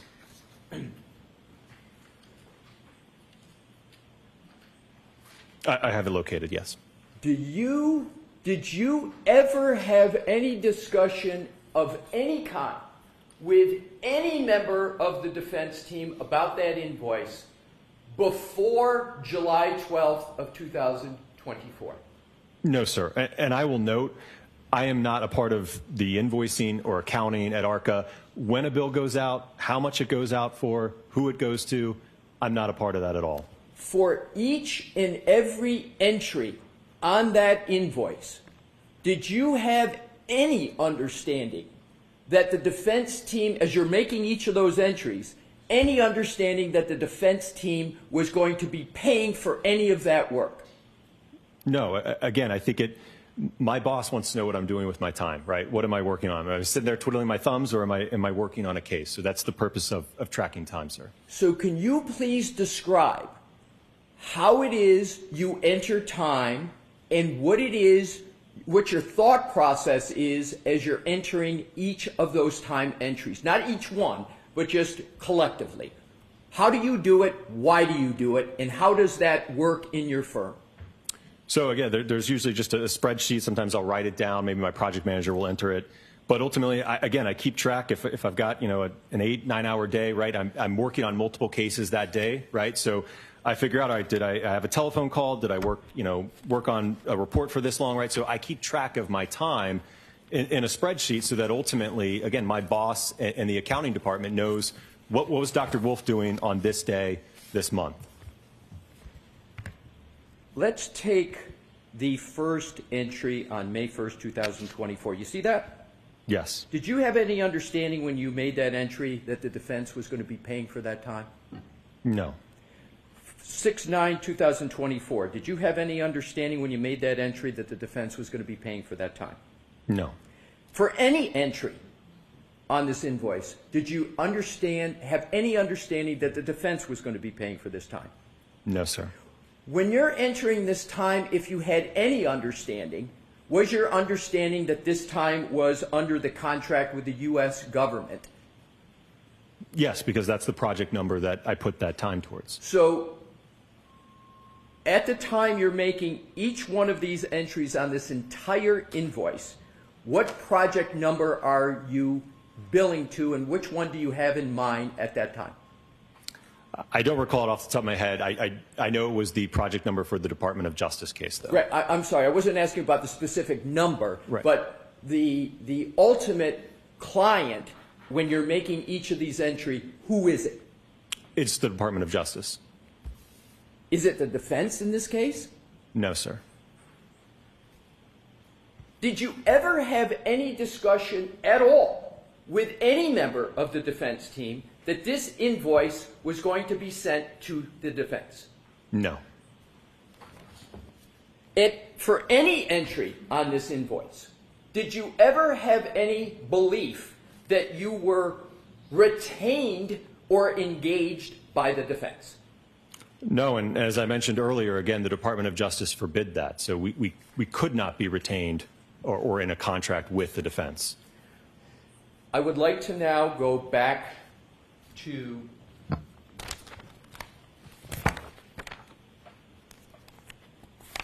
the emails we were talking about. Specifically, we left off with the March 20, 2024. I want to now go to the March 22nd, 2024 email. I'm just going to shorthand that, refer to it as the pause email. What had happened between March 20th, 2024 and March 22nd, 2024? Do you have the tab for that, the email that you're looking at? Sorry. Tab 1, please. Tab, okay.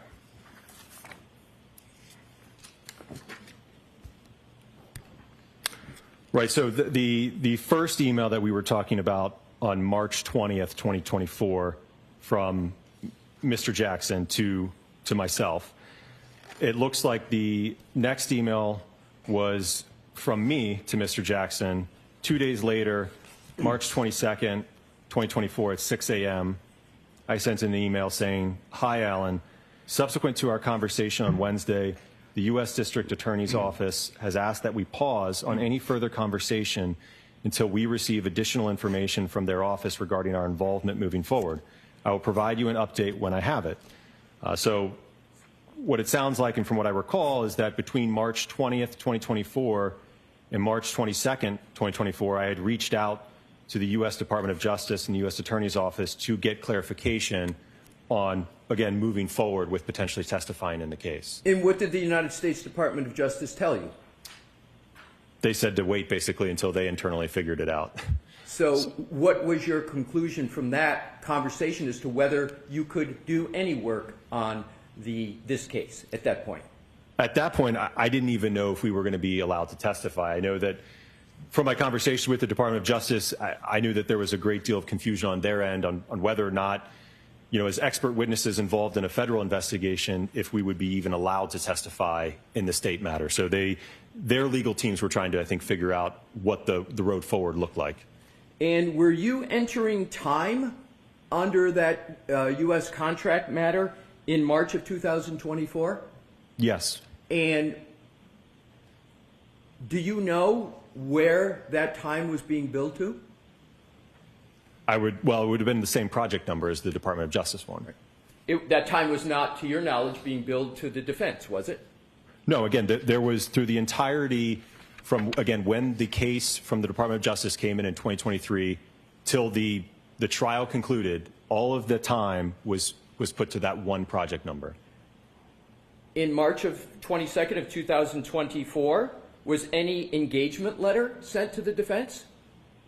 No. As of March 22nd, was there any retainer sent to the defense?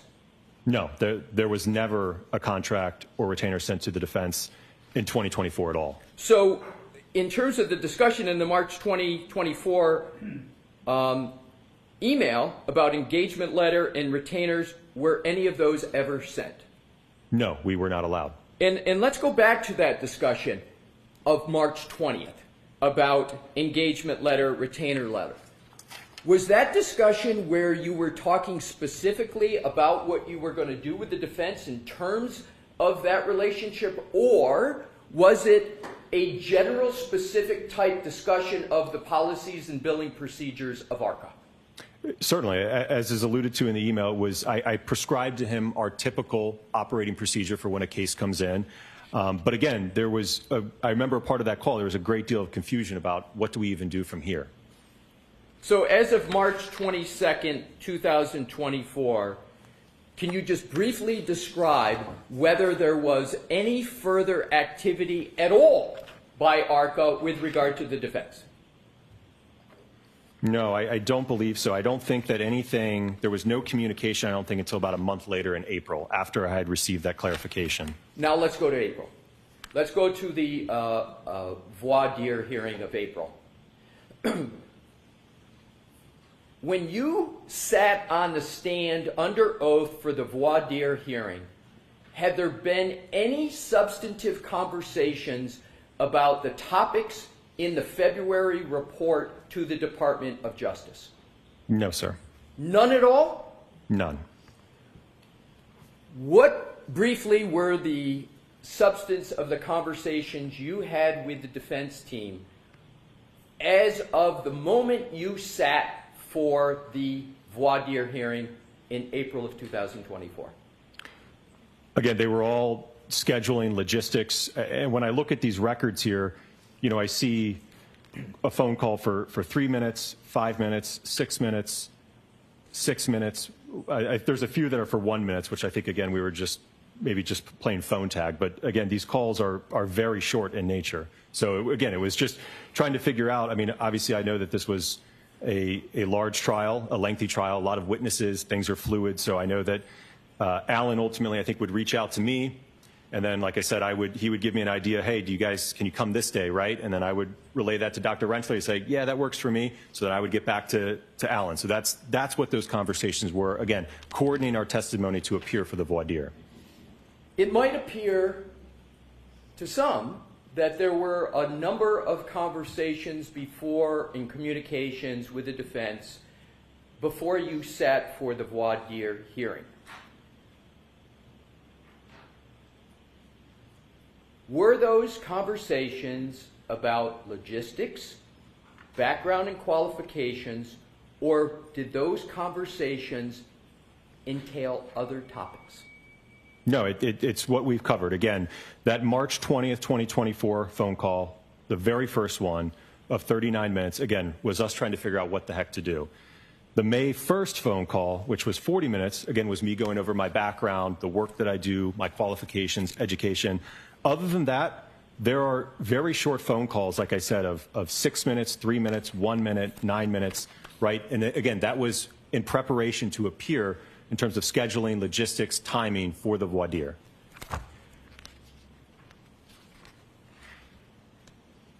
At the voir dire hearing, do you recall the Commonwealth asking you any questions at all about whether you were being compensated by the defense? I don't recall a single question by the Commonwealth on that, no. Did the Commonwealth ask you any questions at that voir dire hearing about whether you had any substantive discussions with the defense about your February report to the United States Department of Justice? I don't believe they asked, no. Did the Commonwealth at that voir dire hearing ask you any questions about whether you had any promises or inducements from the defense before you sat down for that voir dire hearing? No.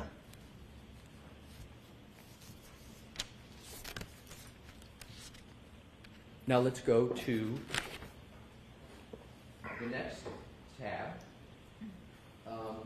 with regard to the outlines that you were asked on direct examination by Attorney Brennan.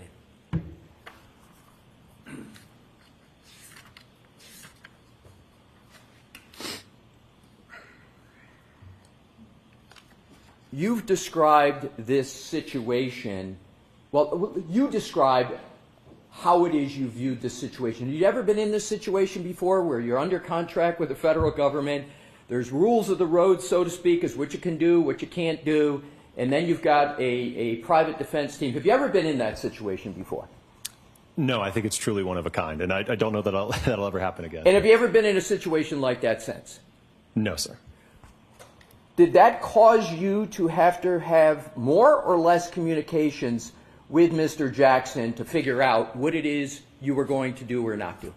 Sure, yes. In terms of your outlines that you sent to Mr. Jackson, did he ever broach in any way at all any idea of you sending him an outline? He never asked, no. Was there even any discussions that you might send an outline? No. As I mentioned, it's something that for me is customary as I'm preparing internally for trial, right? I'm not going to come to trial, not review anything, not look over my notes, right? It's something that I do internally so that I can have an understanding how do I want to try to answer questions that might be posed to me such that I can have the jury understand how did I arrive at my opinions. Was it important to you, before you sent that email with those outlines, was it important to you that the jury got a fair and accurate presentation of the work you had performed in association with your February report? Yes, I think that this is my job. Was there any other motivation that you had in sending that outline and that email to Mr. Jackson other than making sure testimony was elicited that would make your perspective clear to the jury? No, that was the only reason. Were you trying to, in any way, favor the defense, give the defense any favor with regard to that trial? Absolutely not. What was your goal, both with sending the outline and the testimony at trial? What was your goal? Again, as I mentioned, I think it's to help the jury understand the report, the analysis, what I did, what I reviewed. Did the defense ever ask you to communicate to the jury about any aspect of your report in any way? No, sir. And did you, in fact, communicate to the jury what it is you intended to effectuate the goal that you just explicated? I think so, yes. And with regard to the comments that were in those outlines, what was your intention in putting in those comments? Again, is to provide the jury, again, like for example, with the nighttime pedestrian statistic, right? It was to have them have an understanding that, I wanted them to have an understanding that I do a lot of nighttime invisibility work, right? So therefore, I see a lot of pedestrian impacts. But again, I don't want them to take that statistic and say, well, we have this alleged incident, there was bad weather conditions, it was nighttime, therefore, we should give that more weight. And is that desire of yours, in your mind, to help the defense more than to help the Commonwealth? No, it's impartial, and I will note I give numerous presentations, and I think slide 2 or 3 on presentations I give, it's going over that very same statistic. I would never shy or hide away from that statistic, and I believe I testified to that very statistic or that comment at the voir dire and in my trial testimony. In terms of after you sent the emails with quals and issues pertaining to direct testimony, did you ever have any communication of any kind whatsoever with the defense team? No, he didn't. Mr. Jackson didn't even respond. And I think when I sent the direct outline, it was Sunday evening before I hopped on a plane. And I think by the time I got into Boston, it was like 1 a.m. So I didn't even have a chance. When you took the stand to testify the next day in that trial, had you had one word of a conversation with Mr. Jackson or any other member of the defense team about the substance of your upcoming testimony? No, sir. So you went and sat during that trial and gave testimony to the jury without ever having talked to a member of the defense team about the substance of your February 2024 report? Correct.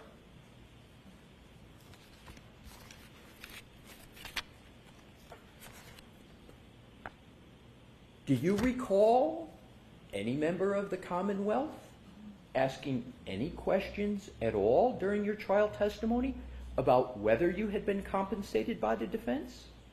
No. Do you recall the Commonwealth ever asking any questions at all whether you had communicated with any member of the defense with regard to your testimony while during your trial testimony? I don't think that was asked. No. Do you recall any questions from the Commonwealth about whether back in March or any other time you had been promised or induced by the defense? Do you remember any of those questions? No. Do you remember any questions by the Commonwealth at either the voir dire or the direct testimony about whether you had had conversations with the defense? No.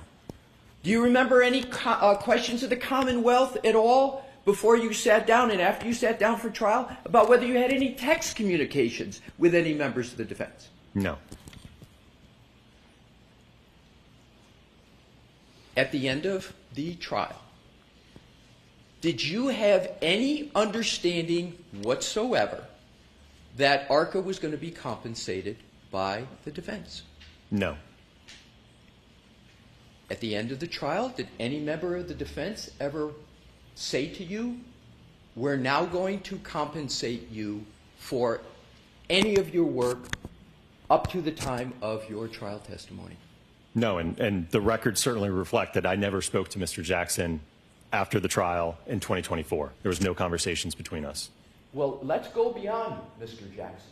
Let's go to any human being. Did you have any discussions with any human being as to whether the defense was going to compensate you for any work, travel, expenses, disbursements that you had or incurred up to and through your trial testimony? No. And at that time, were you still under contract with the United States Department of Justice? Yes.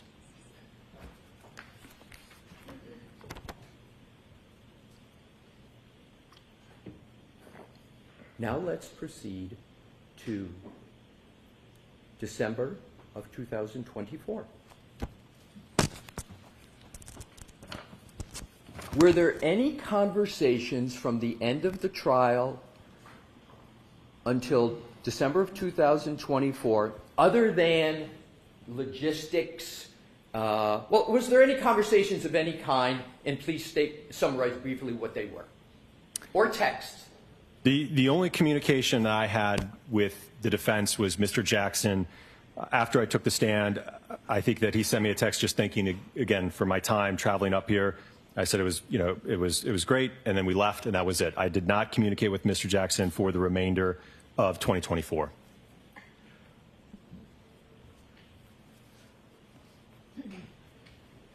Now let's go to recent communications.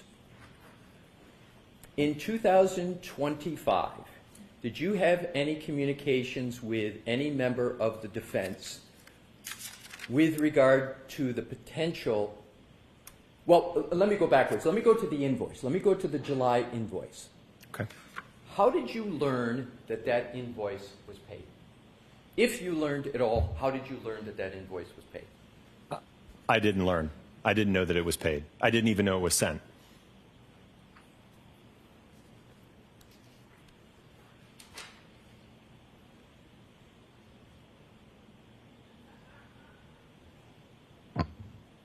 Now let's go to this year.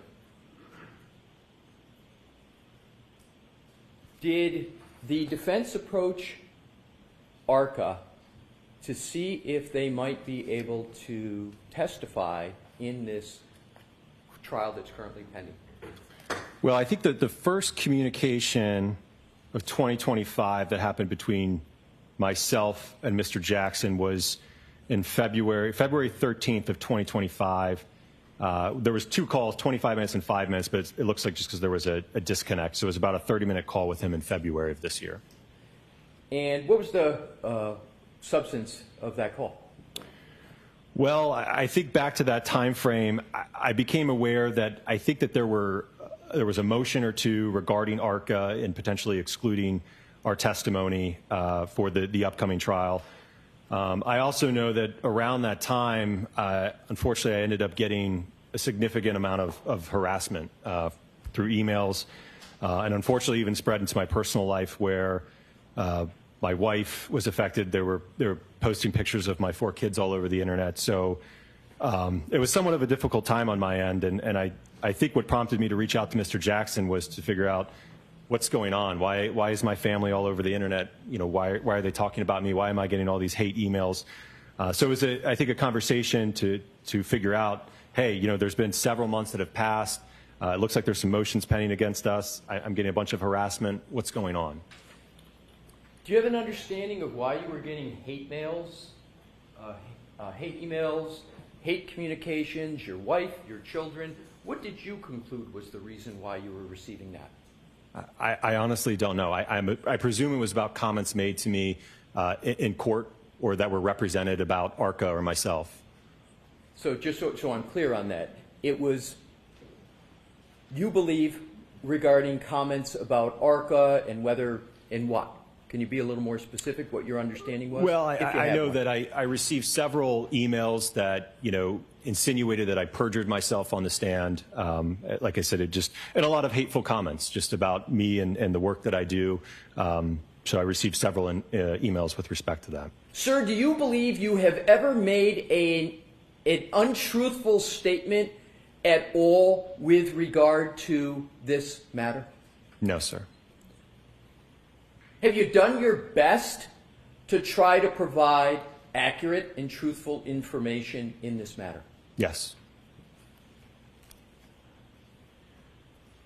Now to the last part, which is, did the defense contact you with regard to potential further work? I want to separate out now and move on from the work that you did with regard to the U.S. Department of Justice, your February 2024 report. We went all the way through the trial in that matter. We went to the end of 2024. Now I want to come to 2025 in a different subject matter, which is communications with the defense about doing further work for this trial. Yes. What was the nature of the communication? And so we can move through this rather quickly, but importantly, I want to get it complete and accurate. Just describe what the communications were on a timeline basis, subject matter, and with regard to your understanding of why you were contacted. So subsequent to that February 13th call, as I mentioned, Mr. Jackson had indicated that he preferred to utilize Signal to communicate. So we exchanged a few messages and phone calls on that. Like I said, they were rather short. I'm going to interrupt you for there a bit. Was there any discussion about the reason for Signal because the prosecution had been subpoenaing the phones of Mrs. and Dr. Reed, subpoenaing and seizing the phone of Ms.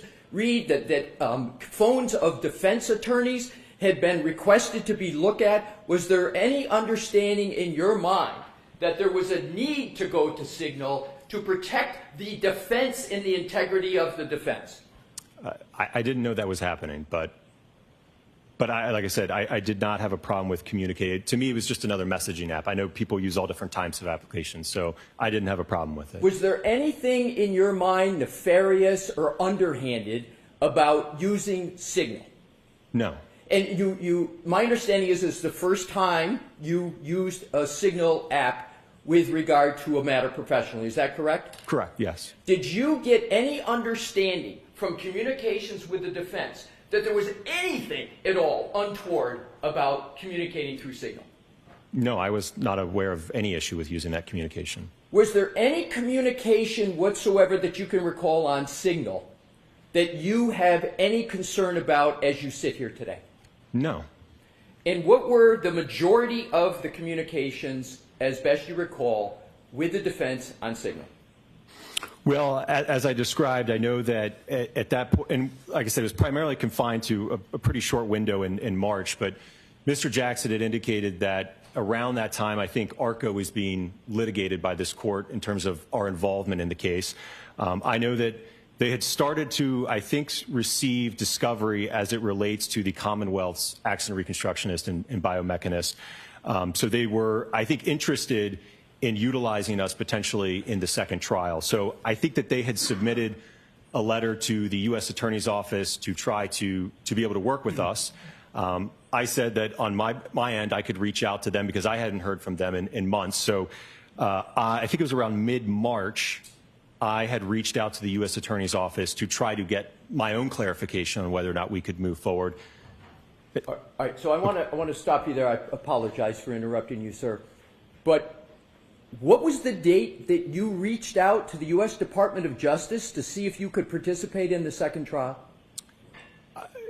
Probably around mid-March, maybe March 18th, March 15th. Did you have an understanding at that time that the Commonwealth had retained an entirely new firm and expert in the area of accident reconstruction? I think Mr. Jackson had indicated that there had been some material disclosed, but I think it was just a simple report or something of that nature at that point in time. Was it a report, just like a page and a quarter or so of findings and conclusions and then a slide presentation? Is that what it was? Yes, that sounds right. Was any of that information at all helpful or meaningful to you in your ability to respond to that and to determine what was done and what ARCA might want to do in response? Well, certainly not the report. The report was very, very brief. The PowerPoint, somewhat hard to follow, but again, it really didn't provide a complete picture. And in terms of scans, electronic data, etc., do you recall when you finally got that information?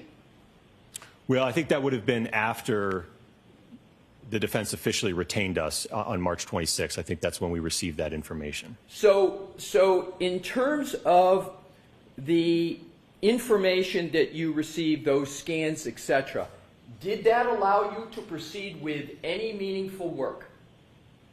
Well, it gave us, again, a better insight into the foundation or the basis for the analysis, yes. Could you have proceeded with a contract with anybody, not just the defense, but anybody, with the level of information you had before you got the scans and the data? I think it would be very difficult to do so. Could you have even created a scope of work based upon that report and that PowerPoint presentation? Most likely not, just because some of the areas that Dr. Wrenchler and myself are particularly interested in are extremely vague in that report and PowerPoint. Once you got the level of information that you have now, what is the ordinary time it would take in the regular course of ARCA's business to evaluate that information and prepare your own report, analysis, and finding? In the ordinary course, how much time would it take ARCA to do that? Well, certainly for the nature of this case, as I mentioned, we were officially retained by the defense on March 26, 2025. As I mentioned, I myself just got word from the Department of Justice just a day or two, I think, prior to that we could move forward. So immediately, once Mr. Jackson, I indicated to him on the 26th that we did have authorization to move forward, he immediately asked that I send over, again, our typical procedure with the contract and retainer. And I think that same day, the 26th or the 27th, his office sent over, I believe, links to notices of discovery, I believe 1 through 62, which I think encompassed about 800 gigabytes worth of information and data. How much in relative term, 800 gigabytes? Is that a little data, medium amount of data, or a lot of data? Voluminous, a lot of data. So we immediately started to review that. And again, I feel like maybe I speak for most experts. One thing we always want is more time, right? So in a case like this, I mean, ideally we would be talking months. To be able to sift through all of that information, be able to do analysis, be able to do testing, be able to write a report, right? So I think certainly we are on the order of months, not weeks. What did you do, however, if anything, to try to expedite the work and get it done as quickly as you could once you got the level of information you had from Aperture? Certainly. So I certainly understood that the trial was imminent. So I worked as quickly as I could, along with Dr. Wrenchler, to review that material, and certainly in parallel, try to determine, okay, what testing do we need to do to effectively evaluate and potentially come up with opinions for this case. Did you put other work aside at ARCA to work on this matter? Absolutely. Work and personal things. And personal things. What did you put aside? Just one example. So the other week, my wife and I, we celebrated our 10-year anniversary. So it affected his personal life, I understand that. Okay, I'll move on, Your Honor. With regard to the work, you performed it on an expedited basis, as you said. You shortened the time period down as much as your firm possibly could. Is that correct? correct. You said you would like to have had more time, correct? Correct, but I understood Your Honor's order, and I wanted to meet that deadline, so I worked as quickly as I could over the last week to ensure that, again, we could respect that deadline, and we completed our testing. And with regard to the testing now that you've worked on, that you just described, does that testing relate to any previous work, or is it all in response to the new expert for the Commonwealth, Aperture, and the new information from Aperture that came in iterations through the month of February?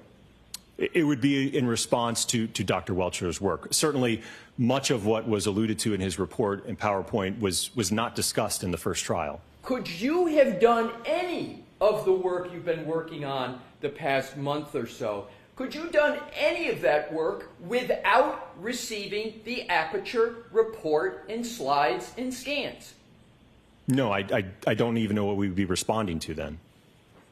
So you needed the Aperture information before you could even start working, correct? Correct.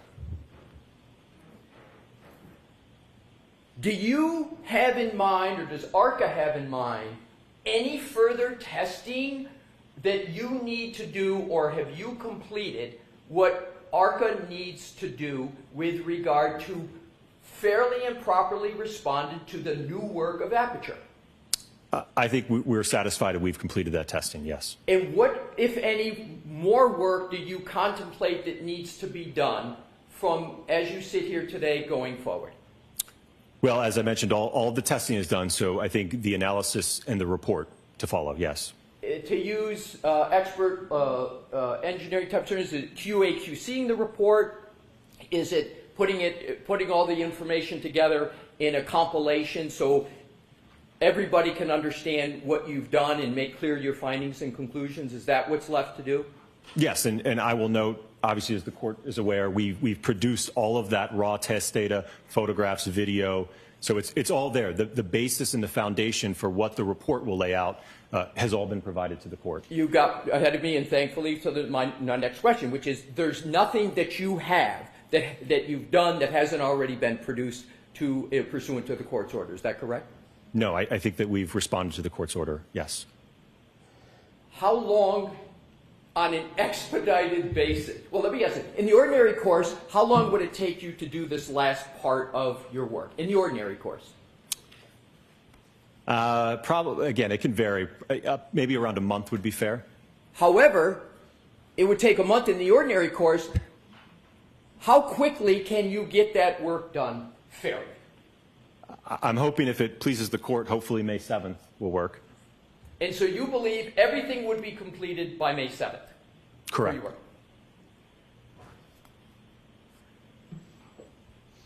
That's all I have at this point, Your Honor. All right. Mr. Brennan?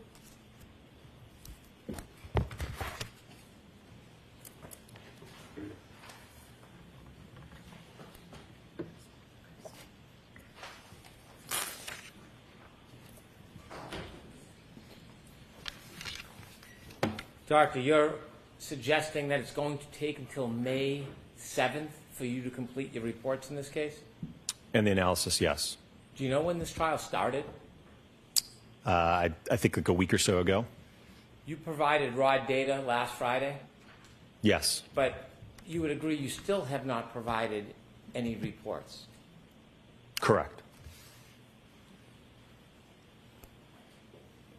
You said if you were notified or received information, you could have your testing and opinions done within a month, correct?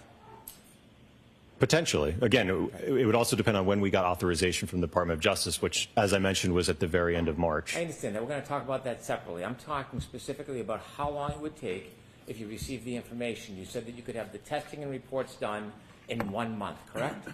I don't know. I said the testing, the reports, and everything. Would it take longer than a month? Ideally, I think it depends on what kind of a report that we're talking about. I think if it's something along the lines that Dr. Wrenchler produced, I think it could be pretty quick. You said March 26th is when you received authorization, and you're going to have things done by May 7th. So that's a month and a week? Sounds about right. Okay. Do you know when the Commonwealth in this case turned over Dr. Welch's information to the defense? Do you know? I don't know, no. Did you know that it was turned over in a report on January 30th? Just the report? Yes. I didn't know that, And no. the file in its entirety was turned over by February 5th? Did you know that? Objection, Your Honor. Do you know that? I don't, Your Honor. And if you had a month from February 5th to complete your testing and report, you could have been done by March 5th or even the second week of March, couldn't you?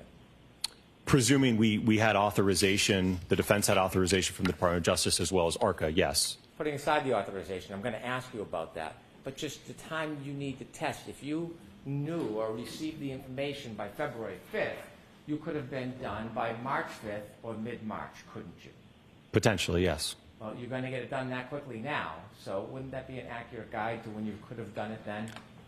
It's certainly not ideal, but we certainly are working as quickly as we can. I know it's not ideal, but isn't it the same time frame? Whatever it's going to take you from March 26th, you could have done from February 5th. True?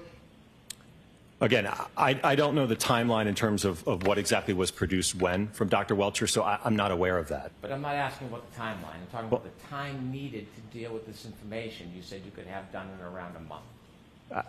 I think a month or more, yes.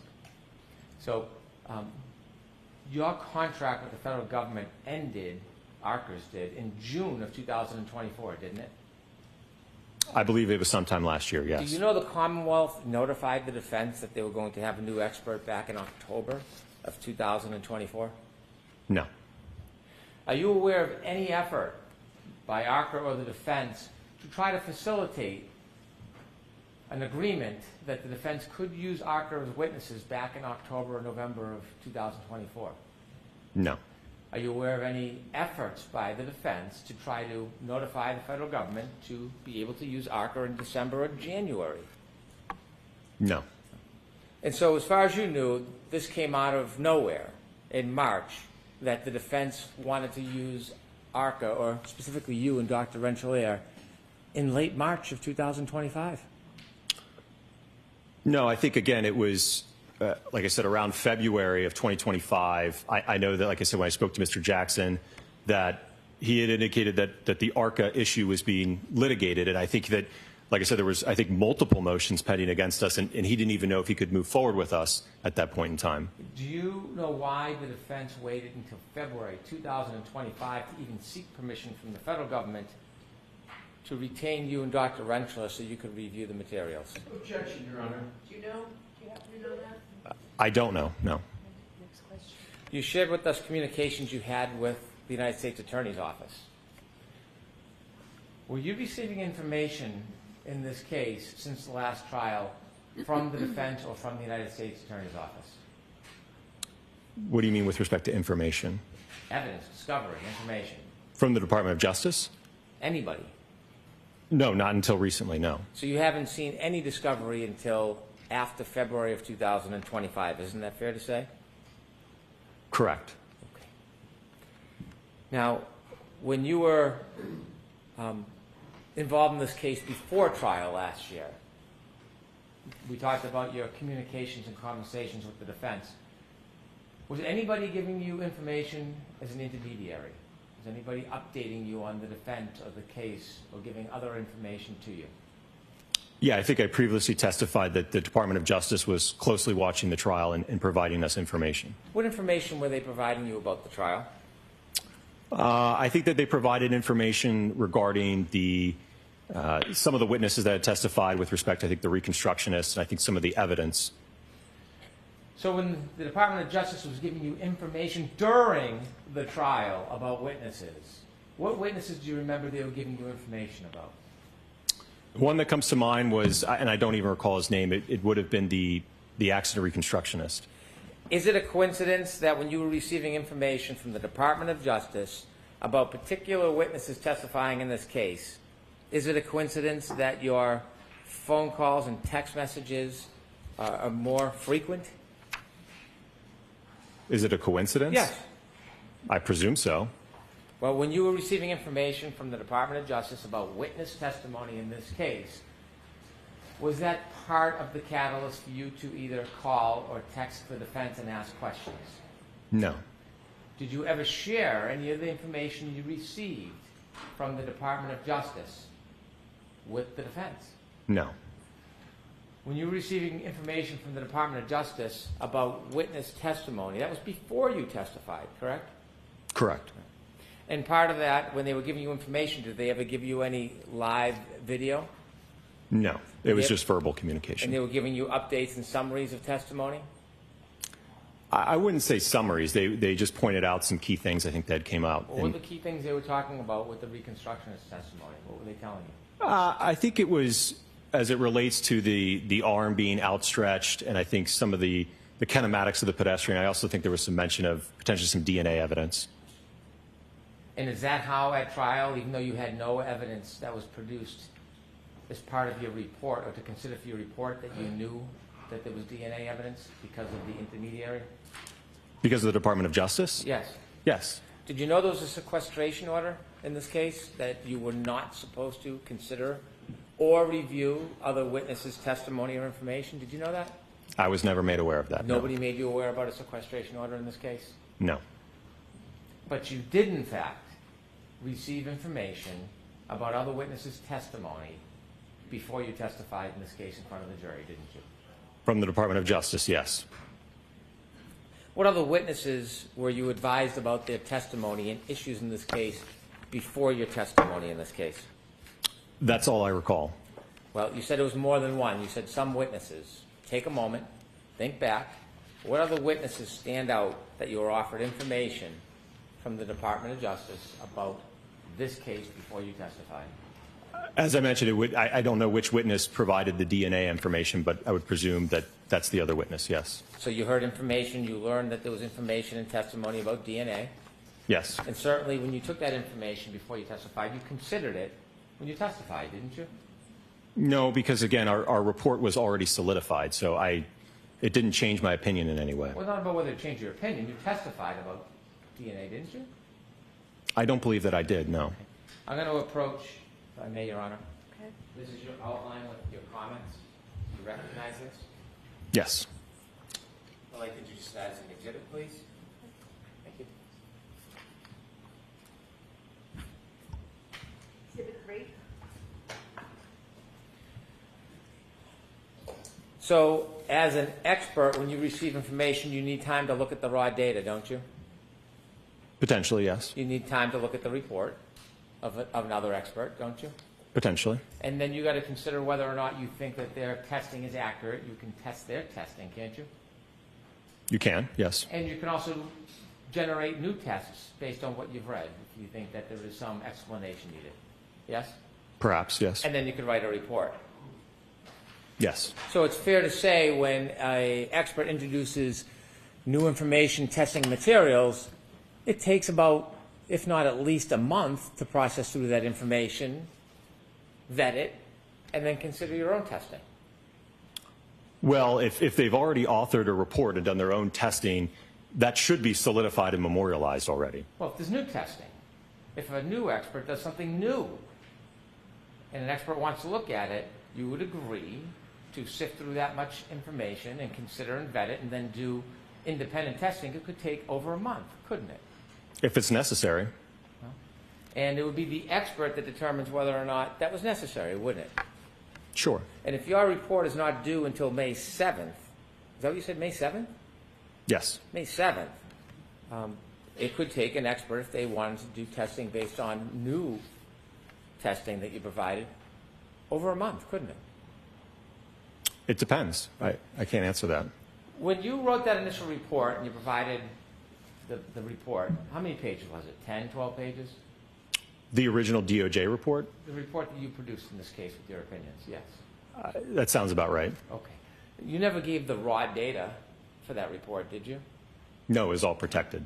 It was all what? It was protected as classified.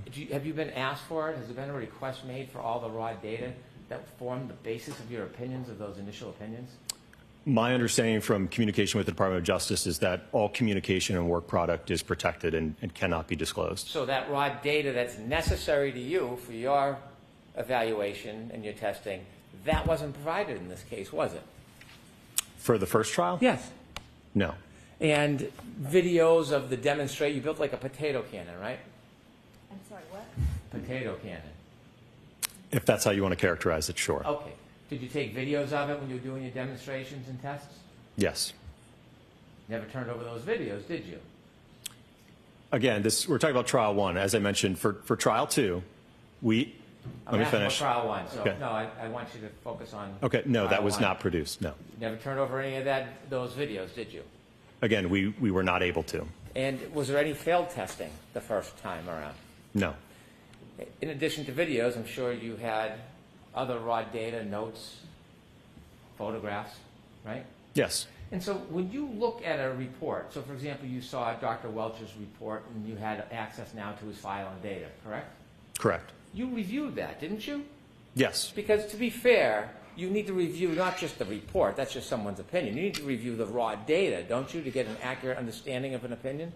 Right, which we have already provided Right. in So- response to Dr. Welcher. Without video and without the raw data, as an expert, there's no ability to really vet the reliability of your first experiments that led to your testimony in trial one, is there?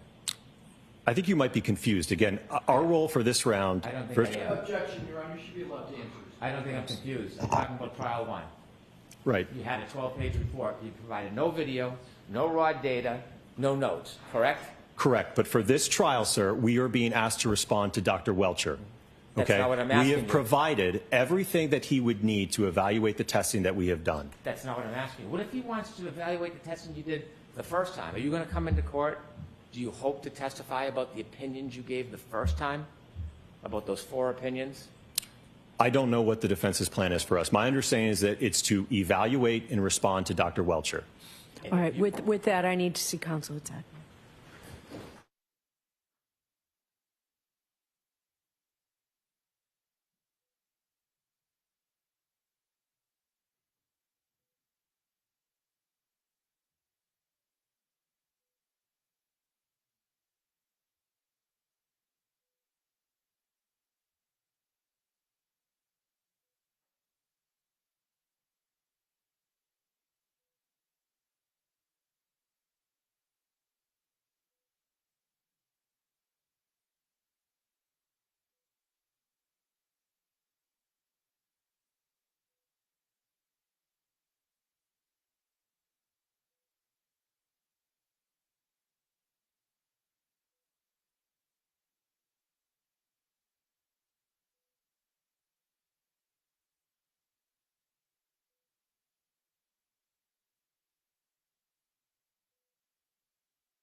You're all set. And let's bring Dr. Wrenchler in here, please. Thank you, Your Honor. Okay. Follow me, sir.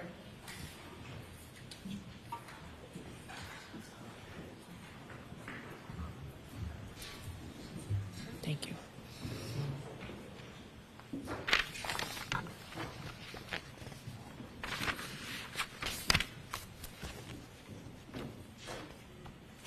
Follow me, sir.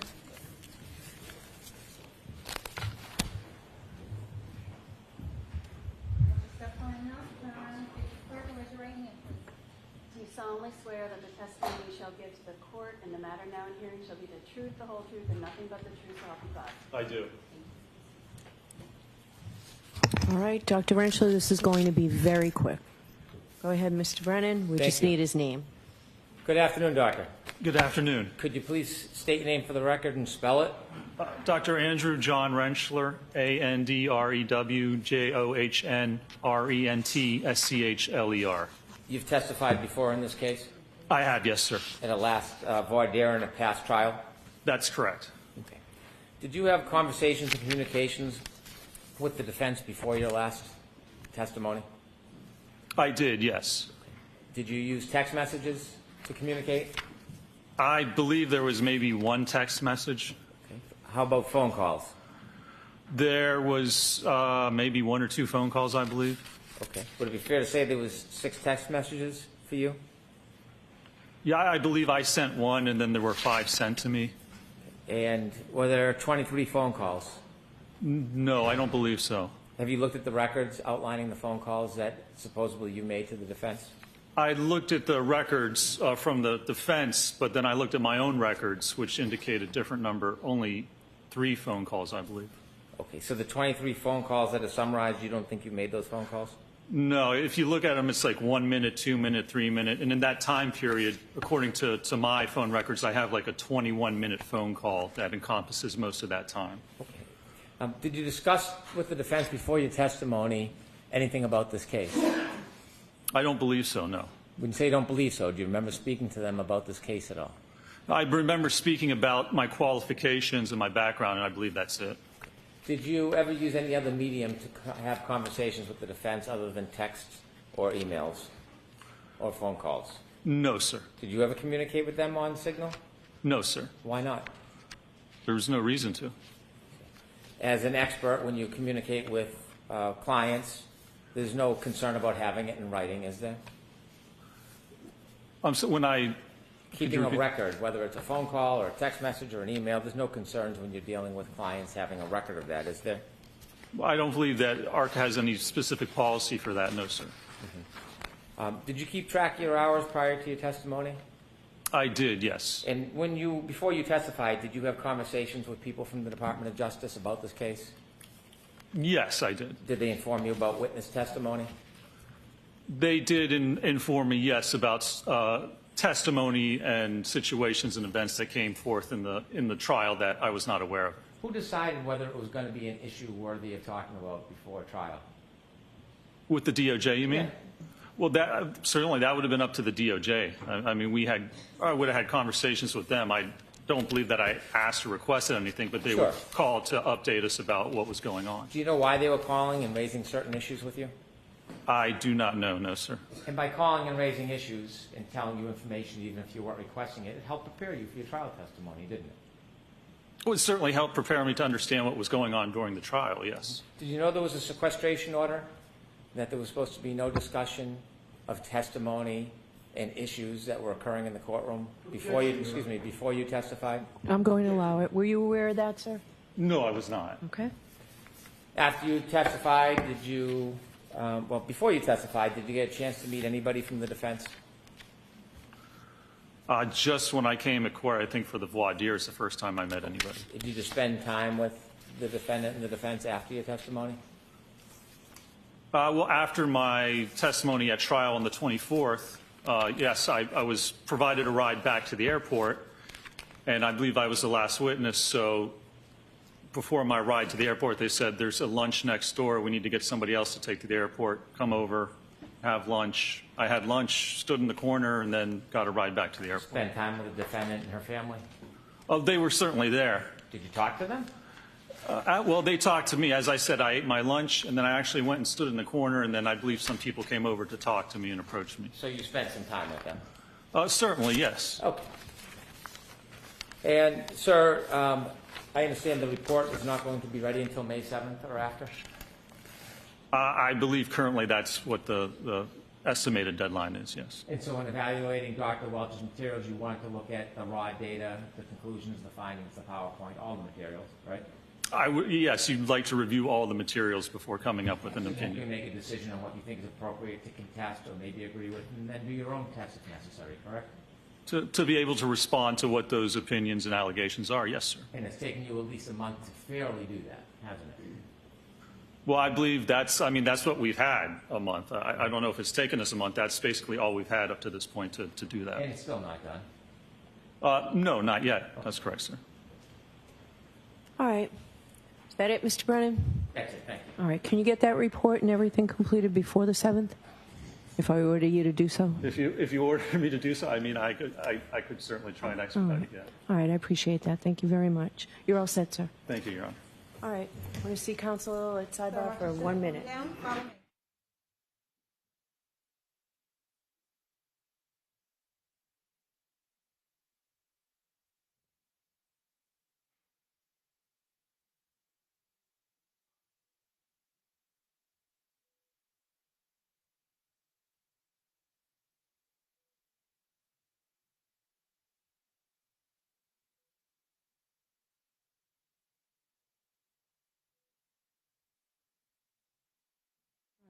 That's it. Thank you.